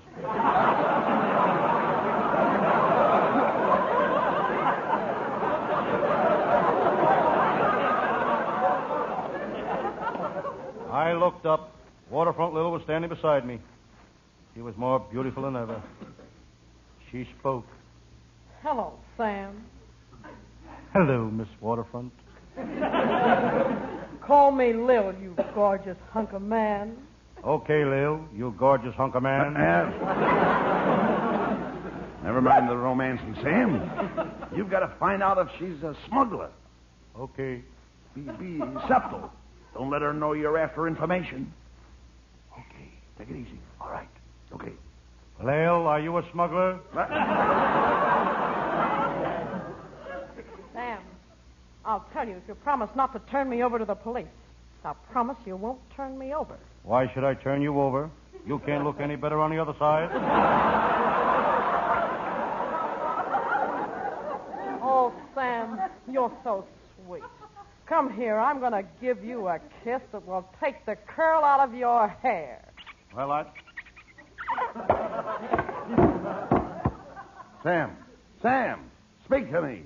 Lieutenant Abbott, call up my mother and tell her I'm no longer a Tony twin.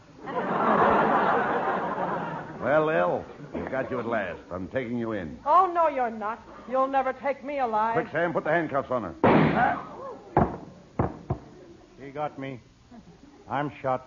Oh, I'm sorry, Sam. Quick, Lieutenant, call an ambulance. We'll take Sam to the hospital. No, not the ambulance. Sam, don't you want to go to the hospital? Yes, but I ain't riding in no ambulance through that Los Angeles traffic. A man can get killed that way. I'll walk. Oh, quick, get him out of here.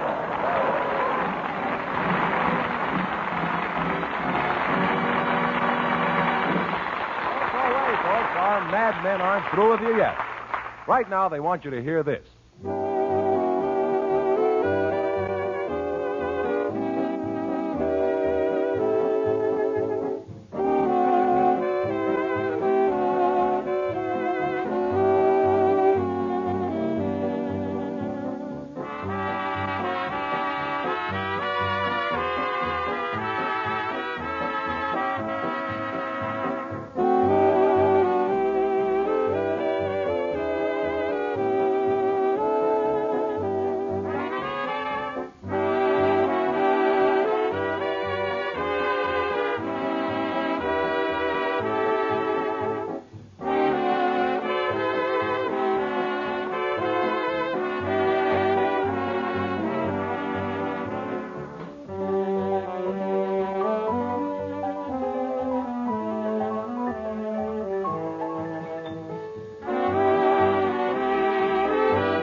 Costello, you certainly gave a brilliant performance as Sam Shovel tonight. Thank you, Bud Abbott. You were full of pep. Yes, sir, you certainly were effervescent tonight. Did you ever see me when I effervescent? Effervescent. Now I know what happened to Baron Munchausen's riders. We've got them. Oh, good night, folks. Good night to everybody in Patterson. Good night.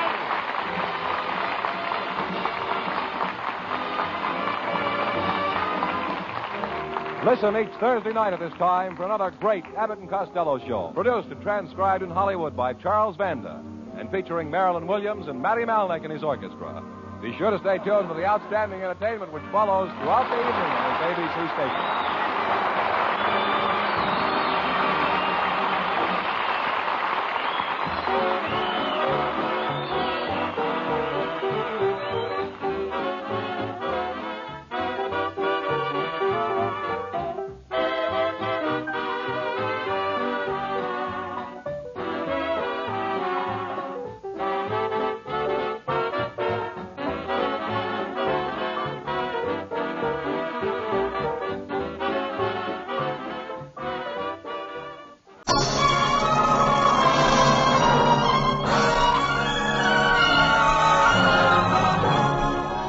House of Squibb presents Academy Award.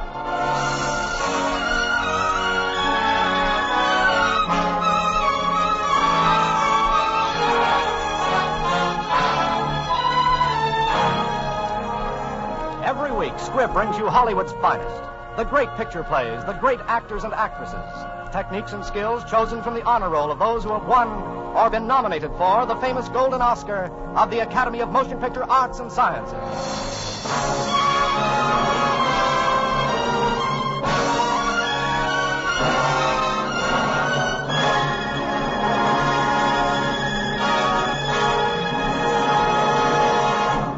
And now, E.R. Squibb & Sons, manufacturing chemist to the medical profession since 1858, bring you the distinguished star, Mr. Humphrey Bogart, who, as Best Actor of the Year, was nominated for the 1943 Academy Award. You will also hear Miss Mary Astor, who won the 1941 Academy Award as Best Supporting Actress of the Year, and Sidney Greenstreet, who was nominated for the 1941 Academy Award as Best Supporting Actor. Tonight, Mr. Bogart, Miss Astor, and Mr. Greenstreet will play the famous roles they created for the screen in The Maltese Falcon, the thrilling mystery which was nominated as Best Production of the Year for the 1941 Academy Award.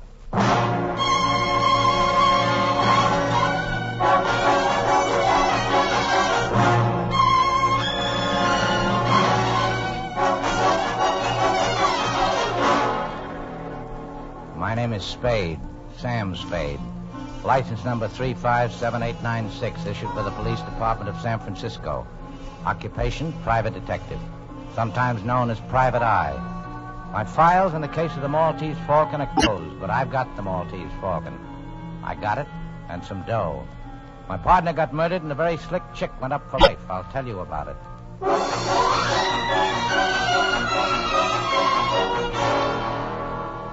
This slick dame comes to see me one day, gives me a song and dance about her sister and a guy called Floyd Thursby.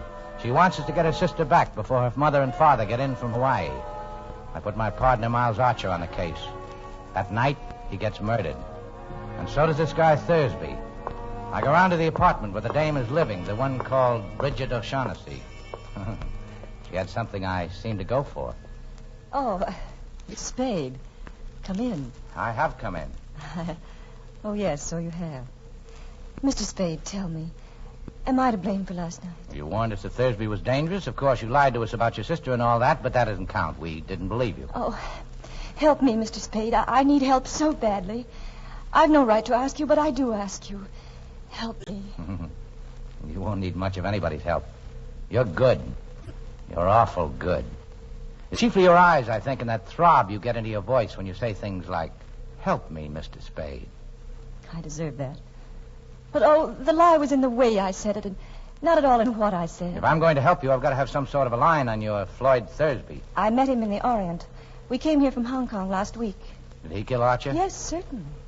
Picked a nice sort of playmate. Only that sort could have helped me if he had been loyal. How bad a hole are you actually in? As bad as could be. Physical danger? I'm not heroic. I don't think there's anything worse than death. Then it's that. It's that as surely as we're sitting here. Unless you help me. Who killed Thursby? Your enemies or his? I don't know. His, I suppose. I'm afraid. I don't know. Who are these enemies? Well, there's a small, dark man with white teeth and a smooth, dangerous, fat man. Oh, this is hopeless. Well, how much money you got? I have about $500 left. Give it to me.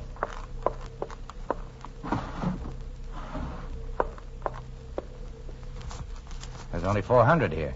I had to keep some to live on. Okay. I'll be back as soon as I can. You needn't come to the door with me. I can let myself out.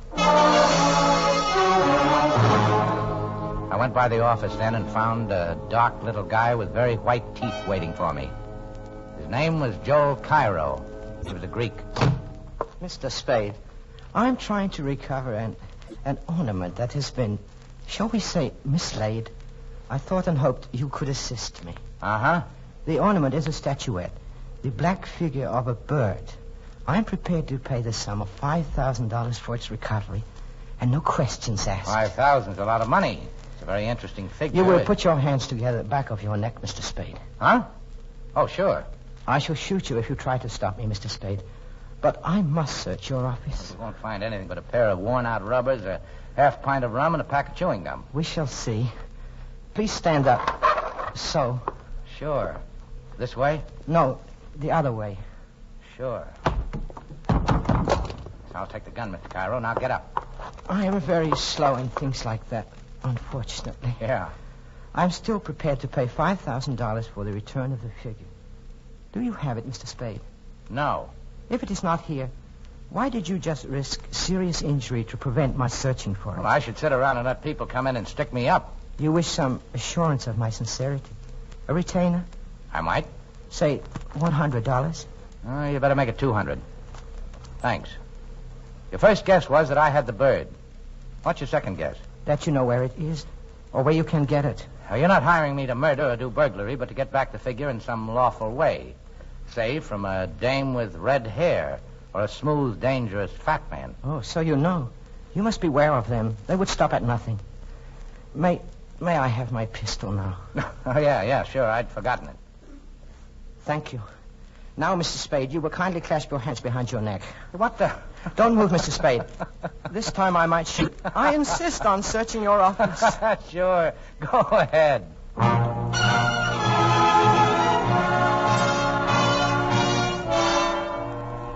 I finally got rid of the Greek and started back for Bridget O'Shaughnessy's apartment. Matter of fact, I had a hunch that the Greek was going there himself and started to tail his cab when a sad-faced guy poked something into my back and said... Come on. The fat man wants to see you.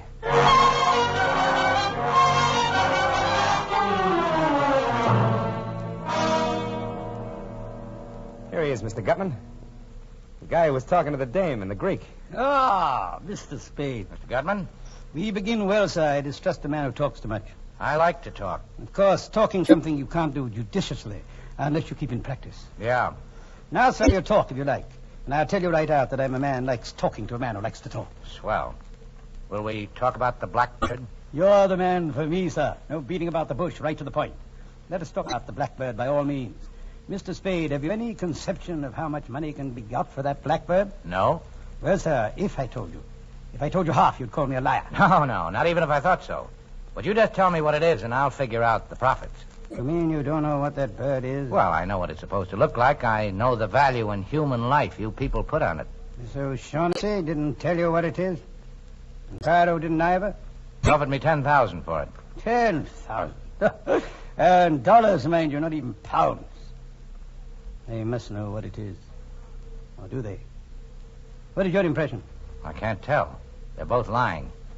If they don't know, I'm the only one in the whole wide, sweet world who does. Swell.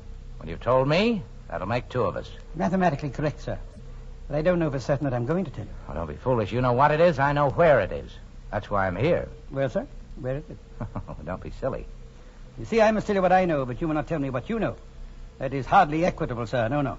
I don't think we can do business along those lines. Yeah, well, think again and think fast. I can get along without you and keep that Gunsel away from me while you're making up your mind. I'll kill him. Well, sir, I must say you've the most violent temper. Well, what are you wasting time for? You've got till 5:30. Then you're either in or out for keeps.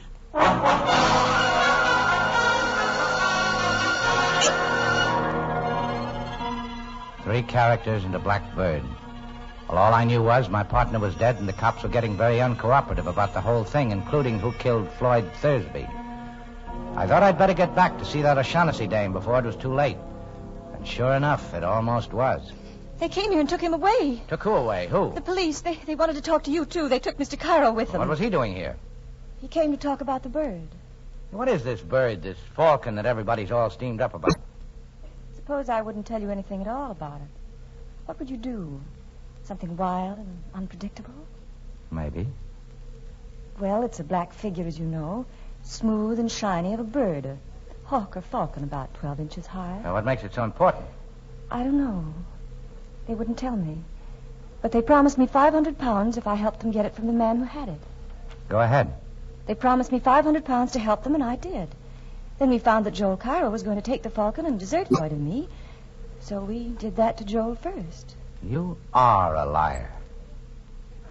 I am a liar. I've always been a liar. Well, don't brag about it. Is there any truth at all in that yarn? Some. Not very much. Well, we've got plenty of time. I'll put some coffee on and we'll try again. Oh, I'm so tired. So tired of lying and thinking up lies and not knowing what is a lie and what is the truth. Oh, darling, don't stare at me like that. Come closer, darling. It is something to do while waiting. Why not? Kiss me, Sam Spade. Kiss me. Why not?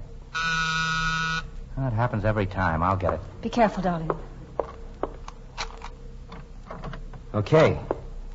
Come on, you. He wants to see you. Well, if it is the fat man's killer. Hello, paleface. How many did you bump off today? Shut up. Gutman's waiting for you. No kidding. What kept you? Darling, what do you want? He wants me. The fat man's been thinking things over.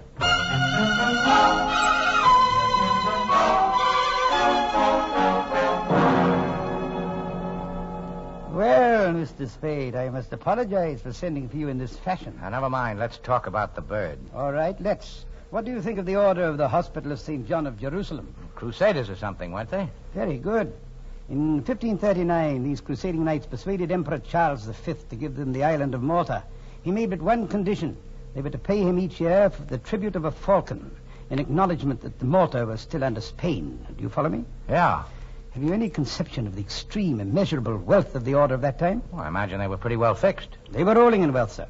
They hit upon the happy thought of sending the emperor for the first year's tribute, not an insignificant live bird, but a glorious golden falcon, encrusted from head to foot with the finest jewels in their coffers. Allow me to replenish your drinks. Well, what do you think of these knights? I don't know. Well, sir, the glorious falcon never reached Spain. Buccaneers raided the galleon. In 1713, the bird showed up in Sicily. In 1840, in Paris. And it had by that time acquired a coat of black enamel, looking like nothing but a very interesting black statue. In 1923, a Greek dealer found it in an obscure Paris shop. He knew what it was. I heard about it in London and rushed over to buy it. But the Greek was murdered and the falcon gone. That was 23 years ago. For 23 years, I've searched for the bird. I traced it to the home of a Russian General Kemedov, but he wouldn't sell, even though he knew nothing of its value. I was forced to send my agents after it. They got it, sir, but I haven't got it. But I'm going to get it, sir. How soon are you willing to produce the falcon? A couple of days. That is satisfactory. Well, sir, here's a fair bargain and profits large enough for both of us. Well, what's your idea of a fair bargain? Shall I say 100,000? Why not? What did you say to $250,000? Oh, then you think the dingus is worth $1 million, huh? Why not? Yeah. Why not? Say, I feel kind of funny, Gutman. That drink. My dear man, how could you suggest anything so cruel?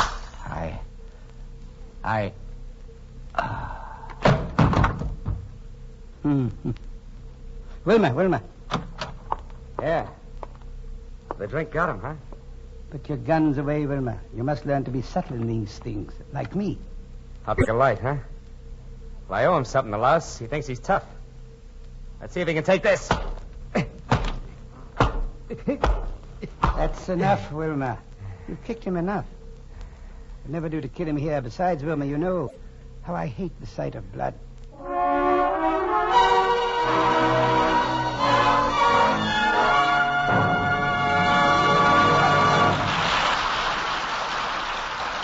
you will hear the second part of Academy Award. You yourself uncover jewels more precious than the rarest gems every time you smile. Your teeth are priceless.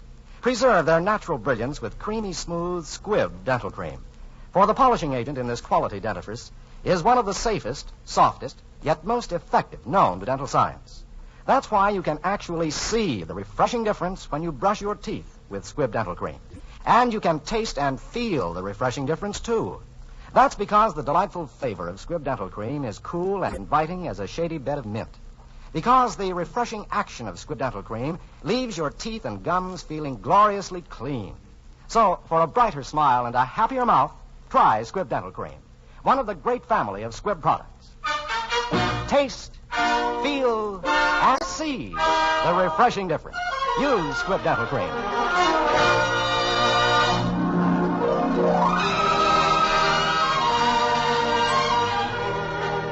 In a moment, you will hear part 2 of The Maltese Falcon. But first, we want to thank Warner Brothers for making this story available. And one thing more. On August 6th, Warner Brothers will celebrate the 20th anniversary of Sound Pictures. Yes, it has been that long since the silent shadows of the screen found a voice. We congratulate Warner Brothers on this historic anniversary.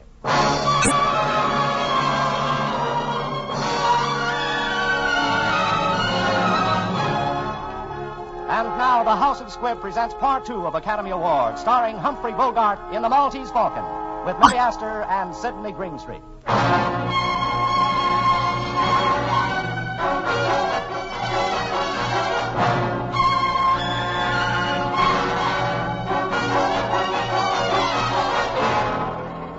I guess the name of Sam Spade was a cinch for the back page obituaries, but I came out of it somehow and managed to get up and stagger out of that apartment. I went around to the hotel where Joel Cairo had a room and made a deal with a house dick to let me search it. All I could find was a newspaper in the wastebasket folded back to the steamship news. There was a list of arrivals, and one was marked. It said, 8:07 a.m., the La Paloma from Hong Kong. That was good enough for me. I got a cab and rode down to the docks. The La Paloma was on fire and burning beautifully. I went back to my office to hold my aching head and think things over when the door opened. A tall guy in a long black overcoat stood there with a package in his hands, making gurgling noises before he fell like a tree. He should have. He was dead.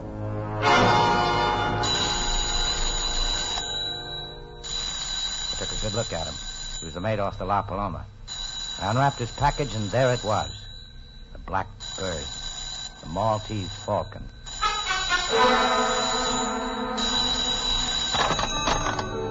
I grabbed the phone and listened. It was Bridget O'Shaughnessy, and she said she was in trouble. I found her shivering in the dark corner of an office building. I took her and the Falcon home to my apartment. I put her on the couch.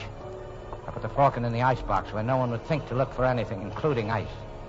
I came back in and switched on the lights and found the surprise party waiting to greet me. Well, sir, we're all here. Now let's sit down and be comfortable and talk. Sure. Get away from me, Gunchel. You're not going to frisk me. Stand still. Shut up. Put your paw on me, and I'm going to make you use that gun. Ask your boss if he wants me shut up before we talk. Never mind, Wilma. You're certainly a most headstrong individual, Mr. Spade. Well, let's be seated. You too, Cairo. You can put down your gun, too. Of course, Mr. Spade. I was only using caution, as it were. You ready, Gutman? Are you ready to make the first payment and take the Falcon off my hands? Well, sir, as to that, here are $10,000, sir. Oh, we were talking about more money than this. Yes, sir, we were. But this is genuine coin of the realm, sir. With $1 of this, you can buy $10 of talk.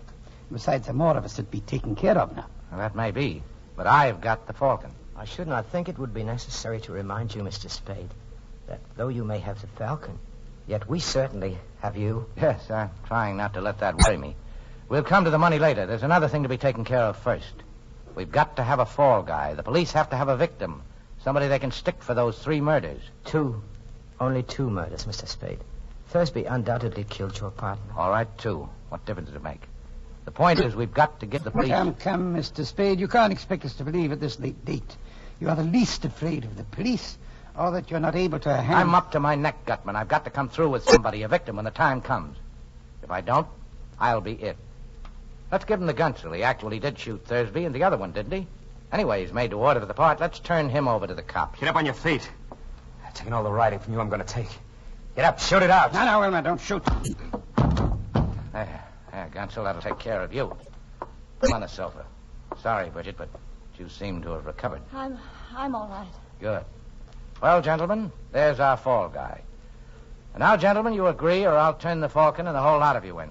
Mr. Spade, I don't like this. What if we took matters into our own hands and killed you? You won't, or you'll never find the Falcon.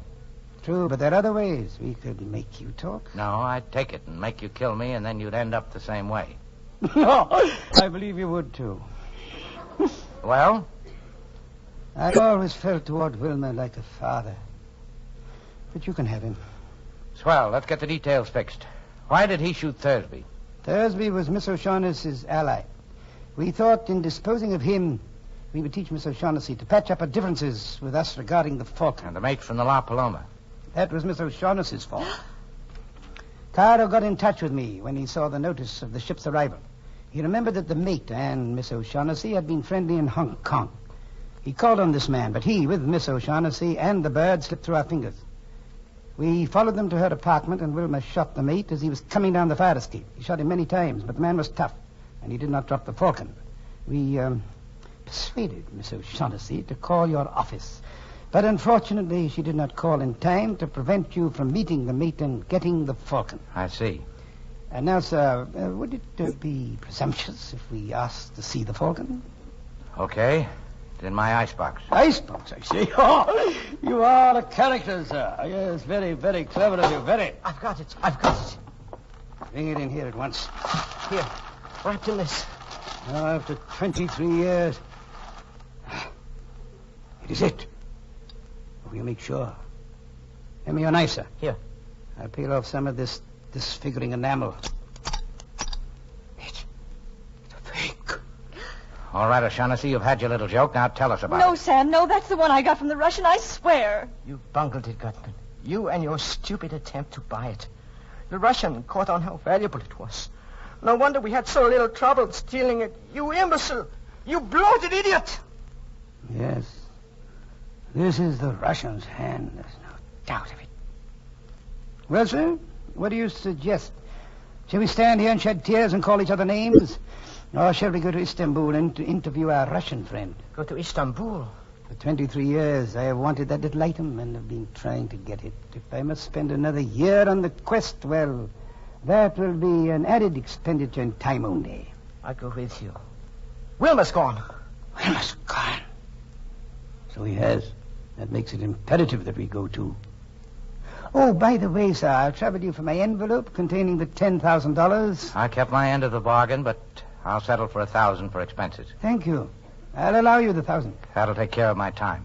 Now, sir, we'll say goodbye to you unless you care to undertake the Istanbul expedition with us. You don't? That's too bad. Well, sir, the shortest farewells are best. Adieu.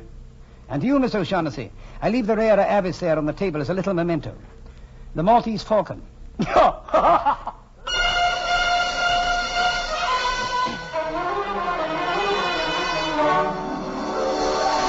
All right, O'Shaughnessy, talk. Where shall I begin? You came to me and asked me to have Thursby followed. I put my partner on it. He followed Thursby. He was killed. You must have told Thursby he was being followed. I told him, yes, but please believe me, Sam. I wouldn't have told him if I'd thought Floyd Thursby would kill your partner. Miles hadn't many brains, but he had too many years' experience as a detective to be caught like that by a man he was shadowing up a blind alley with his gun tucked away in his hip and his overcoat buttoned. But he'd have gone up there with you, Angel. He was just dumb enough for that. And then you could have stood as close to him in the dark as you liked and put a bullet through him. Don't talk like that to me, Sam. You know I didn't know. Stop it. Why did you shoot him? I didn't mean to at first.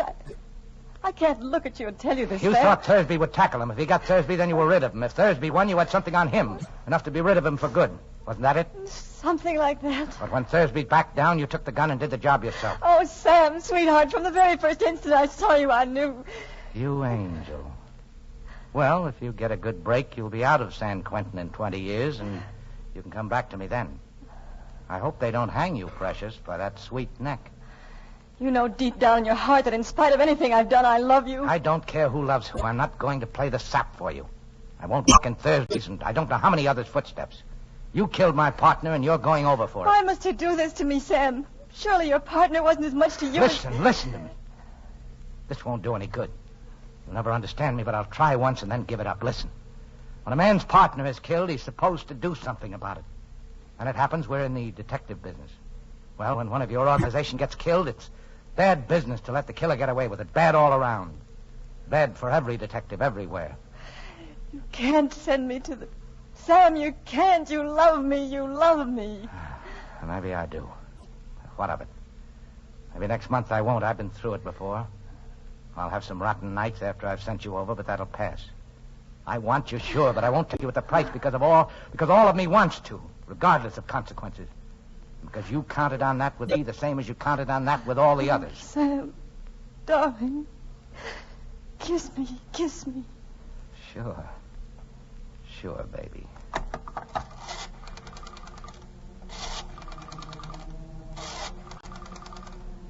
What are you doing? Who are you calling? The cops, baby. The cops to come and take you away.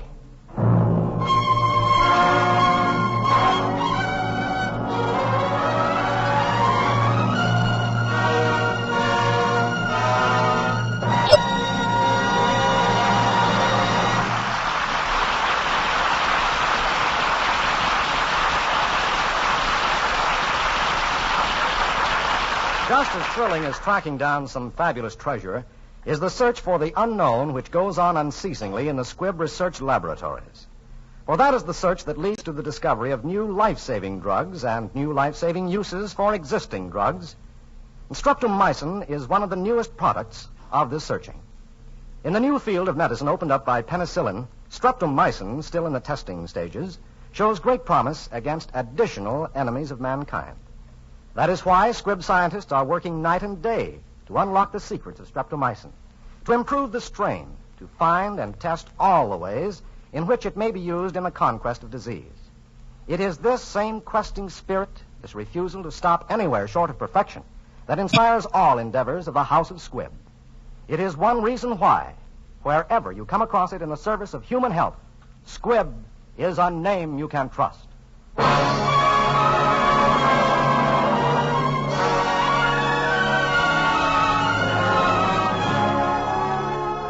Next Wednesday, another great picture. The House of Squibb will present Academy Award starring Henry Fonda in Young Mr. Lincoln.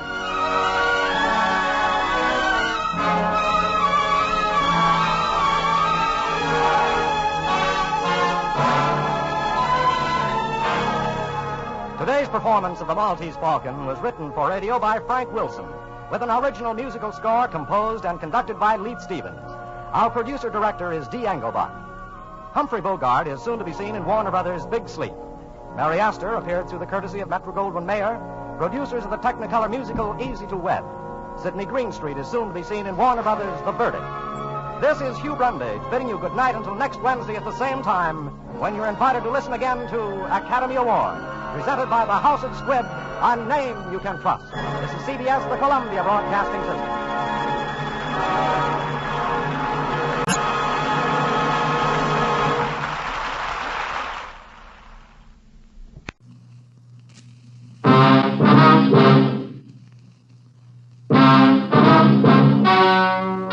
Ladies and gentlemen, the story you are about to hear is true.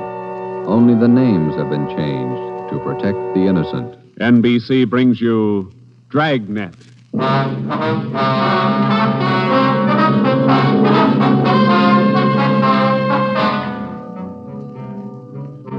You're a detective sergeant. You're assigned to robbery detail.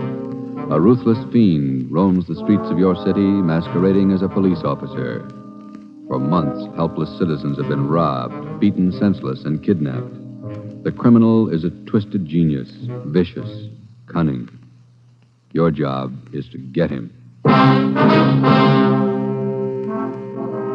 Dragnet, the documented drama of an actual crime, investigated and solved by the men who unrelentingly stand watch on the security of your home, your family, and your life.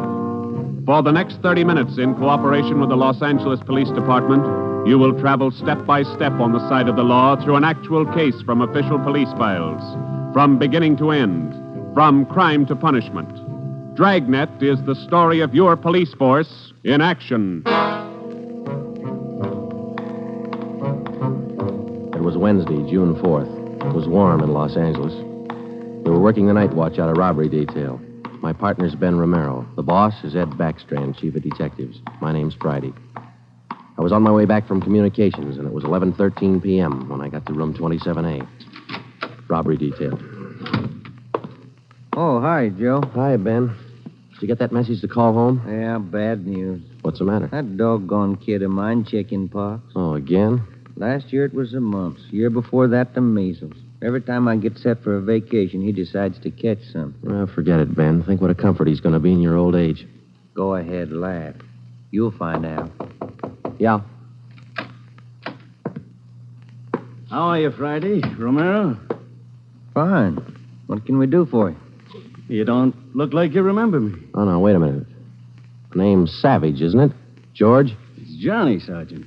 Johnny Savage. You remember now? Oh, sure. Those liquor store robberies out in the Wilshire district. About 7 years ago, wasn't it? 10 years, Romero. You ought to remember that. You were at the trial. We testify in court every week. 10 years is a long time. It's longer in the state pen. It's a lot longer. Yeah, you cried a little at that trial, didn't you, Savage? You said we beat that confession out of you. Yeah, that's why I figured I'd drop in for a little visit. Kind of apologize to you fellas. You gave me a square deal. I guess I kind of lost my head. I figured I'd apologize. Oh, that's all right, Savage. When'd you get out? A couple of weeks ago. I did it the hard way. Served 10 flat. I don't know my day. You find a job yet? Yeah, Friday. I'm working nights. What kind of a job? Laborer in a warehouse, south end of town. Good. You decided to level? 10 years in prison's a long time. You learn a lot of things. Nights are long. You think a lot. You get things straightened out. I hope you mean that. Sure, I mean it, Friday. I've got everything straightened out. I know who my friends are, and I know who to watch out for. You sound like maybe you're on the right track. I got it figured, Romero. Not like you two fellas. You caught me red-handed, and you sent me up for 10 years. Well, you did all right, Savage. 5 armed robberies. You got off pretty easy. You got a break, Savage. Make the best of it. Sure, I'm not kicking. 10 years, a real break. That's right. Well, just dropped in for a little visit. Maybe I'll see you fellas sometime. All right, Savage? Keep your nose clean? Sure. No hard feelings. No? You just took 10 years of my life, that's all. There's no such thing as a man going through prison without changing. And Ben and I have seen him switch in both directions. Some men learn their lesson after they land behind bars, and when they're released, they turn into good citizens. Johnny Savage was sour.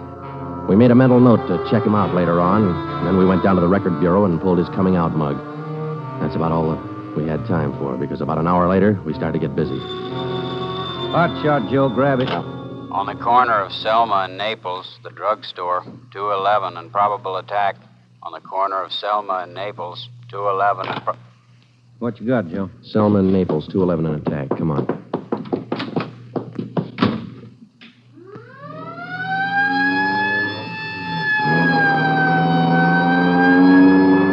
Here we are, Joe. Over there on the far corner. Yeah. All right. Come on. We got the story from the victim, the store owner, Mr. Thomas. For the most part, it was the usual rundown of an early morning holdup. There was only one exception. Oh, I've had young hoodlums try to hold me up before, but there was nothing like this one. How you mean, Mr. Thomas? Well, he came in here just before closing, and ordinarily I'd have kept an eye out because that's the time to look for him. But this fella came to the door and said he was a policeman, so I let him in. He looked like a cop. Barged right up to me and the wife behind the counter and pointed a gun. And she screamed, and he hit her in the face with the butt of the gun. Sergeant, it was horrible. That's the way it started, and that's the way it kept going. Because most of the victims and most people don't realize that as a citizen, they have the right to check on police officers' identification when in doubt. After we got the story from Mr. Thomas and checked the store in the neighborhood, Ben and I headed back for the office. Attention, all units. At the end of North Baxter Road near Hillcrest, victim of 211 and slugging. Car 7172, take the call. Code 3. Attention, all That's 4 blocks away from the last one. Let's roll on it, huh, Ben? Right, I'll hit the siren. You get the light. By the time Ben and I got up to the end of North Baxter, the men from car 71 were already there. The victim was telling his story. His face looked like it had been through a meat grinder. We're just shifting the car into second to make the hill when I hear this siren behind me, and I see this red light flashing in the side view mirror. Well, naturally, I pulled over to the curb, and I was just reaching for my driver's license when the cop runs up, yanks me out of the car, and starts clubbing me in the face with the butt of his gun. Did you get a look at him? Think you can describe him? No, I'm afraid not. He swung me around and kept me staring into that red light on his car all the time he was beating me. After a while, everything just went black. When I woke up, my wallet was gone, all my money's... 45 minutes later, Ben and I were interviewing the third victim, a young housewife out in the Wilshire district. Same trademark. I tried to tell him, Sergeant. I tried to tell him I didn't have any money, but he wouldn't listen. He kept holding me by the throat and beating me with his fist like he enjoyed it. Beating me. Yeah, all right, Mrs. Jameson. Could you tell us how he got in the house? He came in the front door and rang the bell. I opened the door, but I left the burglar chain on. He said he was a policeman. So when he demanded I open the door all the way, I did. Then he grabbed me. And you can't describe the man for us, Miss Jameson? He was tall, and he had dark hair and big hands. That's all. It was like a nightmare. A horrible nightmare.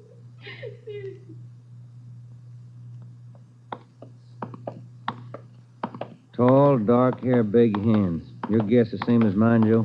Maybe. Let's wait and see. Come on, let's check with the boss. Hi, Mike. Hi. He's waiting for you in there. Come on, Ben. Chief of Detective's office. Hannon. Sit down. Yeah, Skipper. All right, you two, let's have it. The guy with the red light? Yes, the guy with the red light posing as a policeman. Why hasn't he been picked up? You know as much about it as we do, Ed. We got our first call around midnight. He knocked over a drugstore out on Selma. He hasn't stopped working since. Didn't you get any definite lead on him? No description, no license number? Nothing. He's tall, big hands, dark hair, that's all. Fine. Either of you got any ideas? Could be anybody, Skipper, with that description. You're sure it wasn't anybody on the force? We sent all the victims down to personnel. Lowry showed him the mug book of all police officers. Wasn't one of our men. Works fast. Drugstore, a motorist, a pedestrian, a housewife out in the Wilshire district. Went right in the house after her. 4 of them, right in a row. 5. Huh? There's a 20-year-old kid in the next room. Came in just before you got here. A couple of hours ago, he was sitting in a car with his girl up in Mulholland Drive. This red light bandit comes along, slugs him, and kidnaps the girl. Kidnapped? She still missing? Not a trace. When did this happen? A couple of hours ago. They brought the kid over from Georgia Street Hospital. We can talk to him now. He's had a bad time. Right in here. Okay.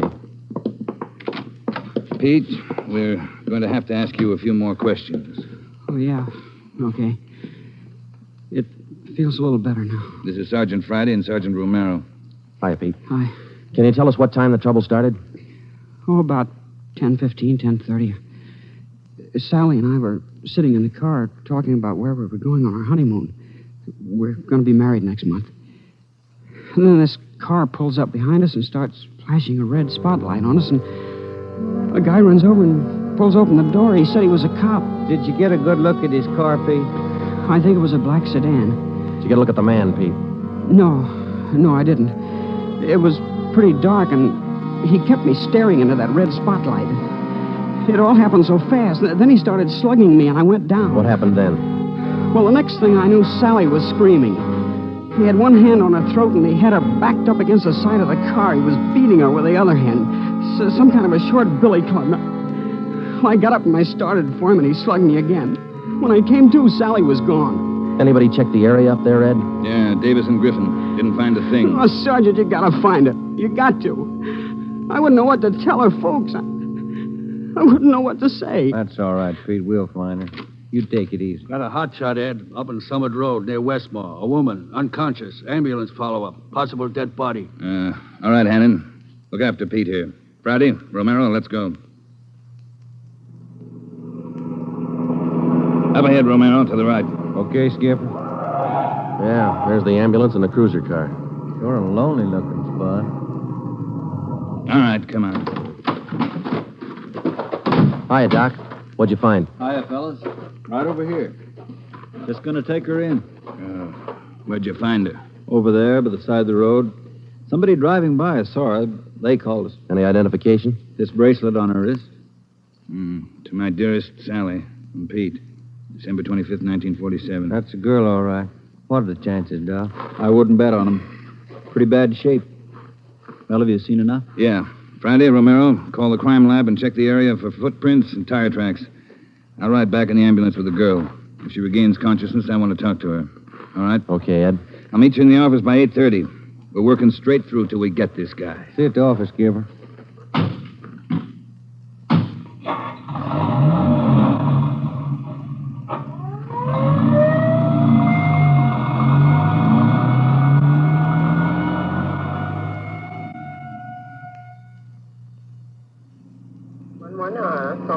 What time you got, Ben?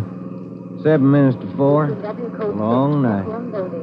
Hey, that car up there ahead. Let's take a look at it, huh? Black sedan. Hey, look, he's flashing a red spot on that convertible. Come on.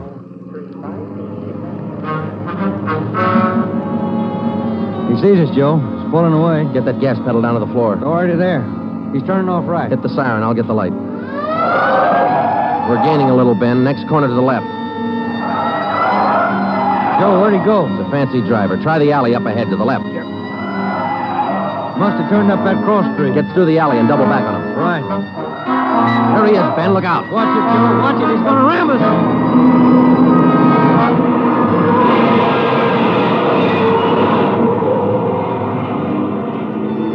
We got hit just in front of the rear bumper. Our car was forced into the curbing and it turned over. He was real lucky. He kept right on going. But this time, Ben and I were sharing the luck. All we got out of it was a couple of nasty cracks in the head and a few bruises, but it was enough to keep us in a hospital under observation for a day. By this time, Ed Backstrand was fuming. So were the newspapers. During the day we spent in the hospital, the Red Light Bandit went on a real blitz. He pulled 6 more jobs, 1 liquor store, 2 residential holdups, and 3 car robberies. 5 of the 6 victims were slugged and beaten. Davis and Griffin had taken over for Ben and me, and by the time we got back on the job, they'd built up a lead for us. We've been working with Wilkerson up in auto theft, Joe. He's used 4 stolen cars already. We got the makes and numbers on each one of them. How about the dark sedan he was driving when he rammed us? The boys picked it up this morning out on Sepulveda. We're checking it for prints now. Oh, that's fine, Dave. You got any description on the guy yet? No luck there, Joe. He works too fast. Nothing at all? The same as you had. Tall, black hair, big hands. Loves to use them. Friday, Romero, got a minute? Okay, Skipper. Check you later, Hyundai. Sure thing, boys. Sit down. How do you feel? Pretty fair, Ed. Little stiff here and there. All right, did Davis fill you in? Up to date. Okay, I just called the doctor who's handling Sally Wilder, Pete's girlfriend, you remember? Oh, yeah. She's been in pretty bad shape since we found her up there on Summit Road. This morning she took a turn for the better. She's conscious, and her doctor thinks she might be able to talk to us a little bit. Good. When? About an hour. I cleared it with the doctor and with her family. You'll only be able to stay a couple of minutes, so make the most of them. That's all. All right, Ed. We'll check with you later. Say, Joe, Ben, here's some mail came for you fellas while you were gone. Oh, thank you, Mike. We're going over to the county hospital. We ought to be back in a couple hours. Okay. Say, there's been a couple of phone calls, too. Yeah, anything important? I don't think so. The guy just called to say hello. Said his name was Johnny Savage. He just called to say hello. I presume you men are aware of the girl's critical condition. Yeah, that's right, Dr. Froman. We saw her before she was taken here at the hospital. Yes. You understand, of course, that you'll be able to see her for only a few minutes, and please try your best not to excite her, huh? Right, Doctor.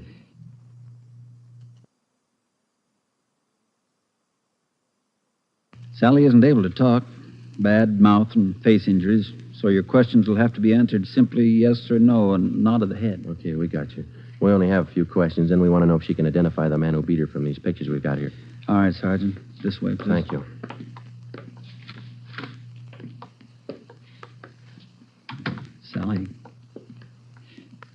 Sally, these gentlemen are from the police department. They'd like to ask you a few questions. Now, there's no need to be nervous or afraid. Just simply nod your head yes or no. Oh, that's fine. All right, Sergeant. Sally, did you see the man who attacked you? Yes. She says yes. Did you get a good look at his face? You did. All right, Sally, now you can answer these 3 together. Just yes or no. Was he tall? Did he have dark hair? Did he have large hands? He did. Ben. All right, yeah, Jim. Hand me the folder. Yeah. Here you are. Thanks. Now, there's just one more thing, Sally. I'm going to show you some pictures now. Take all the time you want before you make up your mind about each one. If you recognize any one of these men as the person who attacked you, just nod your head, all right? All right, that's fine. Good. Here's the first one. No? All right, here's the next one. No. How about this one? No? All right, here's another. Do you recognize him? This was the man? Are you sure, Sally? Thank you. That's all. Let's go. Did you find what you wanted, Sergeant? Yes, Doctor, we did. Here, it's this one. Nice-looking chap. Who is he, Sergeant? His name's Savage, Dr. Froman. Johnny Savage. When we got back to the office, we checked in with Ed Backstrand. In 5 minutes, an all-points bulletin and a full description of the suspect was broadcast to every radio car, every motorcycle officer, to every sheriff and law enforcement agency in Los Angeles and Southern California. By nightfall, the manhunt was on. More than a dozen extra patrol units were called in for duty that night, and when they pulled out of the police garage, the name, the picture, and the full description of Johnny Savage was in the possession of every officer. The same for the patrolmen, whether they walked a beat downtown or out in the residential areas. The picture of Johnny Savage went with them. Everything was done that could be done. On the second night of the manhunt, far out on the edge of town, Johnny Savage, the red light bandit, got his 12th victim, a 63-year-old storekeeper. Attention, all units. 939 Markham Street, near Clark. 211 and slugging, code 3. Ambulance dispatched. All units. 939 Markham Street, near Clark.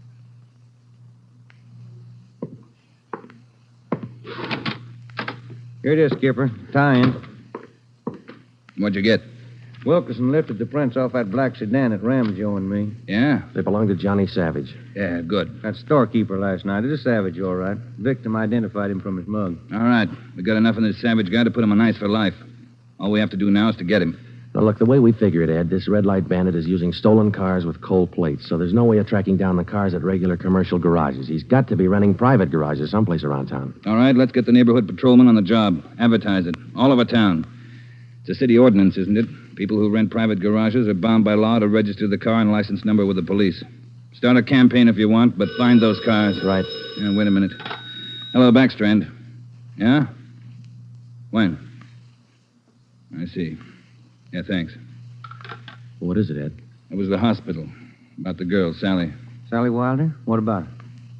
She died 5 minutes ago. That night, everybody went back on the job as usual. The cruiser cars, the patrolmen, the motorcycle officers, and about a dozen decoy cars.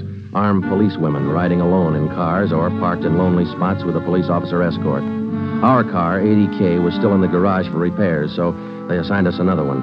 And we started to make the rounds. Everything was usual. Except one thing. We weren't tracking down just a thief anymore or a sadist who liked to beat people's faces in. We were out to get a murderer. It was a perfect night for the suspect. Dark, no moon. I gave Ben 2-to-1 odds, and I put up $5 that we'd get Savage that night. I lost the $5. We cruised until 7 the next morning, but there wasn't even a nibble. We had breakfast at the Federal Cafe, a little restaurant down the street from the city hall, and it was about 8:15 when we got back to the office. We were pretty tired. Robber detail, Romero. I would like to speak to Sergeant Friday. Just a minute. It's for you, Joe. Okay, thanks. Friday talking. Sergeant Friday, I want to talk to you. Well, I'm listening. Go ahead. I want to talk to you in person as soon as possible. Can't you tell me over the phone? What is it? I cannot tell you over the phone. It is very important. Can you come now? Well, now, look, mister, I'm awful sorry, but we're very busy down 554 Ramona Avenue. Can you come now? Well, what's this all about? Who is this speaking? My name is Carl Savage. My son's name is John.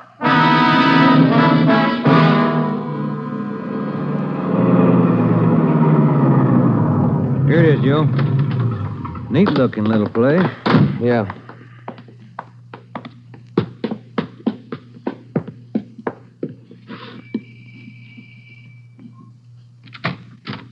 Yeah? I'm Sergeant Friday. You Mr. Savage? Yeah, come in. Okay.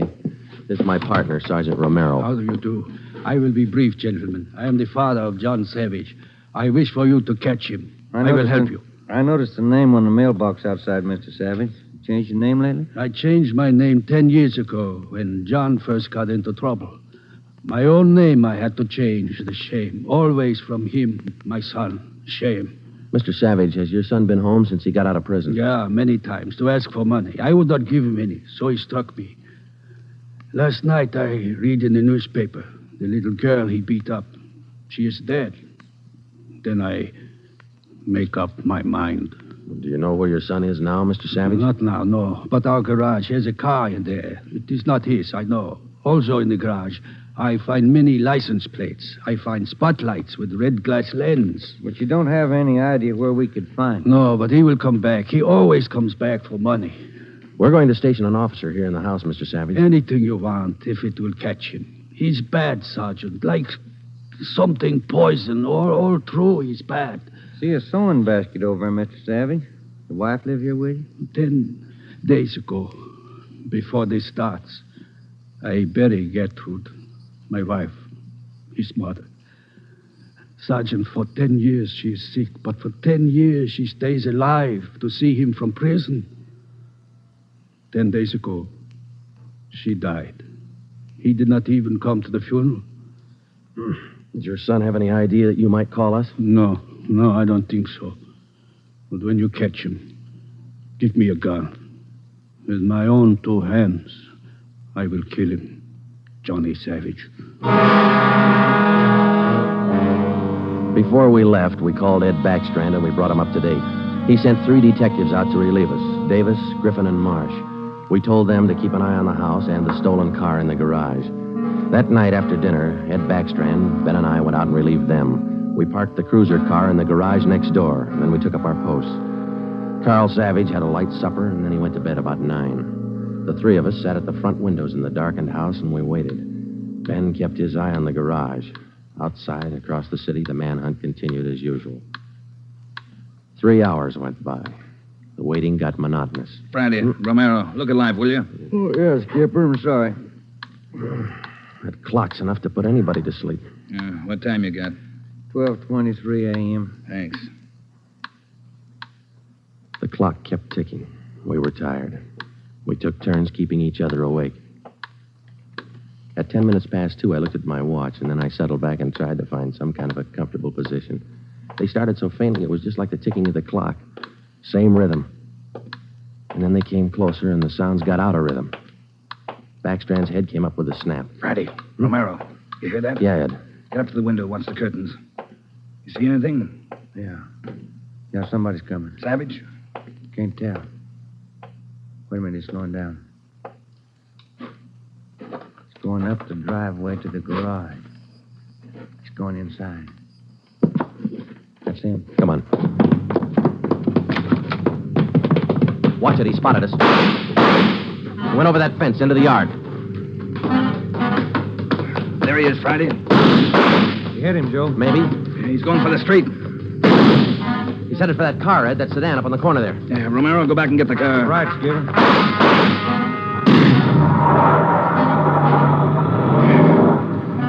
Must have parked up the block before he came around. Where's Romero? I don't know. Oh, here he comes now. All right, let's go.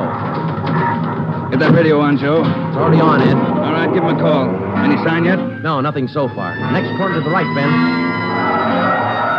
Unit 80K to Control 4. 80K to Control 4. Control 4 to Unit 80K. Go ahead. Clear and keep frequency 4 open. This is an emergency. 80K, roger. Frequency 4, open and clear. Attention, all units on frequency 4. Stand by. 80K, go ahead. Yeah, there he is, Friday, up ahead. Dark blue sedan. Control 4. We are in pursuit of the possible red light bandit. Suspect is driving a dark blue 1949 sedan. License number in the 7 column. 61 Robert 784. Use caution. Suspect is armed. Code 3. Attention, all units. Attention, all units. Unit 80K now pursuing possible red light bandit. Suspect is driving a dark blue 1949 sedan. License number in the 7 column. 61 Robert 784. Use caution. Suspect is armed. Code 3. Your location, 80K. Control 4. We are headed east on Wilshire Boulevard, crossing La Brea. Attention, all units. Suspect is headed east on Wilshire Boulevard, crossing La Brea. Watch it, Romero. Don't lose him. I see him, Skipper. Control 4. Still pursuing red light bandit. Headed east on Wilshire, now crossing Rossmore. Attention, all units. Suspect is still headed east on Wilshire, now crossing Rossmore. Suspect is armed. Use caution. Code 3. That truck pulling out up ahead. Hit the siren, will you, Skipper? Yeah. All right, hold on. It's a tight squeeze. Gaining on him, Romero. A lot of traffic up ahead. He's got to slow down. Control 4. Suspect headed east on Wilshire, crossing Western Avenue, closing in. There he goes. Took a right down Sherman Alley. It's a dead end. Yeah. Control 4. Suspect turns south into Sherman Alley, closing in on suspect. Attention, all units.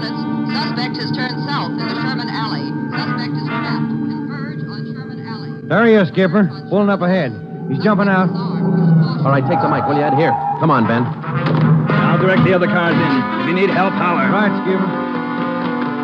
All right, which way to go, Ben? Down between those buildings. Come on. He's starting up the back fire escape. All right, keep him busy. All right, Savage, come on down. He wants to go to Roughwood. One more chance, Savage. Come on down. No use, Joe. He's heading up for the roof. Come on. He climbs like a monkey. Come on, let's get him. Yeah, all right. Come on. All right, here, I'll give you a hand. Here's the roof. All right, where'd he go? I don't know. Let's spread out. All right, Savage, you're through. Throw your gun out. Come out with your hands up. Watch it, Joe. He's running for the edge. He's going to jump. I'll get him. All right, up. Guy back here. You lousy copper, you dirty, lousy cop. I'll kill you, man. You're through, Savage. You're through.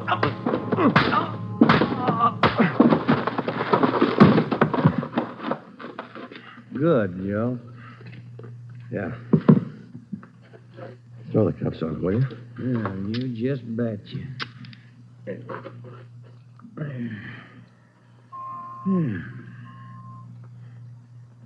You want to smoke? Yeah, I can sure use one. Thanks. Quiet up here. Yeah. I was just thinking. Well? Carl Savage, this guy's father. Mm-hmm. What about him? Nothing. What would you do, Ben, if your son was a murderer?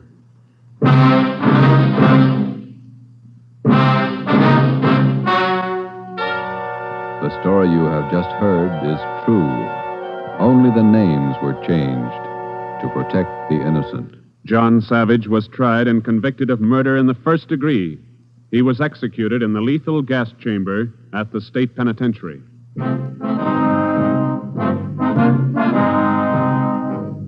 You have just heard the sixth in a new series of authentic cases from official files. Technical advice for Dragnet is furnished by the Los Angeles Police Department. Tonight's program is dedicated to Patrol Officer Robert Steele of the Montana State Highway Patrol, who on the morning of November 2nd, 1947, gave his life so that yours might be more secure.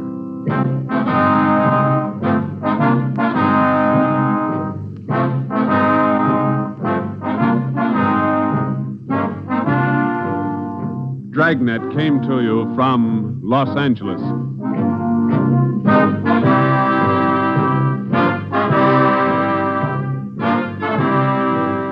This is NBC, the national broadcasting company.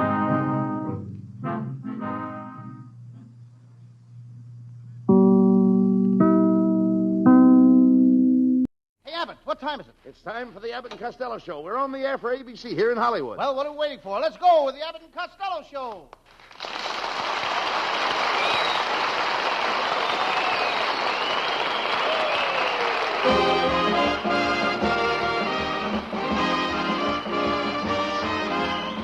Yes, it's the Abbott and Costello Show, produced and transcribed in Hollywood for your listening and laughing pleasure. Chuckles with a carload and music by Matty Malnick. So hold on to your chairs, folks, for here they are, Bud Abbott and Lou Costello.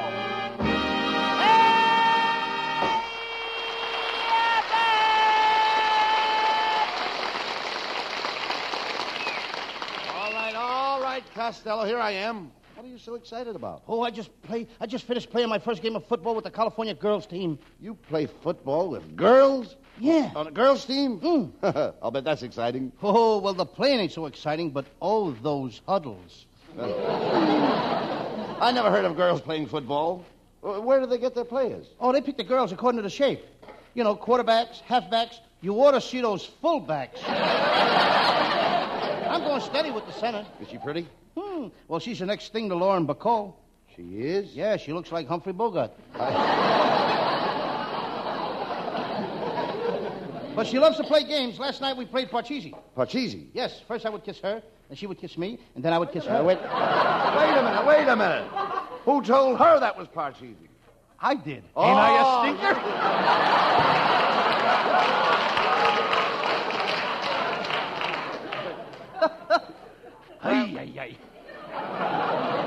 Well, instead of sitting home and playing silly games, why don't you take her to the movies? Oh, I tried to. You I did? bought 14 tickets, but we couldn't get in. Why not? Every time I bought a ticket from the cashier, some guy in a uniform at the door would tear him up. Well, I don't know why a girl would bother you with you in the first place. You're ugly, fat, dumpy, ignorant. Before you go any further, I want to say one thing. What's that? Don't go any further. When it comes to idiots, Costello, you can go to the head of the class. Thank you, Mr. Rabbit, and I sure worked hard enough to get there. That's what I thought.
Hey, wait a minute.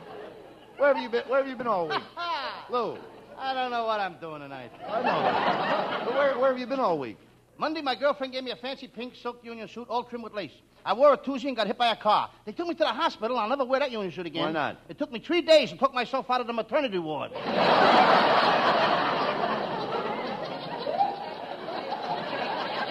They treat you nice in the hospital? Nice. They sure did. Every day for dessert, I had a California sundae. It's 2 scoops of tutti-frutti ice cream with pineapple, strawberry, apricots, prunes, pecans, choux-sand nuts, whipped cream, and 6 maraschino cherries. And they serve it all in the hospitals now. Well, wait a minute. Why would any hospital want to serve concoctions like that? Can you think of a better place to get sick? Well, anyway, you had a good rest, Lou. Oh, no, I didn't. I didn't sleep a wink in that hospital.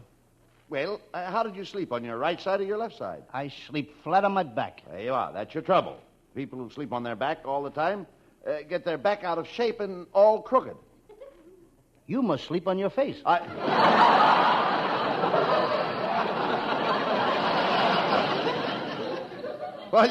While you're in the hospital, you should have consulted a psychiatrist, Lou. A psychiatrist? Yes. Any guy who would go to a psychiatrist ought to have his head examined. Costello, how did you ever become such a complete idiot? I got friends in Washington.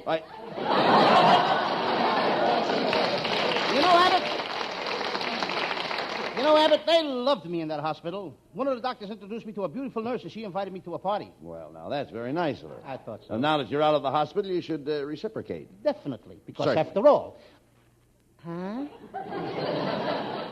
Could I have that again? Sure. I said reciprocate. Don't you always reciprocate after you've been invited to a party? That all depends on what they serve. No, Costello. Reciprocate means to return a favor. For instance, if a friend of mine got me a date with a beautiful blonde, I reciprocate. If he gets me a date with a gorgeous redhead, I reciprocate. Now, when somebody gets you a date with a beautiful girl, what do?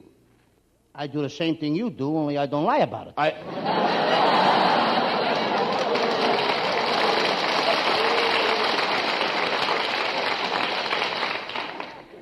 Never mind that.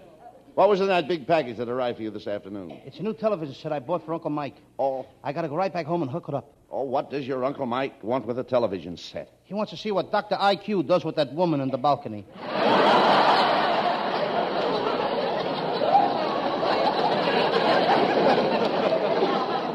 Your Uncle Mike. All he does is listen to the radio. And now with a television set, he'll never get out of the house. Oh, Uncle Mike does all right. He enters all the radio contests. Last week he was in a contest for a beer company. He had to send in 25 beer bottle caps and a slogan.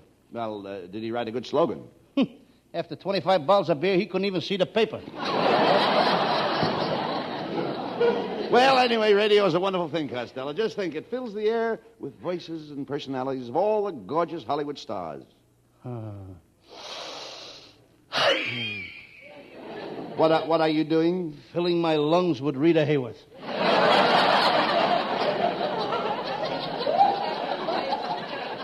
Rita Hayworth is all right, but she's just like any other girl. What do you mean? Well, take away her beautiful hair and her lovely complexion. What have you got? I don't know, but you can send it over to my house in the morning.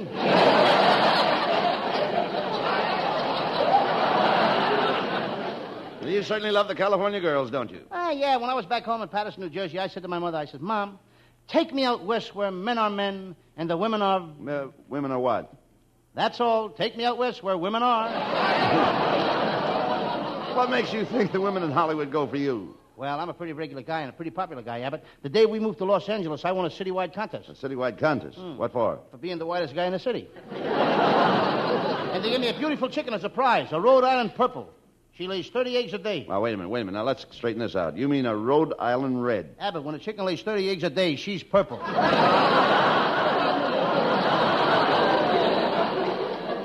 Costello, I've come to the conclusion that you're the most stupid man in the world. Even as a child, you were stupid. Oh, no, I wasn't.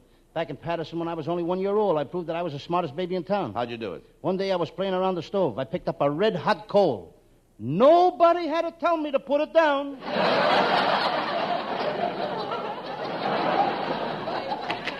Hey, Uncle Louie, pitch a couple to me, will you? That's Abbott's nephew, folks. Norman, what are you doing dressed up in a baseball uniform? The baseball scene is over. Oh, let him alone, Costello. Norman likes baseball. Yeah, I'm nuts about baseball. I play baseball all the time. I live baseball. I eat baseball. And when I go to sleep at night, I even dream of baseball.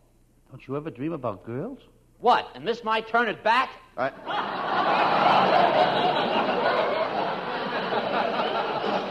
Get out of here. Okay, but before I go, I'd like to tell you I sure like that moron tie you're wearing. You mean maroon tie. A moron is an idiot. Yeah, and only an idiot would wear that tie. Get out of here! I don't like that guy, Abbott. Why? All day long dreams about baseball. He ain't got no romance in his soul. Oh, so what? You don't know anything about romance either. You should have been with me last night in a cozy living room, sitting on a love seat, all the lights out, and it was pitch dark. Wait a minute. Did you have a girl with you? What for? I'm not afraid of the dark. Well, hello, boy. Hey, look, Costello. It's our lovely new secretary, Viola Vaughn.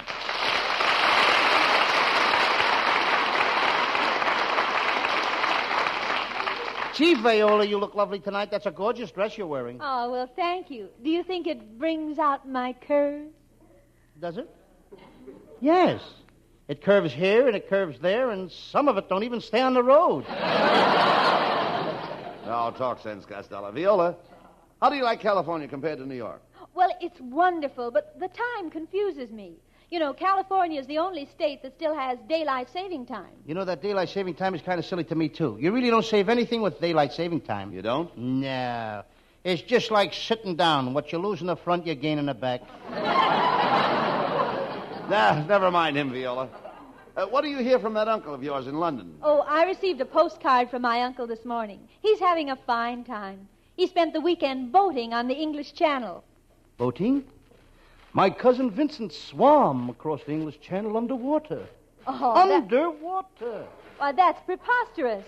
Any man who did that would drown. The funeral is Wednesday.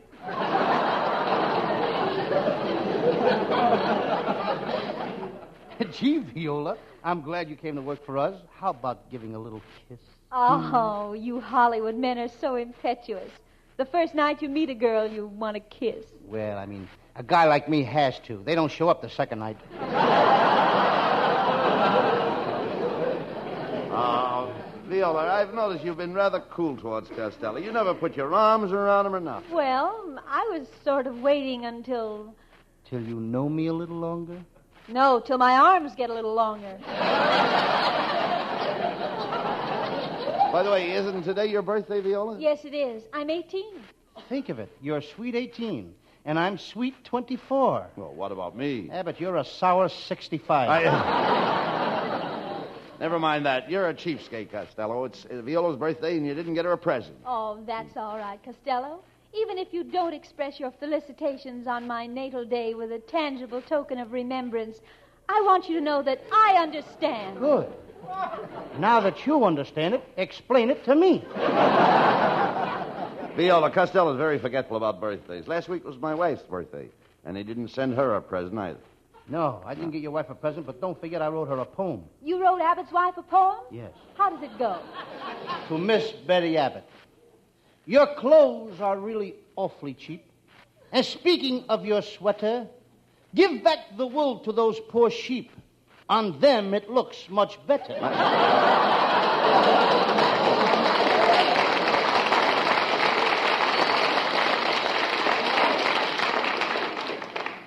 That's a terrible poem, Costello. Abbott's got a terrible wife. Now, listen. You'll have to forgive Costello, Viola.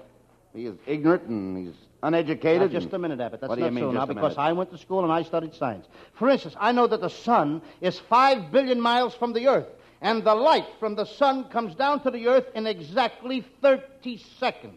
Isn't that wonderful, Costello? What's wonderful about it? It's downhill all the way.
Before we go back to work tonight, let's hear from our blonde cutie pie, little bitsy Virginia Maxie.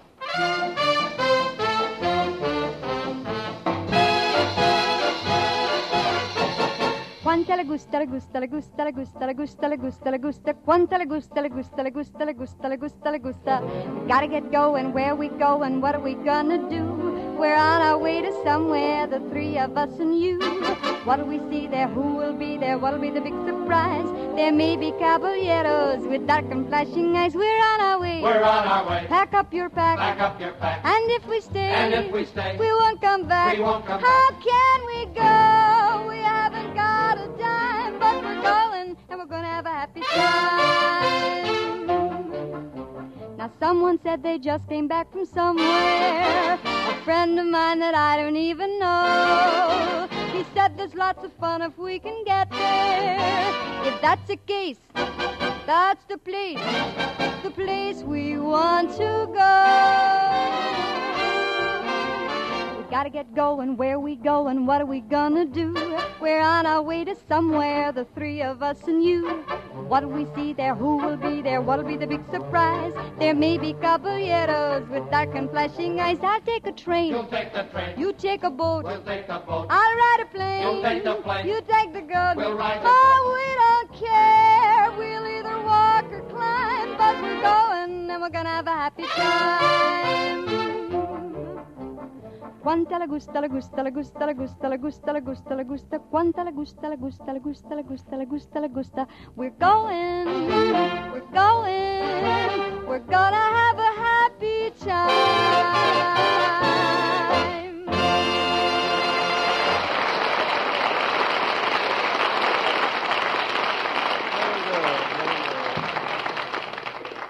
All right, Costello, come out here. What's that you have in your hand? It's a picture of my grandfather, General Stonewall Costello. What a hero, Abbott. He fought in the Spanish-American War. Every time he went off to battle, all the girls in Patterson would line up to kiss him goodbye. Wait a minute. Every time he went to battle, all the girls in Patterson kissed him goodbye? Yes, the war ended in 1898. But they couldn't get Grandpa to stop fighting till 1935. He must have been some fighter. Yeah, she taught me to fight. I became quite a boxer. I remember my first fight. In the third round, my manager threw the towel in, and I won. Well, wait a minute. How could you win if your manager threw in the towel? He threw it over my opponent's eyes. You dummy, you're no fighter. You're not an athlete. There's not an athlete in your whole family. Oh, yes, there is. My brother Pat is a famous athlete. Just last week, he pitched a no-hit game. Well, lots of guys have pitched no-hit games. In football?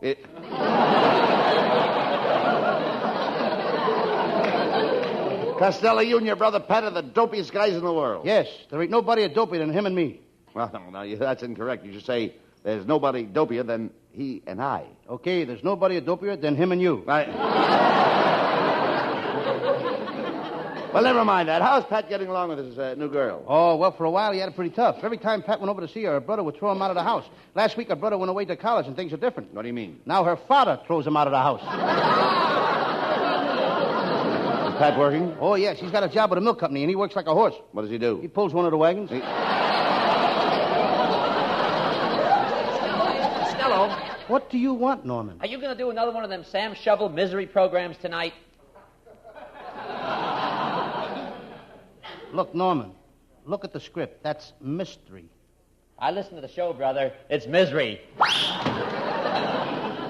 Abbott, if you don't keep that nephew out of here, I'm going to flatten him. I'll hit him in the head so hard that his shoes will have 3 tongues. I'll lay off here. Leave alone.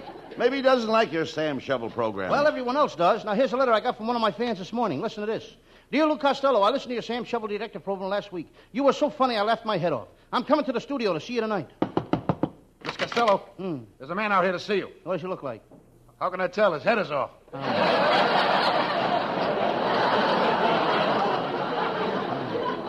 Well, enough of this nonsense, Costello. What is your Sam Shovel detective story about tonight? It's one of my greatest cases, Abbott. I call it the case of the Russian diplomat who took the 6 p.m. boat back to Russia, or Red Sails in the Sunset. Well, it sounds interesting. Let's get on with the case. Fair enough. And now, the makers of Swanee River Cold Cream bring you the adventures of Sam Shovel, private detective. But first, a word about our product. Swanee River Cold Cream is the only cold cream that contains peanut butter. Ah, what a time-saving device this is. Ladies, now you can cream your face and have your lunch at the same time.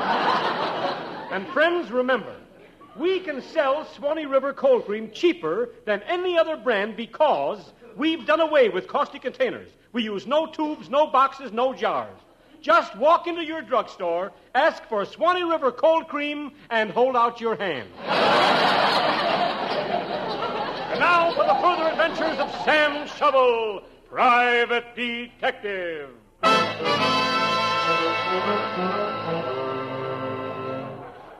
Yeah, I'm Sam Shovel. Sam Shovel, private detective. The detective business has been lousy lately. I ain't got a nickel to my name. I guess it's just as well. How would it sound if people called me Sam Shovel Nickel? Last night, somebody ransacked my office. They went over it with a fine-tooth comb. I know they went over it with a fine-tooth comb because this morning when I came in, the horsehair sofa had a part in it. I'm so mad I can see red. Hi, Sam. Hi, Red. In the office across the court, I see the beautiful stenographer combing her hair. She just combed out her bangs. I'm a little thirsty. I think I'll have some orange juice. I squeeze my orange juice the hard way. The hard way. I place the orange in my mouth, stick my head in the doorway, and slowly close the door.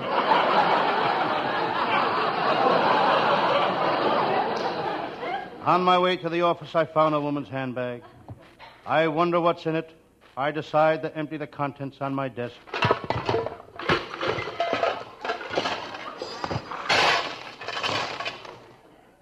That takes care of the change purse. I wonder what's in the bag. I look at my appointment book. I see that tonight I have a date with a gorgeous peach. I think I'll break it and make a date with a girl. I look out the window. In the garage across the street, the mechanic is working on a car. On your mark, get set, go!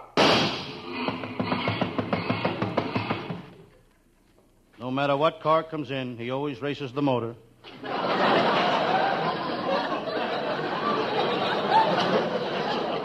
Coming up the street, I see my pal, Lieutenant Abbott of the Homicide Squad. What a cop. Whenever the police department makes a raid, Lieutenant Abbott is a spearhead. Not that he's so brave, but he's the only cop in the department with a head like a spear. Abbott is a quiet cop. Every Sunday he sits home and listens to the radio. He's trying to win the jackpot on Stop the Music.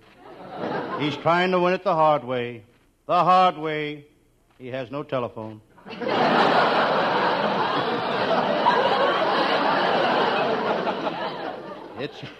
It's a chilly day, and I've got a fire going in the kitchenette of my little office. There's a kettle boiling on the stove. Hello, Sam Shovel. What's that smell coming from your kitchenette? It's my washing. I thought it smelled too good to be your cooking. I'm mighty tired, Sam. So are your jokes. I'm really tired.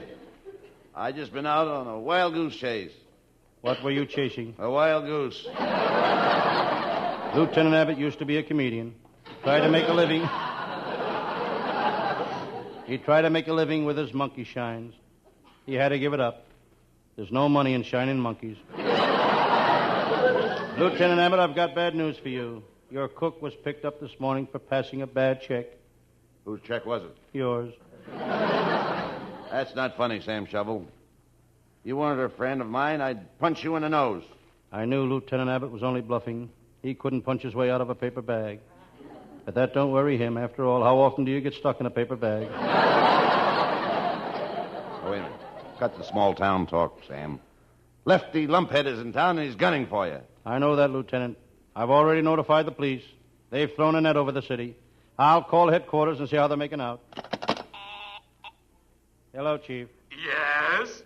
This is Sam Shovel. Have you got that net out for Lefty Lumphead? Yes. How's the net working? Did you catch Lefty yet? No, the net's working fine. Already we've caught 3 butterflies.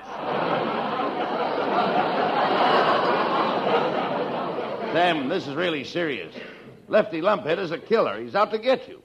He may be on his way here now, and I know you're afraid of him. Me, afraid of Lefty Lumphead? Pish, tush. I'd like to see the day I'd be afraid of him. Hello, Sam. This is the day.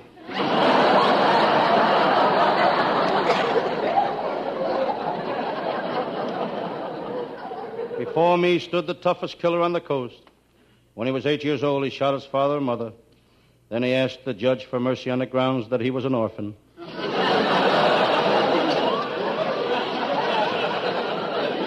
What a tough mug. He's got cauliflower ears. Never was a fighter, it's just that his ears was made out of cauliflower. I noticed Lieutenant Abbott's hand reach for his holster. Abbott's gun barked. Okay, coppers. I got you covered. Sam Shovel, I got 1 bullet in this gun. It's for you. I'm going to give you a break, Sam. I'll put that bullet wherever you say. If it's all the same to you, put it in Lieutenant Abbott. You're pretty clever, Lefty Lumphead. You're one of the smartest burglars in the business, but there's something I want to ask you. Huh? How is it you've never been caught robbing a house? It's easy. It's easy. I only rob houses on Thursday nights. Why did you pick Thursday nights? Because Abbott and Costello are on the air Thursday nights, and, brother, when they're on the air, nobody stays home. Lefty, that's a lie. Abbott and Costello are on right now. I'll prove it's a lie by checking with the police department. Hello, police department.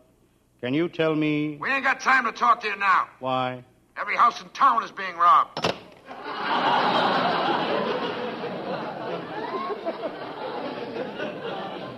I had taken all I could stand from that killer.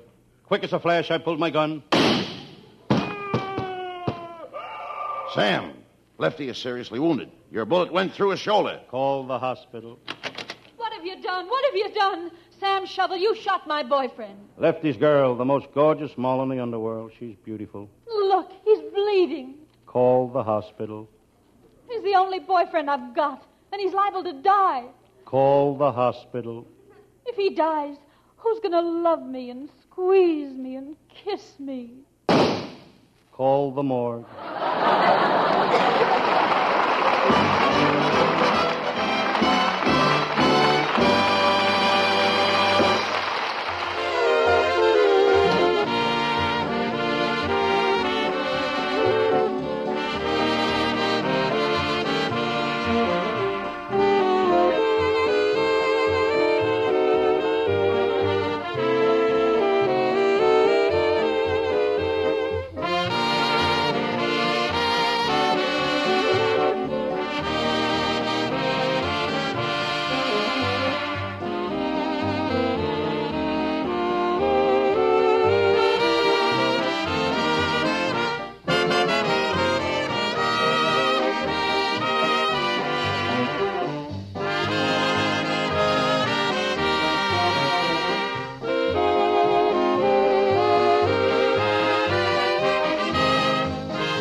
Costello. I got to give you credit. You were in there pitching tonight. Yes, and I'd like to give a little credit to our team, Abbott. Everybody knows I'm always pitching, and Abbott, you're always catching. But we got other players on the team. Oh, sure. What's on second? No, we're not going to start that. I just wanted to say that our writing staff is headed by Eddie Foreman with Paul Conlon, Pat Costello, Martin Ragaway, and Len Stern. That's right. And Matty Malnick leads the band. And all this nonsense is put together by our producer, Charles Vander. And we'd love to have you all with us again next Thursday night. Thanks to them for working, and thanks to you for listening. Hope you'll be back next Thursday night. Good night, folks. Good night. Good night to everybody in Patterson. Good night.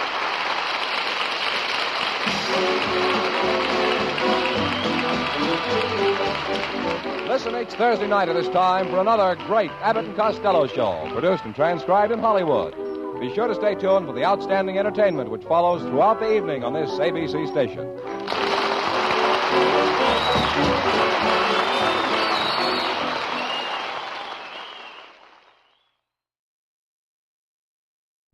Hey, Abbott, what time is it? It's time for the Abbott and Costello show. We're on the air for ABC here in Hollywood. Well, what are we waiting for? Let's go with the Abbott and Costello show.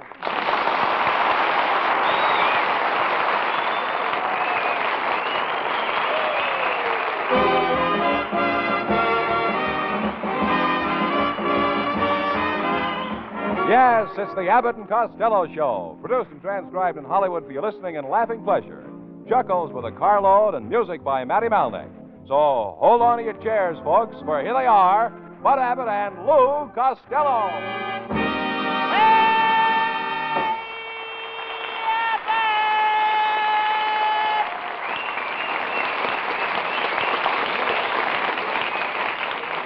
Well, it's about time you got here. Where were you? Well, I was over at my Uncle Mike's house, Abbott, and is he busy? He's got to eat biscuits for breakfast, lunch, and dinner. What's the idea? A biscuit company is running a slogan contest, and Aunt May has to send in 1,000 box tops. And what does Uncle Mike think of the idea? He told Aunt May to mail in the biscuits. He'd rather eat the box tops. How did Aunt May ever meet Uncle Mike anyhow, Lou? The first time they met, it was at the country club, and they spent the first date in the country. And the next time they met was at a swimming club, and then they went swimming. And after that, they got married, and they went to another club that influenced their lives. What club was that? The store club. Well, they're quite a couple. Oh, yes. Uncle Mike says he has only been 2 times in his life that he didn't understand Aunt May. When was that? Before they were married and after. Oh, you should get married, Costello, and quit running around. Every night you wind up with a different girl. You're right, Abbott, and I'm tired of winding up. I want to start pitching. How are you going to... Go ahead. We give you time. How are you getting along with your new girl, Lou? Oh, how am I getting along with my new girl? She's got me eating out of her hand. She has? Next week, she's going to buy me a dish. But I don't think I want to marry her anyway, Abbott. She wears very expensive clothes. Oh, now, wait a minute. How do you know her clothes are expensive? Every time I go over to her house, there's a guy in the closet guarding them. Oh, get him out of here. Get him out.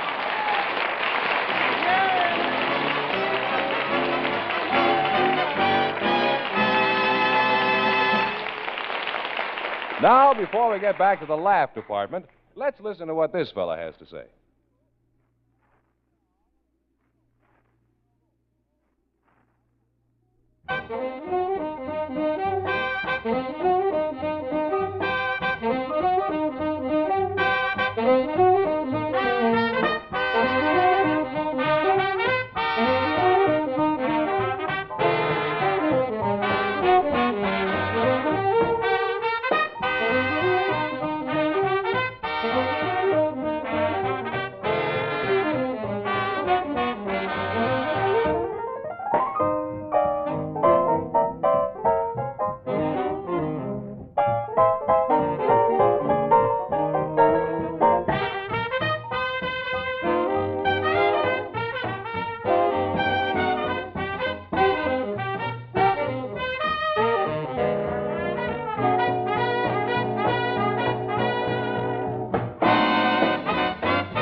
Wait a minute.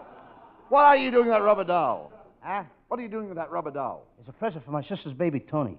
He's 1 year old today. Has the baby learned to walk yet? Abbott, the kid is only 1 year old. He only learned how to drive the car last week. What's the baby's name? It's my sister's 5th baby, and she named it Ming Toy Lotus Blossom. Ming Toy Lotus Blossom? Why did she name the child that? She read in a big book that every 5th child born is a Chinese. Well,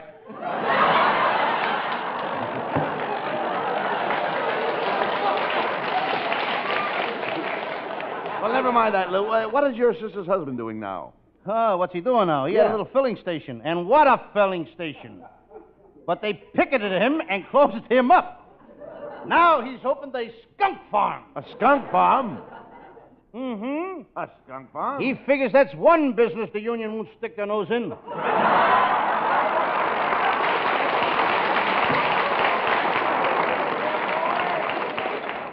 You know, I haven't seen your brother-in-law in a long time. How is he, Lou? You wouldn't know him, Abbott. The sands of time have changed his face. Well, he's only a young guy. How could the sands of time change his face, Costello? My sister belted him in a puss with an hourglass. Where are your sister and husband living now? Now has granulated eyelids. Yeah. Lou, where are your sister and husband living now? I'll let you know in a second here. In the middle of the page. A minute. They're living in Pasadena, and boy, is that a ritzy town. Oh, no. It's not so ritzy. Yeah, but Pasadena's so high class that they stop all the tourists at the city limit and make them rent mink coats before they can drive through town. No, I don't believe it. I know. Stop. I don't believe that. I don't believe that. Huh? I don't believe it. You don't believe it? No, I don't. My brother Pat used to drive a truck for the city of Pasadena. He told me that all the garbage he picked up was gift wrapped. Oh.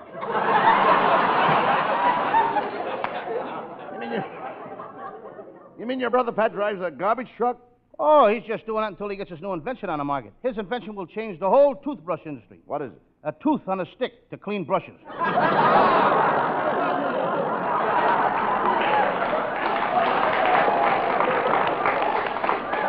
Costello, let's face it. Your brother is nothing but a bum. Abbott, that's why I can't sleep at night. Thinking what a bum my brother Pat is.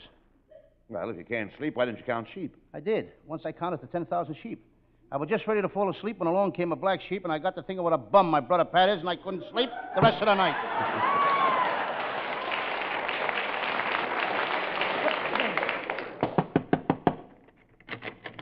Miss Costello, here's that bicycle that you ordered. Thank you. Hey, wait a minute. What's the idea of buying a bicycle, Costello? I didn't want to tell you, Abbott. Wasting your money like that, buying a bicycle. I insist that you tell me what you're going to do with it now. Oh, well, if you must know. I must know. I'll tell you. Well, tell me. Last night I dreamed I was chasing Rita Hayworth, and I couldn't catch her. Tonight, I'm taking a bicycle to bed with me. And if that don't get her, tomorrow night, a motor goes on it. Costello, with all the thousands of people that have no place to live and are looking for vacancies, how can you walk around with a big empty head like that? Show me in the script where it says anything like that. Oh, wait a minute. I can tell a joke. I'm a pretty good showman. Yeah? Yeah? You tell a joke like P.T. Barnum. P.T. Barnum is dead. You keep telling those kind of jokes, you'll join him. I don't know.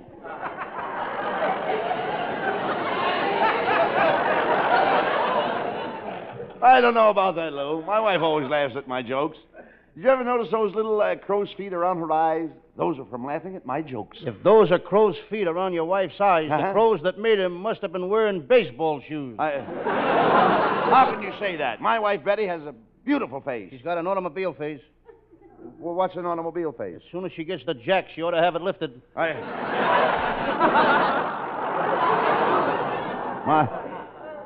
My wife is okay. And you'd better be off if you found a nice home. Well, you'd be much better off, Lou, if you found a nice home with a loving girl and got married yourself. Do you know where you're at? No. I don't. But my wife is okay. You'd be better off if you found a nice home, loving girl. I'm lost myself now. I found it. I found mine.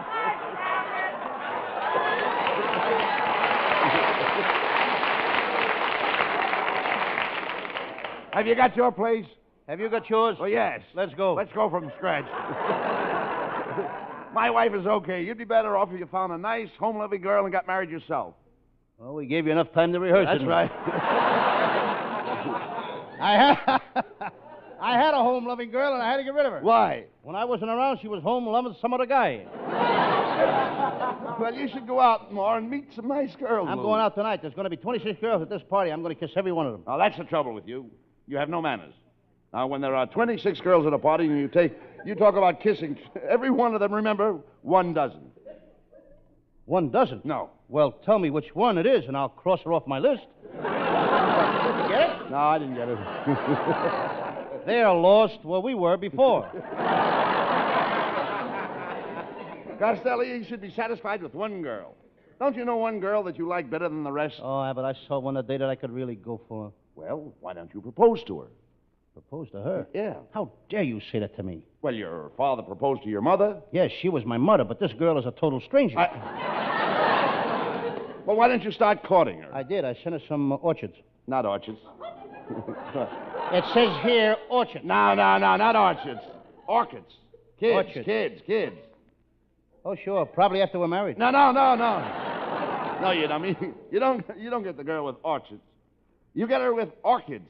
Kids. Just a minute. Where am I getting all these kids? I ain't even married yet.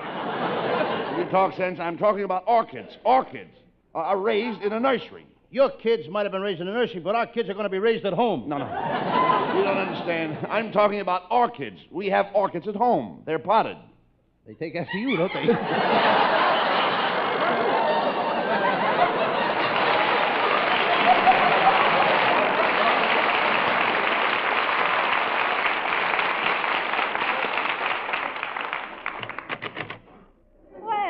Hello, boy. Hey, look, where did this come from, kid?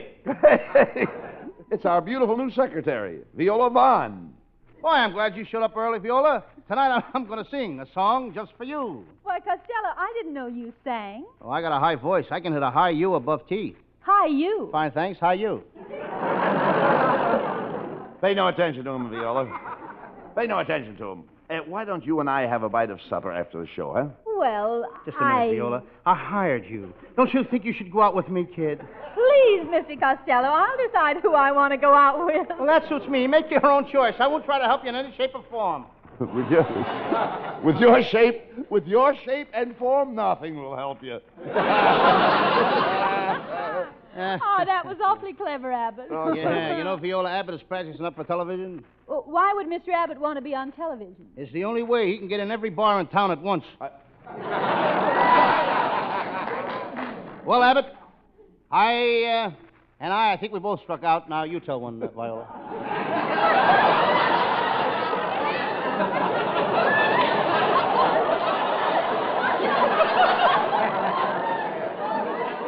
Well, I guess I'll have a try at it. Did you... I knew it was too good to last. Well, I'll have a try at it. Did you boys know that my uncle is in the hospital? No, Viola. Tell us what happened. My uncle was watching 2 men hoisting a piano into the 5th floor window of a hotel. He was standing underneath them yelling, "Heave ho! Heave ho!" But wait a minute now. How did he get into the hospital? They thought he said, "Leave go." Let's give this kid $6 silver and a box of Snickers. Quiet, Costello. I think Viola has a terrific sense of humor. Oh, why, thank you, Bud. I have another funny story. I went to the racetrack yesterday and bet on a horse that was 100 to 1. 100 to 1. That's terrific odds. Did the horse win? No. He was leading the field by 10 lengths when suddenly he jumped the rail and ran to the grandstand. What for? When he saw those terrific odds, he ran to the $2 window and put a bet on himself. Ladies and gentlemen, you have just listened to a joke by 3 unemployed people.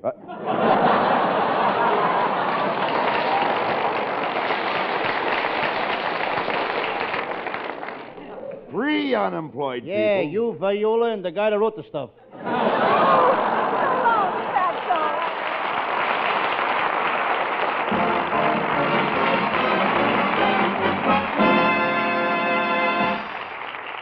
And that's the halfway mark in tonight's laugh race. time for an intermission to concentrate on this.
Before we go back to work tonight, let's hear from our blonde cutie pie, little bitsy Virginia Maxie.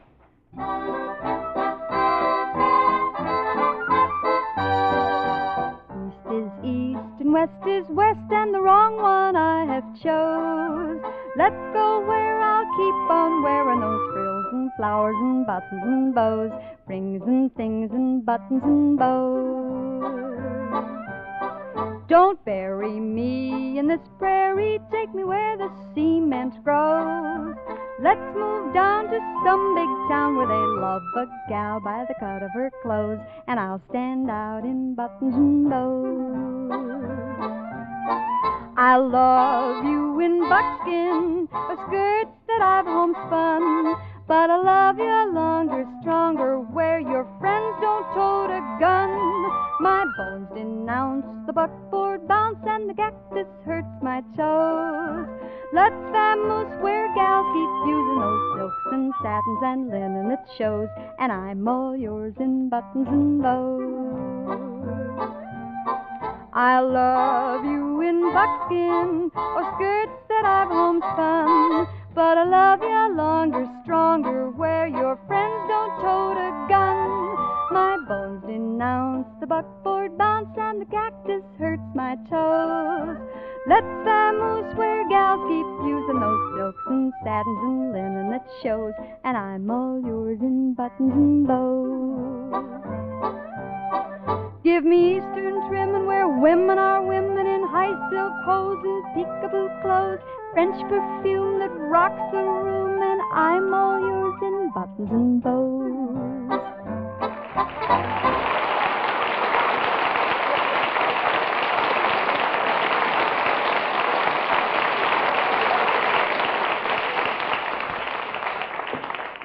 All right, Viola. If you're so fussy, I'll take somebody else. What's the matter, Costello? Well, I want to take Viola Vaughn to the football game Saturday. So I got seats on the 50-yard line. But she says that ain't good enough for her. Well, she won't sit on the 50-yard line. No, she wants to sit in the stands. Lou, I didn't know you were interested in football. Abbott, football is my... Oh, that's my meat. I've known you a long time, Costello, and you never went to any football games. Since when has football become your meat? Since the last time I went to the butcher shop and saw the price of steak.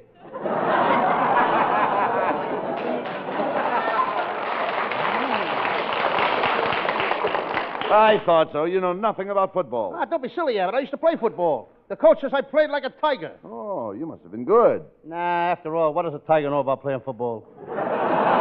What position did you play on the team? Left tickle. Huh? Left tickle. You mean... Left tickle. All right, you mean left tackle. I mean left tickle. I used to tickle a guy who was carrying a ball and make him drop it. Did you ever play any important teams? Once our team played Notre Dame. What a rough team. I wound up with a busted nose, 2 cracked ribs, and a twisted ankle. Oh, that's not so tough. It could happen to any player. While sitting on the bench?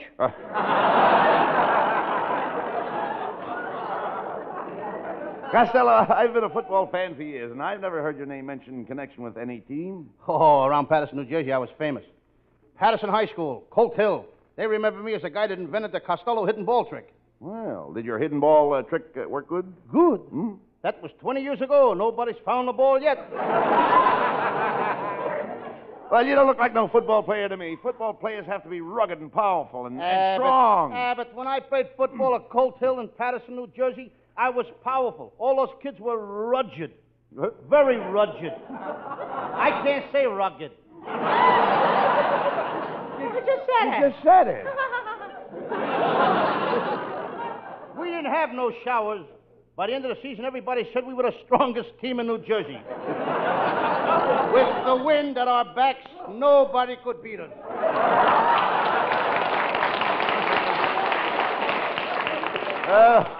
That must have been some football team. I remember our last game, Abbott. I was calling the signals.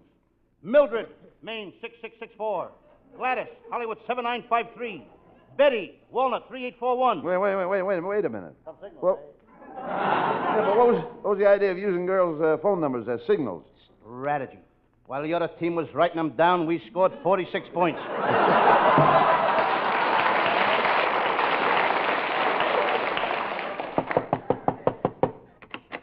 Telegram for Lou Costello. Telegram for Lou Costello. Yeah, boy, I'll take it. Hey, Abbott. What? It's one of my Sam Shovel detective fans. Boy, am I getting popular, Sam Shovel the detective. Well, read it. All right. It says, Dear Lou Costello, I never miss your program. I really enjoy your portrayal of Sam Shovel, private detective. Your acting was so thrilling, my hair stood on end. I'm coming over to see you tonight. Mr. Costello, there's someone here to see you. Show the man in. It's no man, just a few hairs standing on end. Well, Costello, Sam Shovel, you're really killing the people. What case have you chosen for your Sam Shovel story tonight? Well, it's a case I worked on in the Sahara Desert. I call it The Two Dirty Bedouins, or It's Time to Change the Sheiks. Well, that's an old case, Costello. Haven't you got one more up to date? Well, my latest case. I call it the case of the telephone operator who died dancing, or sorry, wrong rumba. All right, let's go on with the case.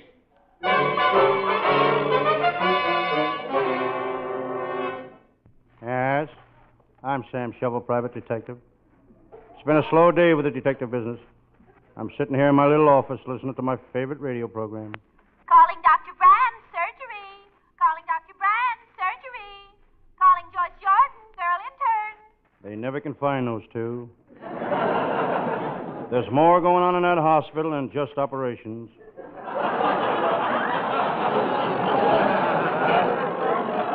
I turn off the radio. I listen to the wind howling on the outside. You all partner? You all partner? It's a southwestern wind. I decided to check up on some of my latest cases. Here's the one of the baby that was gypped. When I found him, he was wearing half a diaper. Somebody had shortchanged him. I think I'll relax. I feel like a smoke. That reminds me, I read in the paper this morning where most of the doctors who switched to camels are now back driving automobiles.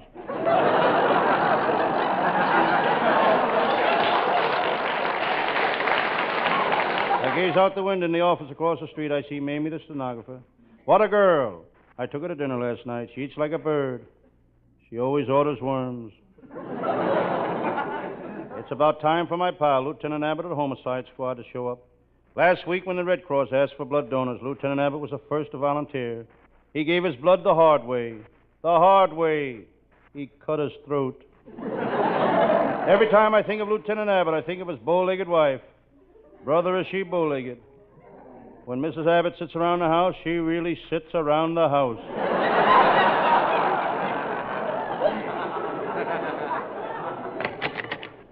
Hello, Sam Shovel. I've come over to tell you that Martin, the murderous midget, is on the loose again. Martin, the murderous midget, the toughest midget in the world, known to the police as public enemy number 1/2. Yes, Sam. And if I catch up with Martin the midget, it's goodbye to his racket. Lieutenant Abbott ain't kidding. He's a great racket buster. He's busted 15 rackets already this year, and if he don't stop busting them at the Beverly Hills Tennis Club, they won't let him play there anymore. Sam, I got troubles of my own. I'm thinking of divorcing my wife. Last night I decided I can't stand her cooking. Lieutenant Abbott, you've been married to that woman for 30 years. How come you just decided you can't stand her cooking? Until last night. We always ate out. However, let's forget my problems. I will. Let's forget it and parley and forget your jokes, too. Sam, how's the detective business going? Any new cases? Yes, I'm on the trail of a woman criminal. Show off Susie. If I catch her, she'll go to the chair. I can't stand that dame. She's always showing off. Last week she started bragging again. She wanted to show everybody that her husband has brains. You can't arrest a woman for showing that her husband had brains? By shooting the top of his head off? Forget about show off, Susie, Sam. You're in for some real trouble. Dora the Dip escaped from prison this morning. Dora the Dip, the most beautiful woman criminal I ever met. What a temper she had. The first time I saw her, she was beating her second husband over the head. She kept beating her second husband over the head. What was she beating him with? Her first husband. Dora the Dip, she was mad about me. It was on account that she threw her second husband over. All I had to say was, Dora, I want to see you tonight. No matter what man she was with, she'd throw him over. On account of that, they put her in jail. Oh, wait a minute. You can't put a woman in jail for throwing men over? Over the Pasadena Bridge? Sam, I heard that Dora was arrested while working as a clerk in a department store. She was jailed for taking money out of the cash register. That's a lie, Lieutenant. She never took any money out of the cash register. I'm glad to hear that. She never Sam. put any money in the cash register. Aha! There you are, Sam Shovel. That was Dora the Dip, and she looked more beautiful than ever. Sam, Yes? I'm gonna kill you. I don't doubt it. She's only bluffing, Sam. You sent me to prison. You took me away from my family. Yeah. My 5 children by my first husband. Yeah. My 7 children by my second husband. She's still bluffing you, Sam. She may be bluffing, but it sounds to me like she's got a full house. Sam, on account of you, I spent 10 years in prison. 10 years locked up with 1,000 women. Do you know what it means to be alone for 10 years with 1,000 women? No, but I'd give anything to find out.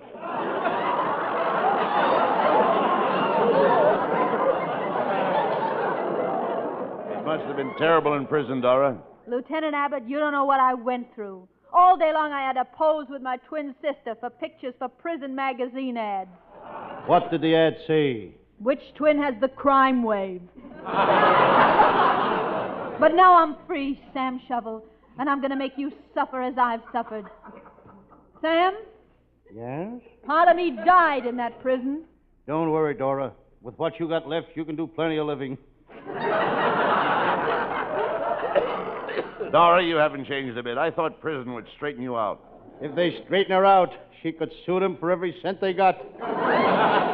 Sam Shovel, in spite of what you did to me, I'm still mad about you. You are? Yes, Sam. You're different from any man I ever met. Now you tell me the same. Okay. You're different from any man I've ever met.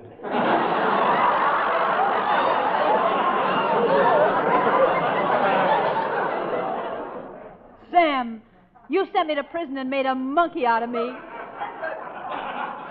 Now I'm going to get even. I'm going to give you a kiss that'll make a monkey out of you. Come here.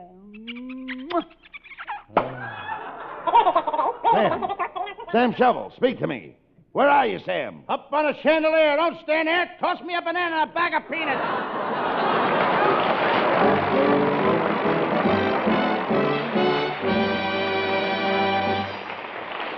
There's a curtain call coming up, folks. But first, you'll be interested in hearing this.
Well, Costello, you sure worked hard tonight. Yep, but you know my motto. Hard work never hurt anybody. That's what I keep telling the people that do my work. Well, you should thank... You should thank the people that do your work. I'm going to do that right now, Abbott. That's First, well. I want to thank our writing staff, headed by Eddie Foreman, with Paul Conlon, Pat Costello, Martin Ragaway, and Len Stern. Wait a minute. And our band leader, Matty Malnick. You're right. And let's not forget our producer, Charles Vander. See you next Thursday night, folks. Good night, folks. Good night to everybody in Patterson. Good night.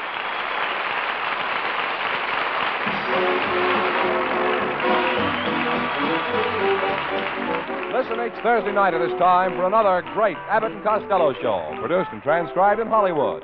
Be sure to stay tuned for the outstanding entertainment which follows throughout the evening on this ABC station.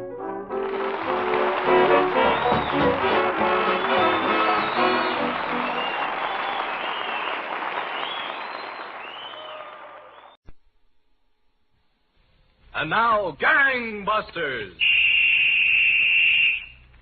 Gangbusters, presented in cooperation with police and federal law enforcement departments throughout the United States. The only national program that brings you authentic police case histories.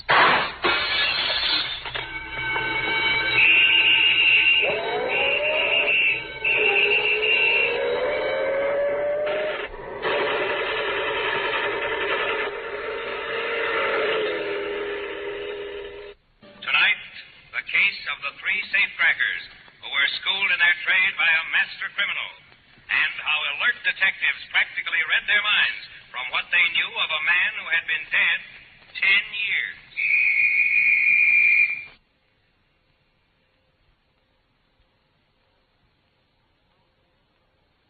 And now to Gangbusters and facts that show the operation of our law enforcement officials in their war against the underworld. Gangbusters has asked John J. Sullivan, former Deputy Police Commissioner and Chief of Detectives, New York City, to narrate by proxy tonight's case. The inside facts in the case of the three safecrackers. Chief Sullivan, I know the case you're going to tell our Gangbusters listeners about tonight will furnish unusual proof of the work of one of the country's most colorful teams of detectives, New York City's Safe and Loft Squad. It will, Don Gardner. If you and your listeners will bear two facts in mind. First, in burglary cases, it's extremely difficult for the police to get evidence for conviction. And second, the surest way is to know what's going to happen before it does happen. Before it happens? Yes, Don. I'll show you one way it was done. This case began on a bleak, overcast day last January at the huge Calvary Cemetery on Long Island. A lone man kneeled at one of the graves, unmindful of the young priest a few feet away.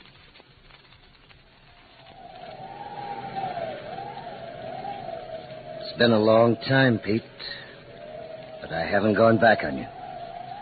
I want to be all you were. If you don't mind, more. I always looked up to you, Pete, and I still respect you. I've got the same kind of ideas you had. Oh. Well, hello, Father. Can I assist you in your prayers, my son? No, thanks, Father.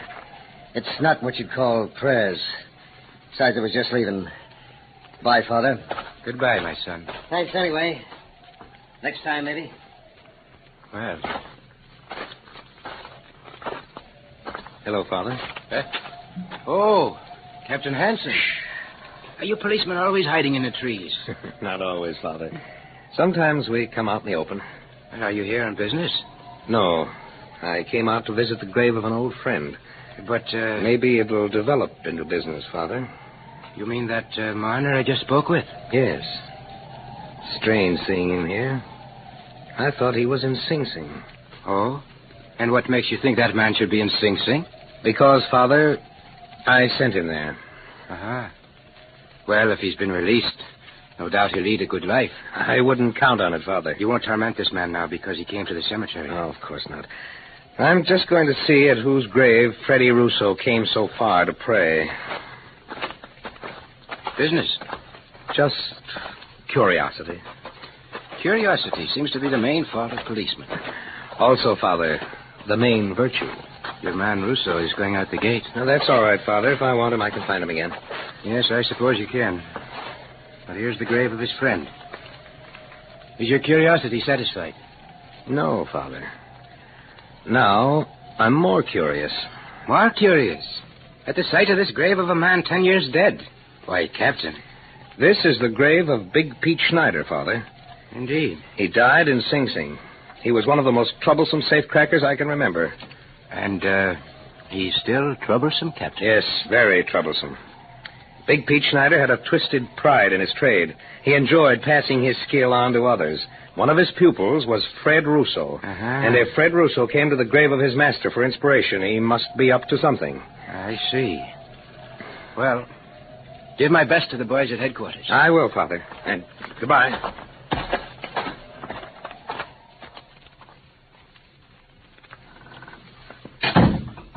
Vera. Vera. Your dinner's on the kitchen table. Go eat it. What's the matter? Can't you get your nose out of that magazine and give me dinner? You get here on time and I'll eat with you. If you come late, you help yourself. Where you been? Busy. You didn't go to work today. I don't want you spying on me, Vera. Who has to spy on you? I can tell by the look on your push you didn't go to work. Okay, I was out in Long Island seeing an old friend. Now listen to me, Fred. You stay out of trouble. Will you lay off? You'll be heading back up to Sing Sing. It's all right for you. They give you 3 meals a day up there, but what am I supposed to do? Go out scrubbing floors or something? I told you to lay off. Now that you're out, you ought to have sense enough to stay out. Big dreams you got. Always big dreams. You got a good job. You're making good money. Play it straight. You might like it. What do you care where the dough comes from, as long as it's dough? Come on, I'll give you your stuff. Wait a minute. What? I was out to see Big Pete. Oh, so that's where. Yeah. Well, he's been dead for 10 years. Let him stay dead. He never did you any good. He never did anybody any good, not even himself. He left a lot behind, Vera. Trouble, that's all. Just trouble. No ideas. They're right up here. Big Pete pounded them into my head one by one. There was an operator. Yeah, and what did it get him? A Sing Sing funeral. And that's the same thing it'll get you. It's going to get me $1 million. All right, Fred, all right. I'm sick of arguing with you. If you want to go back, go ahead. I don't care. I'm not going back any place. I'm lining up a couple of guys. I'm going to teach them what Big Pete taught me. Just leave me out of it. That's... Okay. Just ask me for something when the dough starts rolling. I won't ask you for nothing. Yeah, I will ask you for something. Go get yourself killed. Then I can blow my head off and forget about you. That's what I asked you for.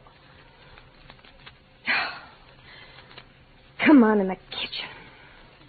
Oh, baby. I wish I could feed your brain instead of your belly. Safe and Loft Squad, Captain Hansen. Detective Clark, Captain. Well? The parole commission records show that Frederick Russo was released from Sing Sing October 1st after serving 11 years and 4 months. Is he still reporting to the parole officer? Yes, Captain. Once a month. He's been regular. He would be. What's his address? 450 East 21st. Yeah, East 21st. All right, Clark, come on back to the office. Okay.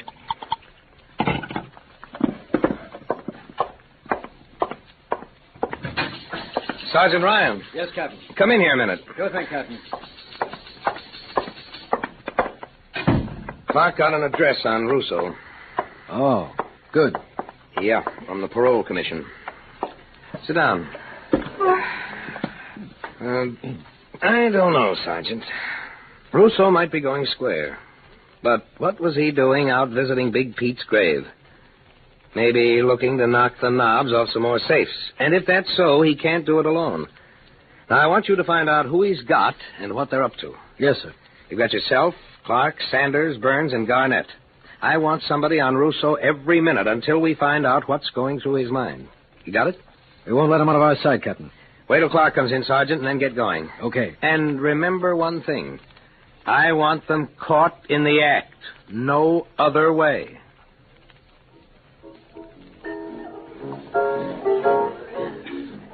Come on, Fred, take me home, will you? Will you sit still, Vera? I told you, I gotta meet somebody. Anybody you got to meet in this joint ain't worth meeting. Now, let's get out of here. Go ahead, Vera. Go home if you want. I'm gonna stick here. You got to get up early tomorrow. Early for what?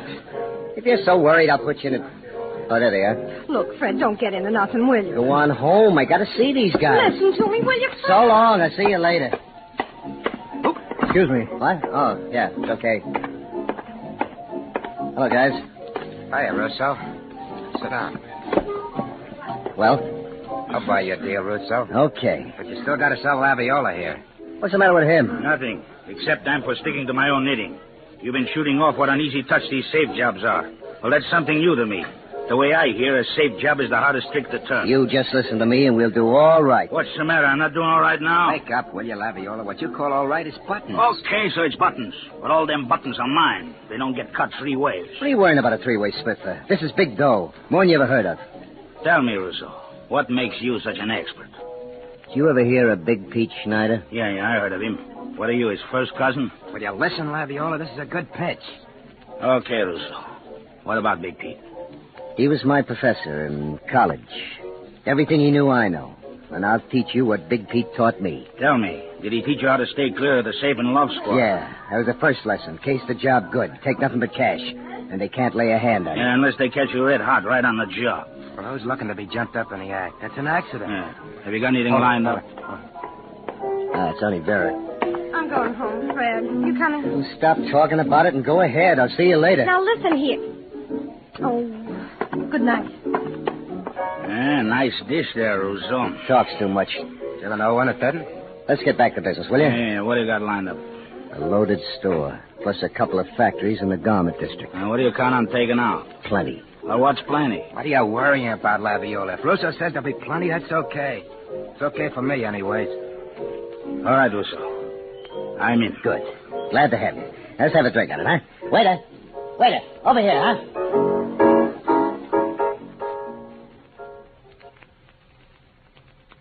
Russo sat there with the girl for a while, Captain. Yeah? Then these other two came in and took a booth, Joe Pelletieri and Frank Laviola. Mm-hmm. Russo left the booth and joined them. They're still talking. Okay, Sergeant. This looks like the mob. When they leave, one of you get with each of them. And stay with them. So, Don, even as the criminals were organizing, New York detectives of the Safe and Loft Squad were aware of their activities and laid their plans to capture them in the act. But unexpected developments upset the best-laid plans.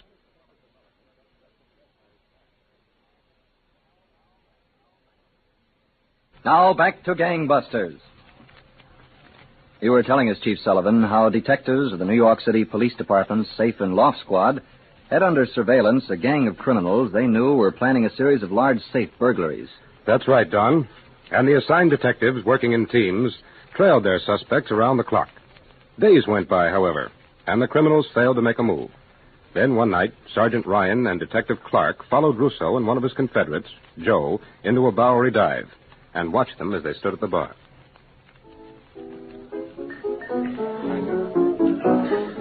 What do you say, Clark? Shall we get up close to him? They're liable to make us, Sergeant. Come on. It's worth a chance if we can overhear him. Okay. Get around on that side of him. Right. You guys gotta listen to me, Joe. I know what I'm doing. Room in here, fella. What? Yeah, plenty. We have a glass of beer. You can't blame him, Russo. He's getting the edge. So am I. You've been waiting long enough. Okay, we're ready to go. When? In a couple of days. Oh, that's more like it. First, we need a few things. For instance, what? Well, there's stuff on this list here. Hey, that's a lot of hardware. We gotta get it. Where's that beer? We split the list up. Buy the stuff in hardware stores. One item in each store. Now, let's go find Laviola. I think I know where he is. Drop some change in the bar, will you? Yeah. Come on. Now, we get this stuff together. Now, the three of us go out and take a look. Did you catch what they said, Sergeant? Yeah, keep hot on them, Clark. I'm going to call Captain Hanson.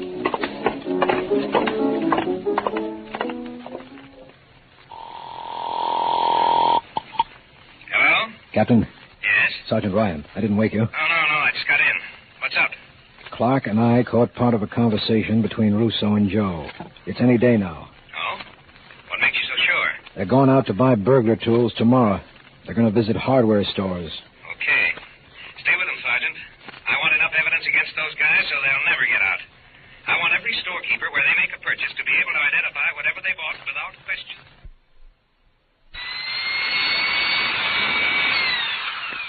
Well, you want to buy that one? I don't know. Electric grills don't grow on trees, not yet. That and the other one you looked at are all I got. Maybe it'll be okay. It should be. It's guaranteed for all kinds of heavy duty. You got plenty of bits? Yeah, plenty. Make up your mind about the drill. I got to answer the phone. Yeah. Phone, customers, phone all around this place all day long. Larry's Hardware. Hello. Don't say anything, Larry. Sergeant Ryan, Safe and Loft Squad. Oh, hello. That guy in your store looking at the electric drill. Sell it to him. Yeah, but... Sell it to him, Larry, even if you gotta cut the price. Okay, if you say so, but, well, this business I don't understand. Just be sure you can identify it later. Okay. And the guy, too. Make a note of the serial numbers. Oh, yeah. Yeah. But now I understand. Okay, Larry. Be around to see you later.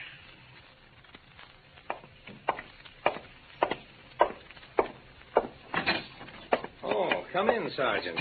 Well, Captain, looks like tonight's the night. They got enough burglar tools to crack Fort Knox. And you can trace them? Right back to the stores where they bought them. Good work. And what do you make it for tonight? Well, they got two places all cased out. Mm-hmm. A clothing store at 26th on Broadway. Yeah. And the Loft Building on West 27th. Which one do you think they'll try first? It's a toss-up, Captain. Well, I'd lay my money on the clothing store. They probably figure they'll have less trouble with the safe and maybe get more cash. Okay. But keep the other place covered. It will be. I told you, Ryan, I want them hands down. And that's the way we're going to get them. The two of us are going to plant ourselves inside that clothing store and wait for them. We're giving the district attorney an open and shut case on this one. Well, looks pretty good from where I'm sitting. Now, let's not be too sure, Sergeant. This is a funny business. Anything can happen to queer the works.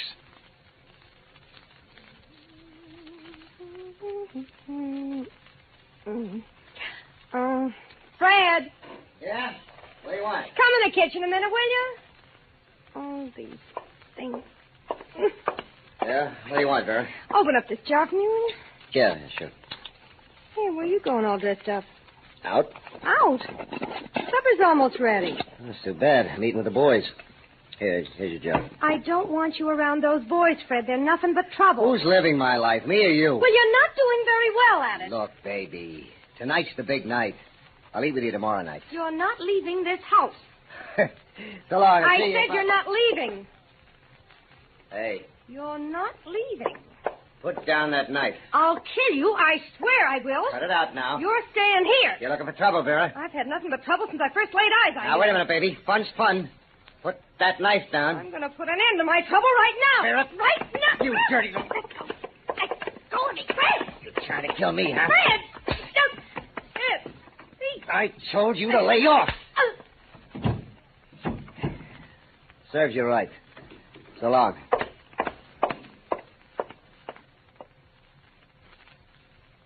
What time is it, Captain? 11:15.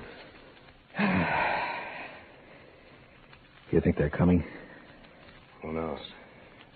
Certainly hope they don't try the Loft Building first, Captain. I want to be in on the collar. Don't worry, Sergeant. Oh. Yeah, they're working on the back door. Yeah. Come on. Quiet now. I wonder if the men outside spotted them. I'm sure they did. We'll wait till they get inside and start working on the safe. Then we'll nab them. Right. Come on. A little closer. Careful. Work at it, guys. Work at it. We're trying. This is the first time I wanted burglars to get into a building. Quiet. This door won't budge, Russo. Got to. Give it all you got. Come on, get it. All right, again.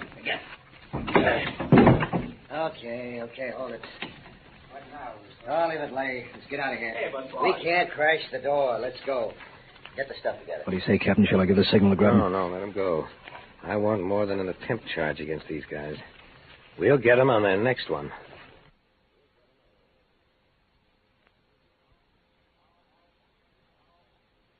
Now back to Gangbusters. Russo, Big Pete Schneider would sure be ashamed of you now. I would expect a burglar-proof door. Anybody but Russo. Lay off, will you, Laviola? Big Pete must be turning That's over. enough. Take a right here, Joe. Yeah, Russo. We still got the Loft Building. We clean it out. We get 50 grand. Yeah, if they got no burglar-proof door. Let me worry about that. Just do like I tell you.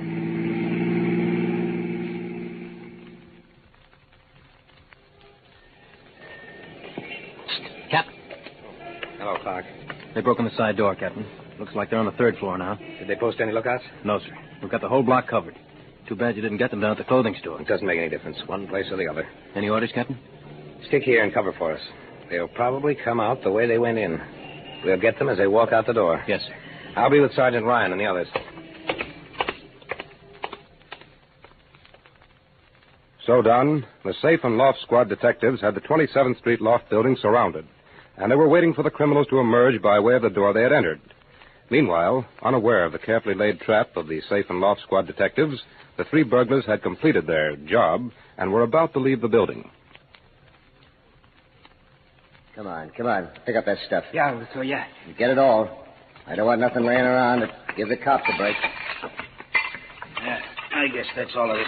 I'll carry the tin box. You mind the tools, Laviola. I'll take care of the box. Get that Jimmy there. Where? There. Oh, I can. All right, come on. Drop it in the bag. Yeah. Okay. Let's get out downstairs. Hey, Laviola, didn't I tell you, huh? Didn't I tell you? Oh, tell me again when we're home in bed. Okay. Hold it here. Now, we'll get on the freight elevator and go out the way we came in. I don't like that elevator this time of night. What's the matter? We came up in it, didn't we? I don't like it, that's all. Why can't we walk down? It's only 3 floors. Because the fire doors and the stairs might be bugged, that's why. I don't want to hit any burglar alarms after we got this far. Get on that elevator. Why do you have to argue so much, Laviola? Nothing's ever right for you. Oh, shut up. All right, Joe. Take it down. Yeah. Here we go. Hey, Russo, what do you say we put the stuff away and go out and celebrate, huh? Yeah, you guys celebrate if you want. I gotta go look in on Vera. Yeah, what's the matter? Ain't she feeling good? Got a pain in the jaw. There we are, straight floor. Wait a minute. What now? Look, we can play it a lot safer. What do you mean? Joe, take the elevator to the top. We're crying out loud. We'll Why? go up to the roof, over to the next building, and come down that way. Yeah, but Russo, that means breaking through another couple of doors. I don't want anybody to run into us coming out of here. That's a lesson from Big Pete. Don't be a dope. We're here on the ground floor. The street's 10 yards away. We walk right out. There's nothing to it. Take her up to the top, Joe. That silly boy. You heard what I said? Well, do it without me. I'm going out the way I came in. That's safe enough. Yeah, Russo, there ain't no sense to it. Somebody could see us coming out of there, too. Okay. Open up. We'll go out this way. Sure. All clear. Let's go. Hey, grab some of this stuff, will you? Yeah. Okay, guys. Now right out the door and walk away like you own the joint. No rushing, no running. Now, you got it? Yeah. Good. Hold it here. I'll take a look in the alley. Okay. Nice and dark. And all clear. Let's go. Wait you. Head for the car. Russo. Hey. Cops, get him up.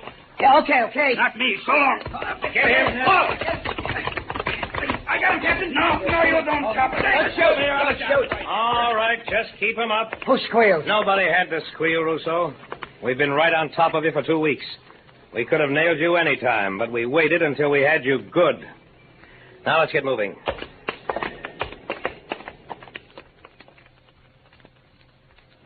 So done, that was how one gang of burglars fared at the hands of the New York City Police Department's Safe and Loft Squad. They're all back in the penitentiary. It was a real illustration of fine detective work, Chief Sullivan. Yes, and I think the men of the New York City Safe and Loft Squad deserve congratulations for their mighty good job. They certainly do, Chief Sullivan. And gangbusters, thanks to you for telling us this factual case history. Coast to coast, gangbusters, police, the G-men are government agents marching against the underworld. Tonight, the case of the Wolverine, a shrinking, shadowy figure who stole out of the raging blizzards of the North Country to spread terror and destruction. That's tonight's Gangbusters.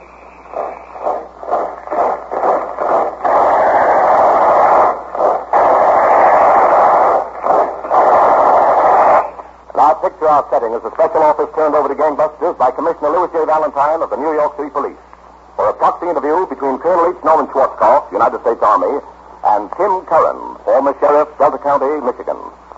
Colonel Schwarzkopf. I understand tonight's case has a very unusual setting, Sheriff Curran. Yes, Schwarzkopf? The Texas North Woods on the Upper Peninsula of the state of Michigan. And it was out of the swirling blizzards of this region that the criminal known as the Wolverine struck. When I hear you mention blizzards, Colonel Schwarzkopf, my ears go right up. Hi, Frank. Well, blizzards, cold, and rain make up what I call Sloan's liniment weather. And this winter, with fuel so carefully rationed, is going to make heavier demands than ever on your bottle of reliable Sloan's liniment. So be prepared, as families the world over have prepared themselves during the past 50 years. Always have a bottle of Sloan's liniment handy.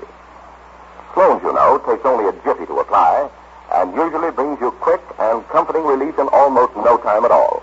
No painful rubbing or massaging. Just pat Sloan's on that sore place and relax for a few minutes. You'll actually feel Sloan's go to work like a heat treatment, which seems to soothe the tightness and tiredness right out of that aching muscle. Don't let winter catch you unprepared. Ask your favorite druggist for a bottle of Sloan's liniment tomorrow. And now, Colonel, what about the blizzard you were discussing? Well, Sheriff Curran, where and when does the case of the Wolverine begin? Late one cold winter's night near the town of Gross, Michigan. A fur trapper, Pierre DeGan, and his dog plodded through the heavy snowdrift toward the shack of another isolated trapper, John Charles. It was beginning to snow heavily. A blizzard was setting in.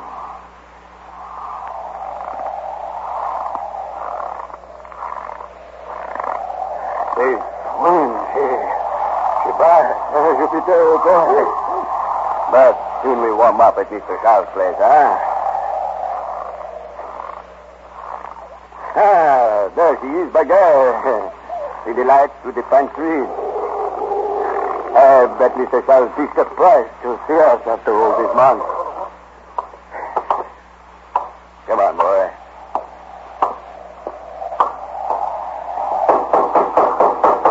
Mr. Charles.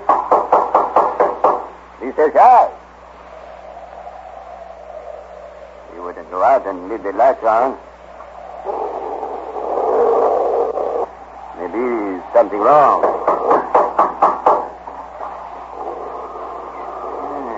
Look at that. The door she's swinging open by herself. Come on, boy. We go in and see. Mr. Charles. Mr. Yes. Mr. Charles lying on the floor. Ah, good God. His head all blood. Hello? Anyone here? Hello? I'm here. Run back up with your hand. Come on up with your hand. What have you done to Mr. Charles? Shut up, Matt. My Jupiter! You steal my dog! I'm killing you, too, for sticking your nose in here at the wrong time. I can die there with your dog.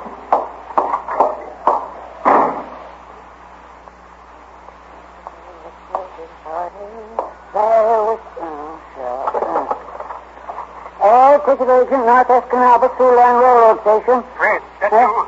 Yes. Who be you talking to? Pierre DeGan. Fred. Yeah? There is bad trouble. Mr. Charles has been bitten and robbed in his cabin. What's that you say? And the gunman, he killed my dog and tried to kill me. Good luck.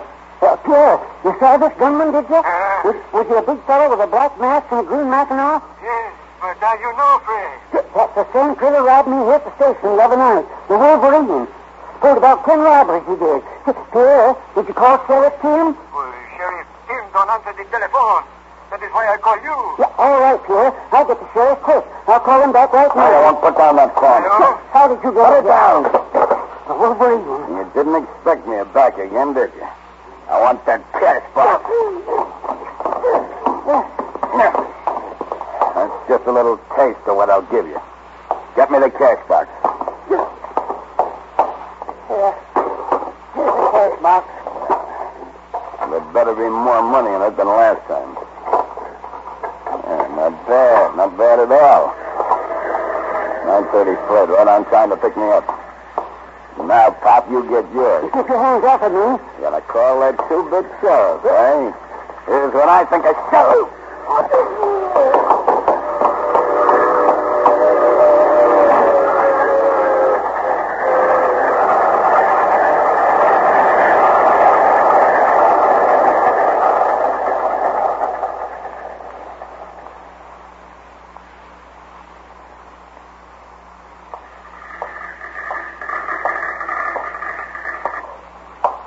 Sit down, Detective Ross. Been doing a little checking on some police reports. Sheriff Jim, this case has me dead beat. You're right. No wonder they call him the Wolverine. Seems to have an animal's instinct to avoid every trap we've set. Now, let's do a little reasoning, Detective Ross. The Wolverine is no stranger to these North Michigan woods. Mm-hmm. Notice his cunning in heading for the railroad tracks after he told us. Yes. It prevents our tracking his footprints through the snow. All he has to do is hop a freight. The trail is lost. Well, I certainly hope our new plan works, Sheriff Tim. Got so that people are afraid to go out nights, barricading their doors, thinking each sound they hear is the Wolverine stealing up on them. If our first plan doesn't work for us, the second plan may.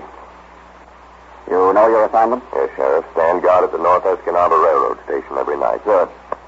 Chief Carswell will have men watching the other stations. It may take nights of watching, but this time, if the Wolverine returns, we'll be ready for him.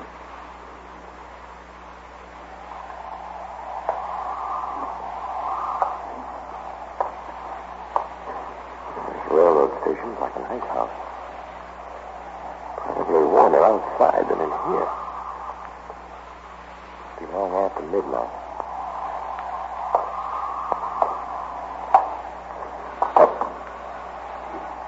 Made me jump. Didn't expect that thing to ring. Sheriff's the only one knows I'm here. Hello? Hello? Hello? Hello? Well, who is it? Who is it? I was just wondering, Detective Ross, if you were lonely down there at North Escanaba. Who is it? Well, whoever you are, if you got anything to say, you better say it. Hello? You should have been watching the railroad station up at Gladstone, Detective. I just dropped it. I thought I'd let you know. Hello? Okay, brother, so the joke's on me, eh? Well, maybe not.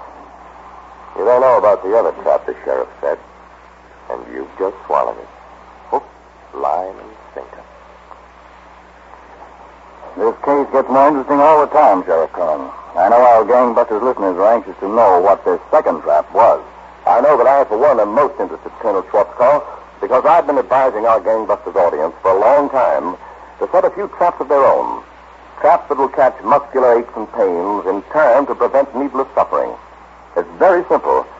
First, guard against overexertion, accidents, and overexposure to raw weather. Second, if muscular distress does strike, despite all your precautions, apply Sloan's liniment at once. Third, be prepared. Always have a bottle of Sloan's liniment on your medicine shelf. The sooner you pat on Sloan's liniment, the sooner you can expect the quick and comforting relief for which Sloan's is so famous. And how welcome that relief is to you men who come in stiff and short in your jobs, or you youngsters with your football Charlie horses and roller skating bruises.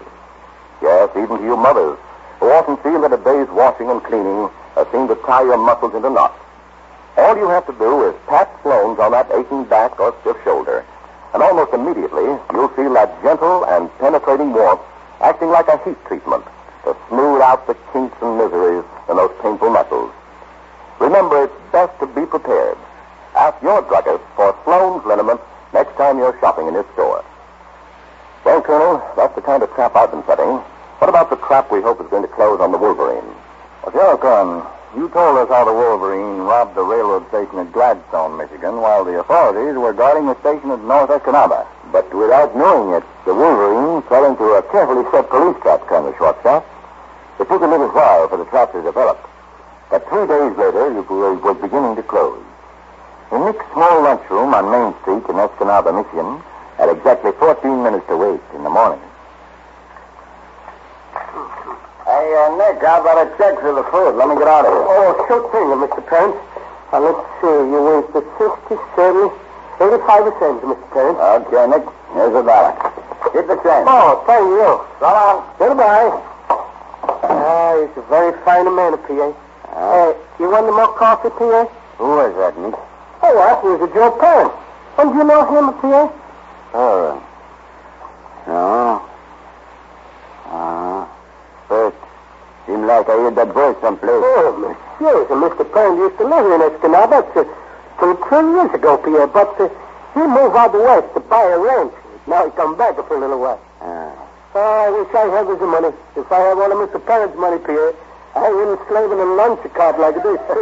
No wonder you don't have his money, Nick. Look what you are doing. What am I doing? Money, what do you know? I roll up a dollar bill he gave me with a paper napkin and throw it away. That's a good one out of me, all right. Throwing away dollar bills. I better put in the cash register. That's a good one. Me throw dollar bill away. Then, at 9 o'clock that night, Colonel. I'm so excited, Chief of Croswell. I rushed right over here to your police office. Chief of Croswell, don't you see? This dollar bill that I make a mistake about and roll up into my napkin, she's one of the stolen money from Gladstone Railroad Station. There's the mark on the front of it, like you won on the stock. Now, easy, Nick. Calm down. Yeah. This is one of the marked bills, all right, but, Nick, when the Wolverine robbed the Gladstone station, he had no idea he was stealing Mark's money. Oh. But he was. He had every bill in the Gladstone station marked. And this dollar bill certainly has our marking on it. Well, when you told me, Chief Croswell, to watch all the bills for that little mark on it, I do it. I see the mark on that dollar. You say it was Joe Parent who gave you this dollar, Nick? Absolutely, Chief Croswell. Positively, without a no perception. This morning in my lunchroom, he gave it to me. I remember well, I started to roll it up into my napkin and throw it away, but Pierre the Garner, he was there, and he saw me almost to throw it away. I wonder where Parents got it. I noticed Parents back in town, Nick.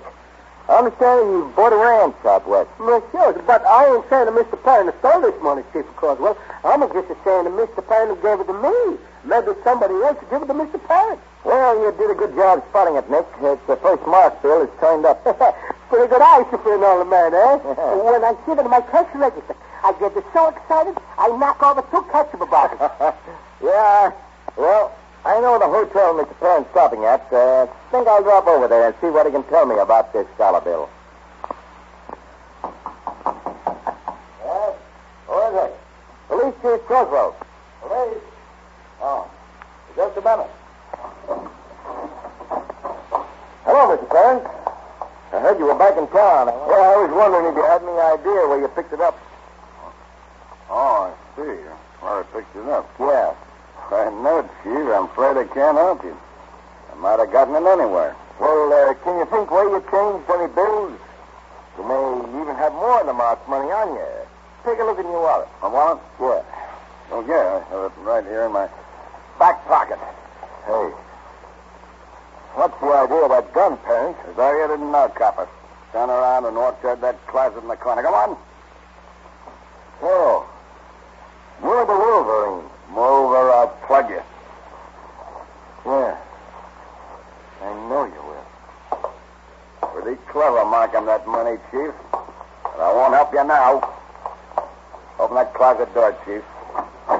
Now get him. What? Oh, can't your arm the door will close, eh? I'll fix your arm. I'll break it.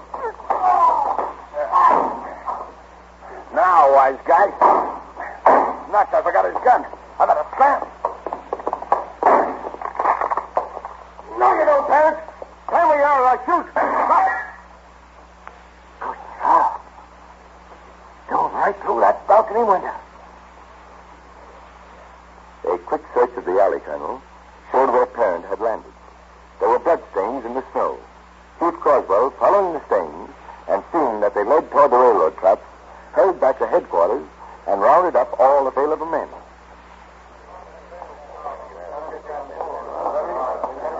All right, men. Now get lanterns and flashlights. Bloodstains leading toward the tracks. I checked for the railroad, and there's no train passing through. This time we got the Wolverine in the open. Now, Jim, you be ready to swear in more deputies. We need them.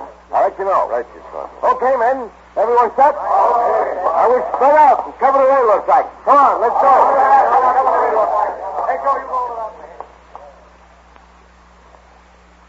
The trail led along the railroad for half a mile, Colonel, and then branched off into heavy brush and woodland, where it eventually was lost.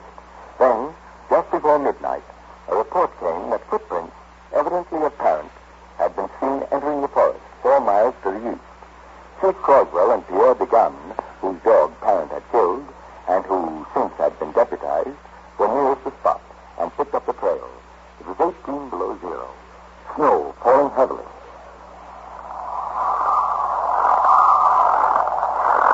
Chief Croswell, this snow she falls so fast, she's flat out Baron's footmark. Well, we gotta hurry, Pierre.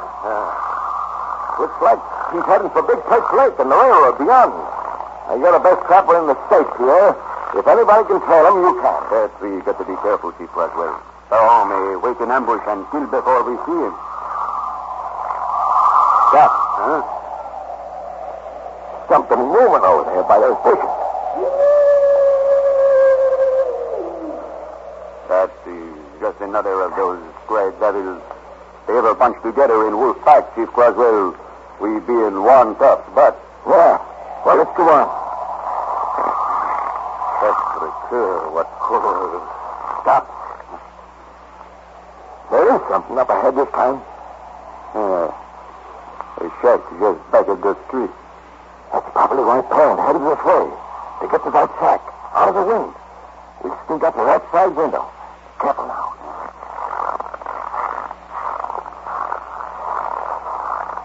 See anything? No. Looks empty inside. We'll try the door.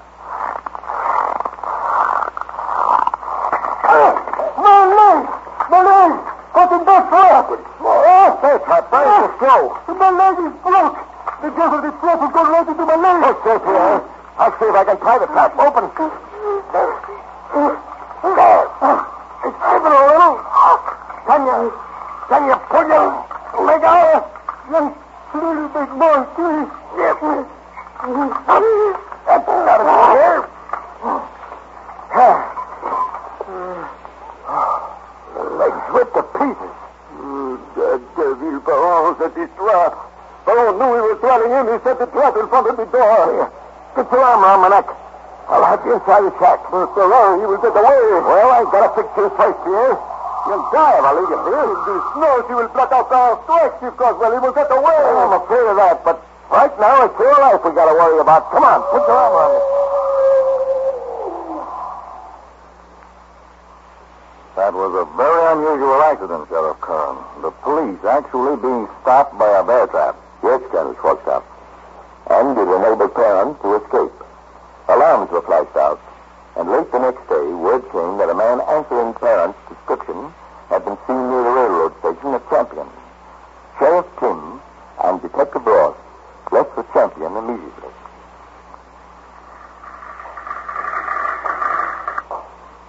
Well, Sheriff Kim, I guess there's no sense hanging around this railroad station any longer. That must have beat it when he saw the station agent had spotted him. Yeah. What I'm afraid of, Detective Ross, is that Barrett will hop a train and head for the Canadian border. If there are no more trains out of here tonight, Sheriff. Well, what there is a 10:30 train leaves from over at Astoria tonight. Sheriff Kim, we should never get over there in time. It's 5 after 10 now, and Astoria is 11 miles away. We've got to make it in time. But how? There's only one possible way. See out there on the railroad siding? The handcar, Sheriff Kim? Yes. That's our only chance. We've got to pump that handcar and get to Astoria before the train does. Holy smoke. Come on, there's no time to lose. Every second counts.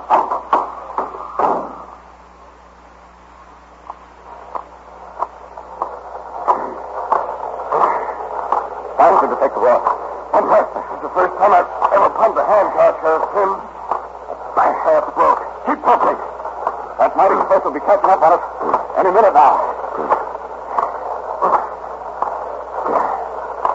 I've gone after criminals a good many ways, but never before on a handcar. If the train overtakes us while we're on this trestle with it, some Sheriff. Faster.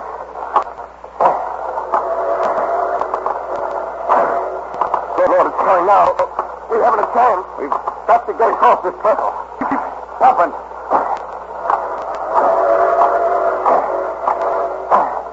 We can't make it. We're almost there. I can see the engine lights right back of us. Come on.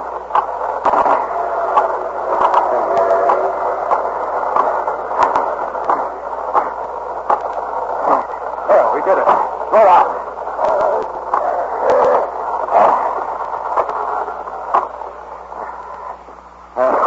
Got to dump this hand car off the tracks of the train will be right. Come on. Lift. All right. Right here. Took it off a bit further. Now run for the railroad station and fast. All right.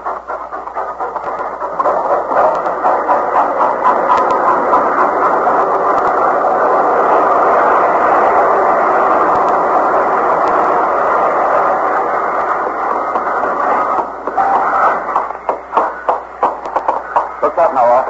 People are getting on. You see, Parent? No, not Smith. Wait. There he is. Where? Near that woman with the suitcase. What now? He's right back of her. Yes, and we got to get him before he can move his gun. He's putting on a cap with her, too. Stand still. He's looking this way. He sees us. Come on. Press him. Go, Sheriff. He's pulling your gun. Now you don't stop it. I'll kill you. Don't. I'll get it on, Ross. Put the cuff on him. All right? Now you don't. Let him, Ross. Well, I'll take it, Sheriff. Now I have. Another second-headed kisser. Hopping trains is always part of your scheme, Parrot. But this is one train you're missing. Come on. You're going in the opposite direction.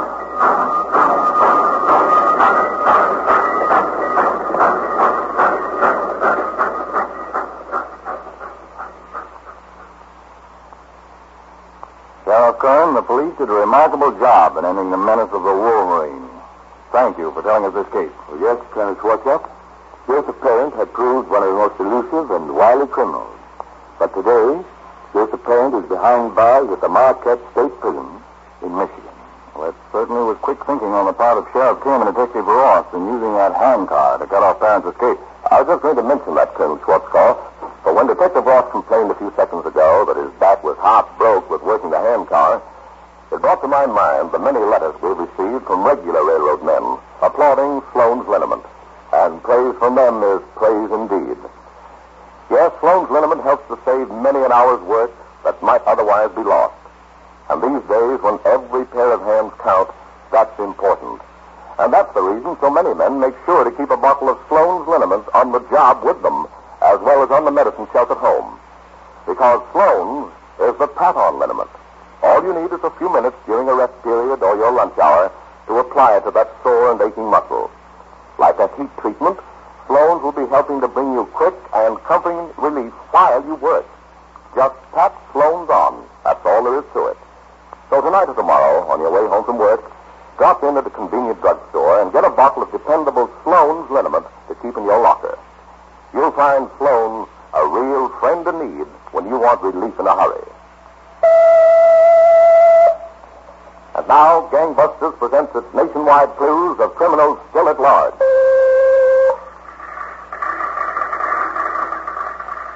Wanted for questioning, murder, man described as 70, about 5 feet 8 inches, 160 pounds, thinning gray hair, parted left side, thinning gray hair, parted left side, gray-brown eyes with prominent crow's feet, gray-brown eyes with prominent crow's feet, no teeth, refers to himself as yours truly, man of 70, gray hair parted on left side, crow's feet around eyes, refers to himself as yours truly, man fitting this description, sought for questioning concerning murder by Sheriff's Office, Port Orchard, Washington.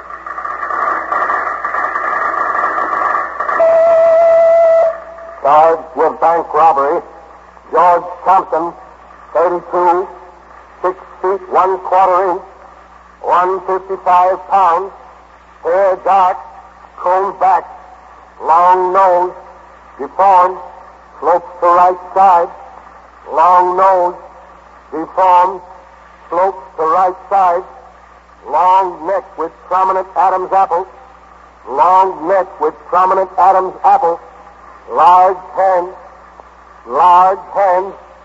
walks very erect, never wears hat, likes to play cards, never wears hat, likes to play cards, man, 32, tall, slim, nose sloping to right, long neck with prominent Adam's apple, man fitting this description, wanted for questioning, bank robbery, Katona, New York. Charged with violation National Motor Vehicle Theft Act, Edward Hendrickson, 42, 5 feet 9 inches, 165 pounds, heavy black hair, dark eyes, scar over right eye, scar right cheek, scar left front chin, mole left cheek, nose turns up at end, nose turns up at end, gold cap upper front tooth, gold cap upper front tooth, tip left index finger amputated, tip left index finger amputated, neat dresser, likes to play golf, bridge. If you have any information concerning these clues, notify your local police, the Federal Bureau of Investigation, or Gangbusters at once. And now here's what Philip H. Lord has planned for next week. Gangbusters, friends, for Sloan's Liniment next week, we're going to take you behind the scenes as a modern police department unravels a series of baffling incidents. Learn how the police found a paper matchbox, an umbrella, and an antifreeze tag. Hear how these small articles set the police on the trail of an infamous gang, and the startling climax. You won't want to miss 1 second of next week's gripping Sloan's Liniment presentation of Gangbusters. Gangbusters is a Philip H. Lord production which has originated in New York. Stay tuned for Nero Wolfe, which follows transcribed in 30 seconds. What's on the menu at Duffy's Tavern tonight? Well, there's a full serving of laughs with Archie the manager, played by Ed Gardner, and his unpredictable friends, Miss Duffy, Clifton Finnegan, and Eddie the waiter. It's Duffy's Tavern later this evening over most of these NBC stations. And this Sunday, the big show comes your way once again with Bob Hope, Jimmy Durante, Perry Como, Jose Ferrer, Mindy Carson, Eddie Cantor, Meredith Wilson and his orchestra, and many, many more. And, of course, your MC once again will be Tallulah Bankhead. That's this Sunday for the big show. Now, ladies and gentlemen, we take you to the most famous brownstone house in New York City, the one located at number 601 West 35th Street. Oh, Mr. Wolf. Mr. Wolf. Want something, Archie? Would you be interested in taking on a case involving a woman who was found stabbed to death in one of New York's fancier men's clubs? Can't you see I'm already occupied, Archie? My Oncidium hybrid is ailing. But, sir, cash. C-A-S-H. Remember, you need it to live on. Well, you're actually learning to spell. You'd better learn to count. We're broke. Thank you, Mr. Goodwin. Now, if you'll just go away and stop interfering. Oh, just a minute. Yes, sir? On your way out, switch on the fan.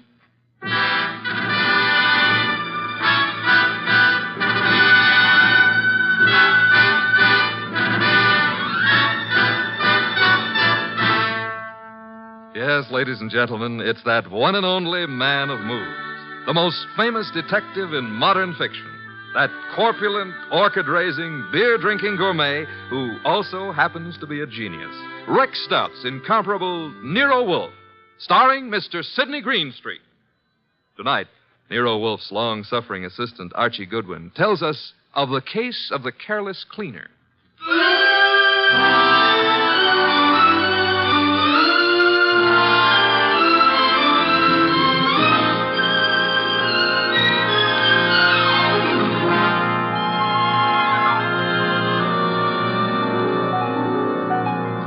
We didn't know Clay Michelson very well at the time, though Mr. Wolfe had hung one of the Michelson's paintings on the library wall.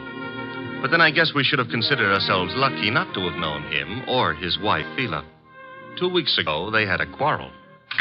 Oh, Clay, darling, I didn't expect you home so soon. I thought you were going to the museum to see the Van Goghs. I decided not to, Phila. Oh. Well, if you plan to paint this afternoon, I'll get out of the studio. I want to run some errands anyway. Why don't you make your phone call from here, Phila? Phone call? Who is he, Phila? He? Who were you waiting for this afternoon? Please, Clay, don't start that jealousy routine again. Don't try to kid me. You're being stupid, Clay. I'm stupid, all right, but I'm getting wise pretty fast. I'm through, Fila. I've had enough. I'm leaving you. So stay out of my way and keep your boyfriend out of my way, too, whoever he is, or I'll kill him.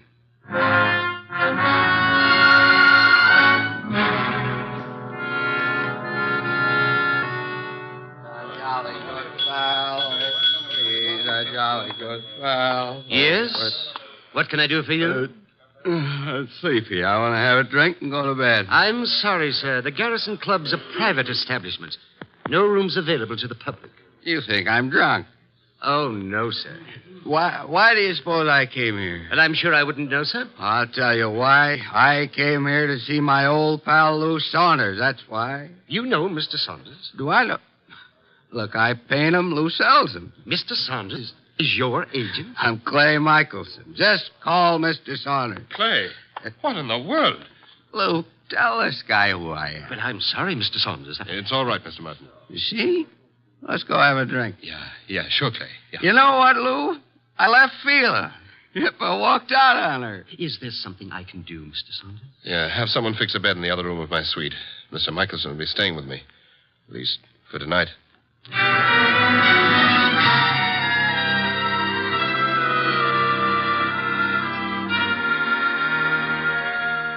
Mr. Wolf, Yes, Archie?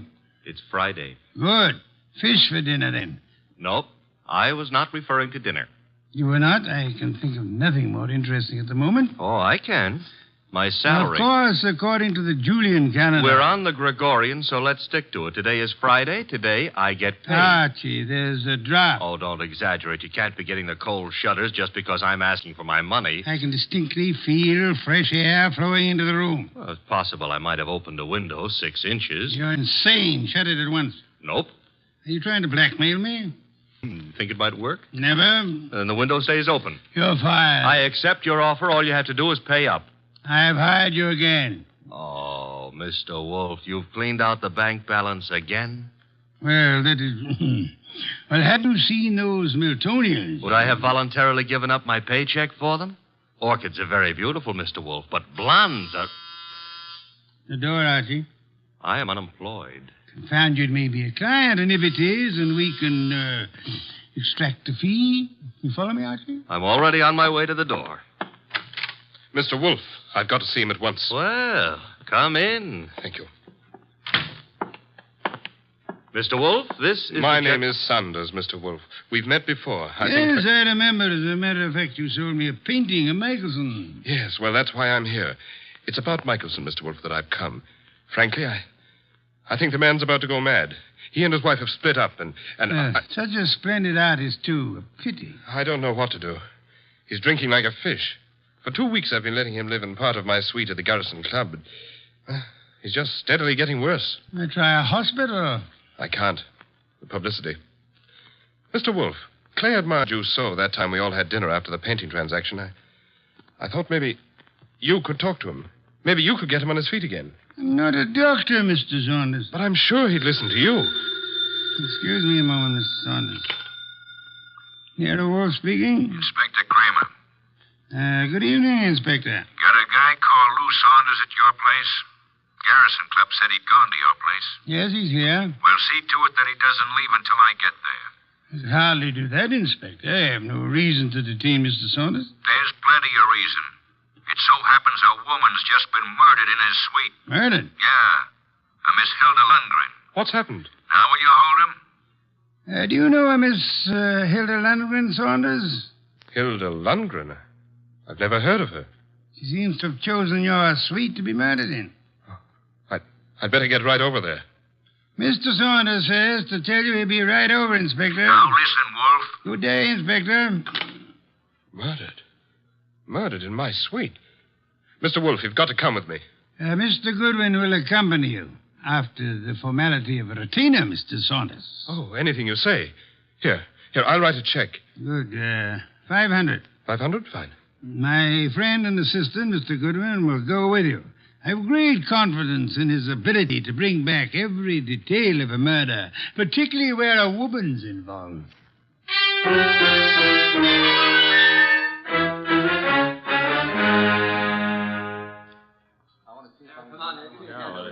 Okay, you photographers. Picnic's over for tonight. Pick up your stuff and get out of here. You sound real mean today, Inspector Kramer. Well, if it isn't Nero Wolf's favorite stooge. What are you doing here, Goodwin? I got bored with my knitting. Look, I wasn't asking for humor. I'm Louis Saunders, Inspector. Saunders? Ever seen that woman before? Yes, I believe I have. I can't remember where, but the face looks familiar. Lovely-looking woman. Blonde and really built. Well, she ought to look familiar. She's one of the cleaning women here at the club. She is? Cleaning? Well, since when have gals like this been reduced to cleaning floors? What's happening to the world? There ought to be a law. Yeah, there is. She was killed with a knife, or haven't you had time to notice? That's not a knife, Inspector Kramer. That's one of Clay's Chinese letter openers. What was that? Well, nothing. Nothing at all. Yes, it is a strange knife. What were you saying, Mr. Saunders? Just said that looked like one of the letter openers belonging to one of my friends. Who is this Clay? Clay Michelson, the artist. But you can't possibly think he'd do a thing like this. I think everybody did it until we know otherwise. When were you last up here, Mr. Saunders? Me? Why, just a little while ago. I changed my clothes just before I went to see Mr. Wolf. She wasn't here then? Well, I don't know. I didn't come into this room, just in my part of the suite. Your part? Who occupies this room? Mr. Michelson. He's been staying with me. Strange wound, no blood. What do you think you are, Goodwin, a medical examiner? Oh, but Yeah. The killer probably wiped the blood away. Saunders, have you any idea where your artist friend might have run off to? I haven't seen Clay all afternoon. He spends a lot of time down in the bar. Well, he'd hardly sit in a bar if he's killed somebody.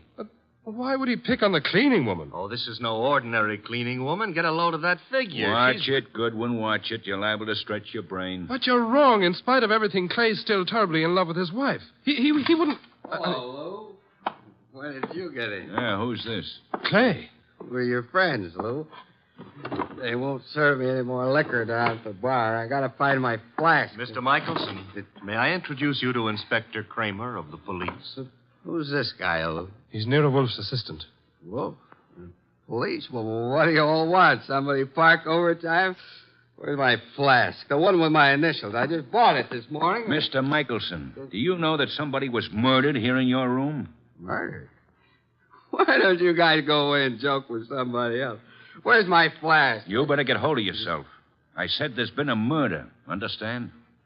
You serious? Yep. And I wouldn't be surprised if Inspector Kramer here considers you top suspect. Me? They think I did it? You better pull yourself together, Clay. Yeah, because I got a lot of questions. Excuse me, the phone. Sit down, Mr. Saunders. I'll answer it. Hello? Hello? Hello? This is Fila. Who is this?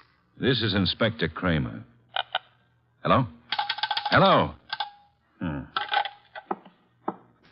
Who is Fila? Anyone know? Well, that's my wife. Your wife? I want to speak to her. Come back here, Michelson. Let me alone. You're not going anywhere. Now, stay back there. You're wrong, Inspector. I am going somewhere. Junior's got a gun. Yes, Inspector. You should be more careful about your gun when you shove people. Now, look, Mr. Michelson, I'll see Mr. Wolf myself. Stay back, Inspector. You haven't a chance. We'll nab you before you get a block away. Well, then I'll just jerk these phone wires. There. And I'll lock the doors. That should hold you long enough. Good night.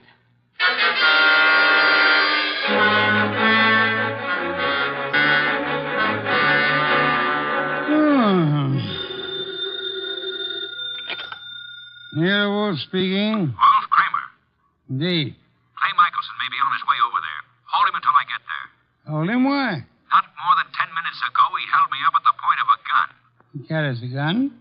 It was my gun. Careless of you, Inspector. Goodbye. Come in. Mr. Wolf? Yes? My name is Clay Michelson. Yes, I was rather expecting you. You've got to help me. They think I murdered someone. You shouldn't have run away from the police. I've been drinking a lot, but I wouldn't murder anyone. Fela'd tell you that. Your wife. Was she the model in that painting of yours I purchased? What difference does that make? I tell you, they're after me for murder.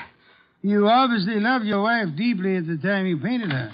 Oh, here you are, Mr. Wolf. Michelson. Clay. Good Lord, man. The police are on their way over here. He came for my help, Mr. Saunders. Oh, I'm glad he did, Mr. Wolf. But we left Inspector Kramer talking from a phone booth. He'll be here any minute. And we have only a minute to decide why anyone would want to kill a cleaning woman. I didn't kill anybody. She was a beautiful woman, Mr. Wolf. I gathered that, Archie, from your unusual interest in the case. She was stabbed with a letter opener from Mr. Michelson's house. Which might add Mrs. Michelson to our suspect list. Fila? You can't suspect Fila. You're very gallant, Michelson. Just how was this beautiful young cleaning woman, this Miss Lundgren, stabbed? In the heart. Her eyes were wide open, pupils dilated with shock. Details later, Archie. Kramer will be here shortly. At the moment, I would like to know where everyone was. Well, Mr. Saunders was here with us, you remember? I don't know where Mrs. Michelson was, but I could go see her and find out. No, it won't be necessary, Archie. Mr. Michelson, where were you? Me? Why, I'm not sure. I can't seem to remember. It's hardly what we would call helpful. I was drunk. Maybe I went to Fila's. I've been over there lots this week trying to talk to her. Yes, I must have gone over there. Have you ever seen the murdered woman before? No, I never saw her before in my life. I've seen her before, Mr. Wolf. Indeed, Mr. Saunders. I seem to remember your earlier statement to the contrary. Well, I didn't know her name, but when I saw her, I remembered her. I understand she was quite an alcoholic. Unfortunate woman. Beautiful and... Well, look who's here, Inspector Kramer. Oh, here you are, Michelson. And as usual, you didn't have the courtesy to ring the bell, Inspector. And give you a chance to get this guy out of here? Nothing doing, Wolf. Now, come on. We're going to headquarters. Mr. Wolf, you can't let him take me. I didn't do it. I'm afraid there's not much I can do about it, Mr. Michelson. Come on. You come along too, Saunders. I got to get a statement from you. Of course. This way. Come on. Very well. All right. I just got an angle. Really, Archie? Sure, it's simple. Saunders been going for this beautiful cleaning babe. Clay worms in. Saunders kills her. Perhaps there was jealousy somewhere in this case, Archie. Here, Wolf speaking. Mr. Wolf, this is Fila Michelson. You don't know me, but you once bought a painting from my husband. I've got to see you, Mr. Wolf. You've got to help me.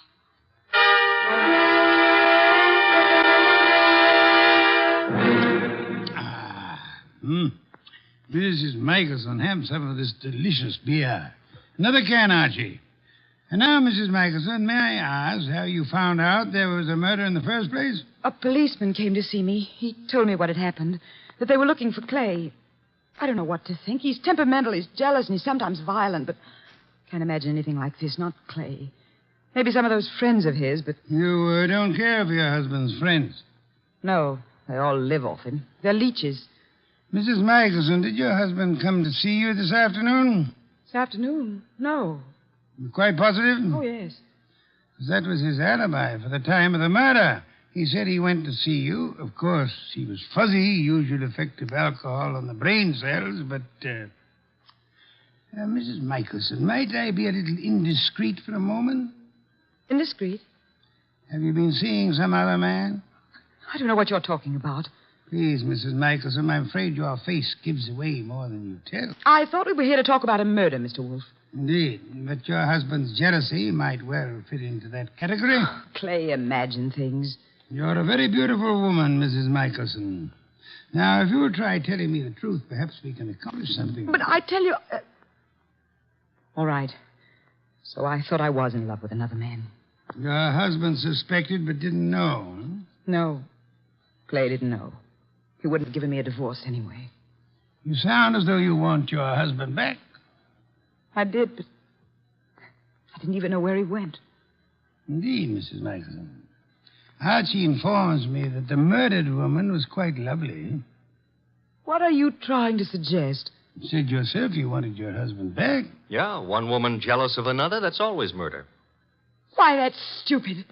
Clay wouldn't play around with a maid. That's stupid. Clay loves me. I'm not jealous of anyone. No one, do you understand? Archie, if you'll see Mrs. Michelson home... Yes, sir. Thank you. I can find my own way.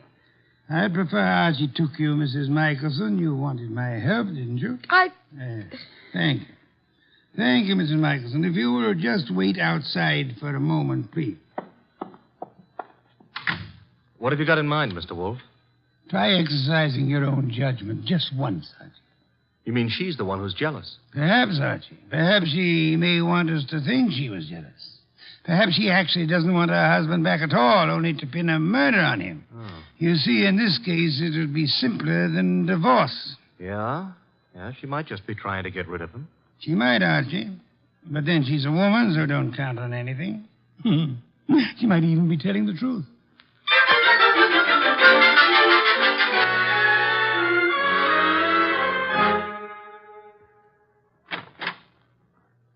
This is where I live, Mr. Goodwin. Nice. Very nice. I like Greenwich Village. I'm trying to figure out why Mr. Wolf sent you along with me. I'm a sucker for beautiful women. I wonder. Archie, Huh? does Mr. Wolf believe me? He hasn't made an official statement yet. Nice furniture and things. You sound like an appraiser or someone looking for something. That's because it's November. Mr. Wolf sent you to search my You apartment. could be wrong. I don't... Oh. What's the matter now? Thought you said your husband hadn't been here today. He wasn't. And what's his flask doing among these papers on the desk? Very prettily decorated with his initials. He was looking for it at the club. Flask? I don't know what it's doing there. Yeah, sure. You're trying to help, Clay. Right into the electric chair. His only alibi was his being here this afternoon, and you said he wasn't. Then what is his flask doing here? He said he just bought it this morning, so he must have been here today. I don't know what you're talking about. Where's your phone? Well, you've got things wrong. I don't know anything about that flask. Hey, the lights...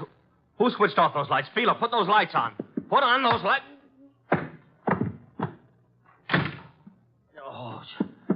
Oh, the lights are... Get to the lights. That flask... Gone.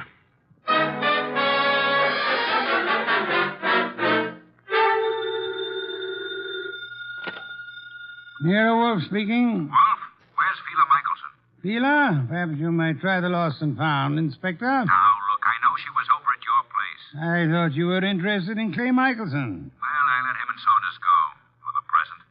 They're clean until I get the medical examiner's report. Oh, when will it be ready, by the way? An autopsy takes time, you know that. Where's the Michelson woman? I believe she had a date with Archie. Why do you want her? I'm sure it never dawned on you, Wolf, but this cleaning woman who was killed was some dish. Maybe Mrs. Michelson was the jealous one. Your thinking is beginning to bear an amazing resemblance to Archie's, Inspector. Also, it maybe never dawned on you that Fila Michelson hasn't offered an alibi for the time of the murder. You're right, Inspector. Yeah, you are. Come on, Wolf, quit stalling. Where's Fila Michelson? What? Oh, I really don't know, Inspector, but perhaps as a last resort, of course, you might try her home. Good night, Inspector.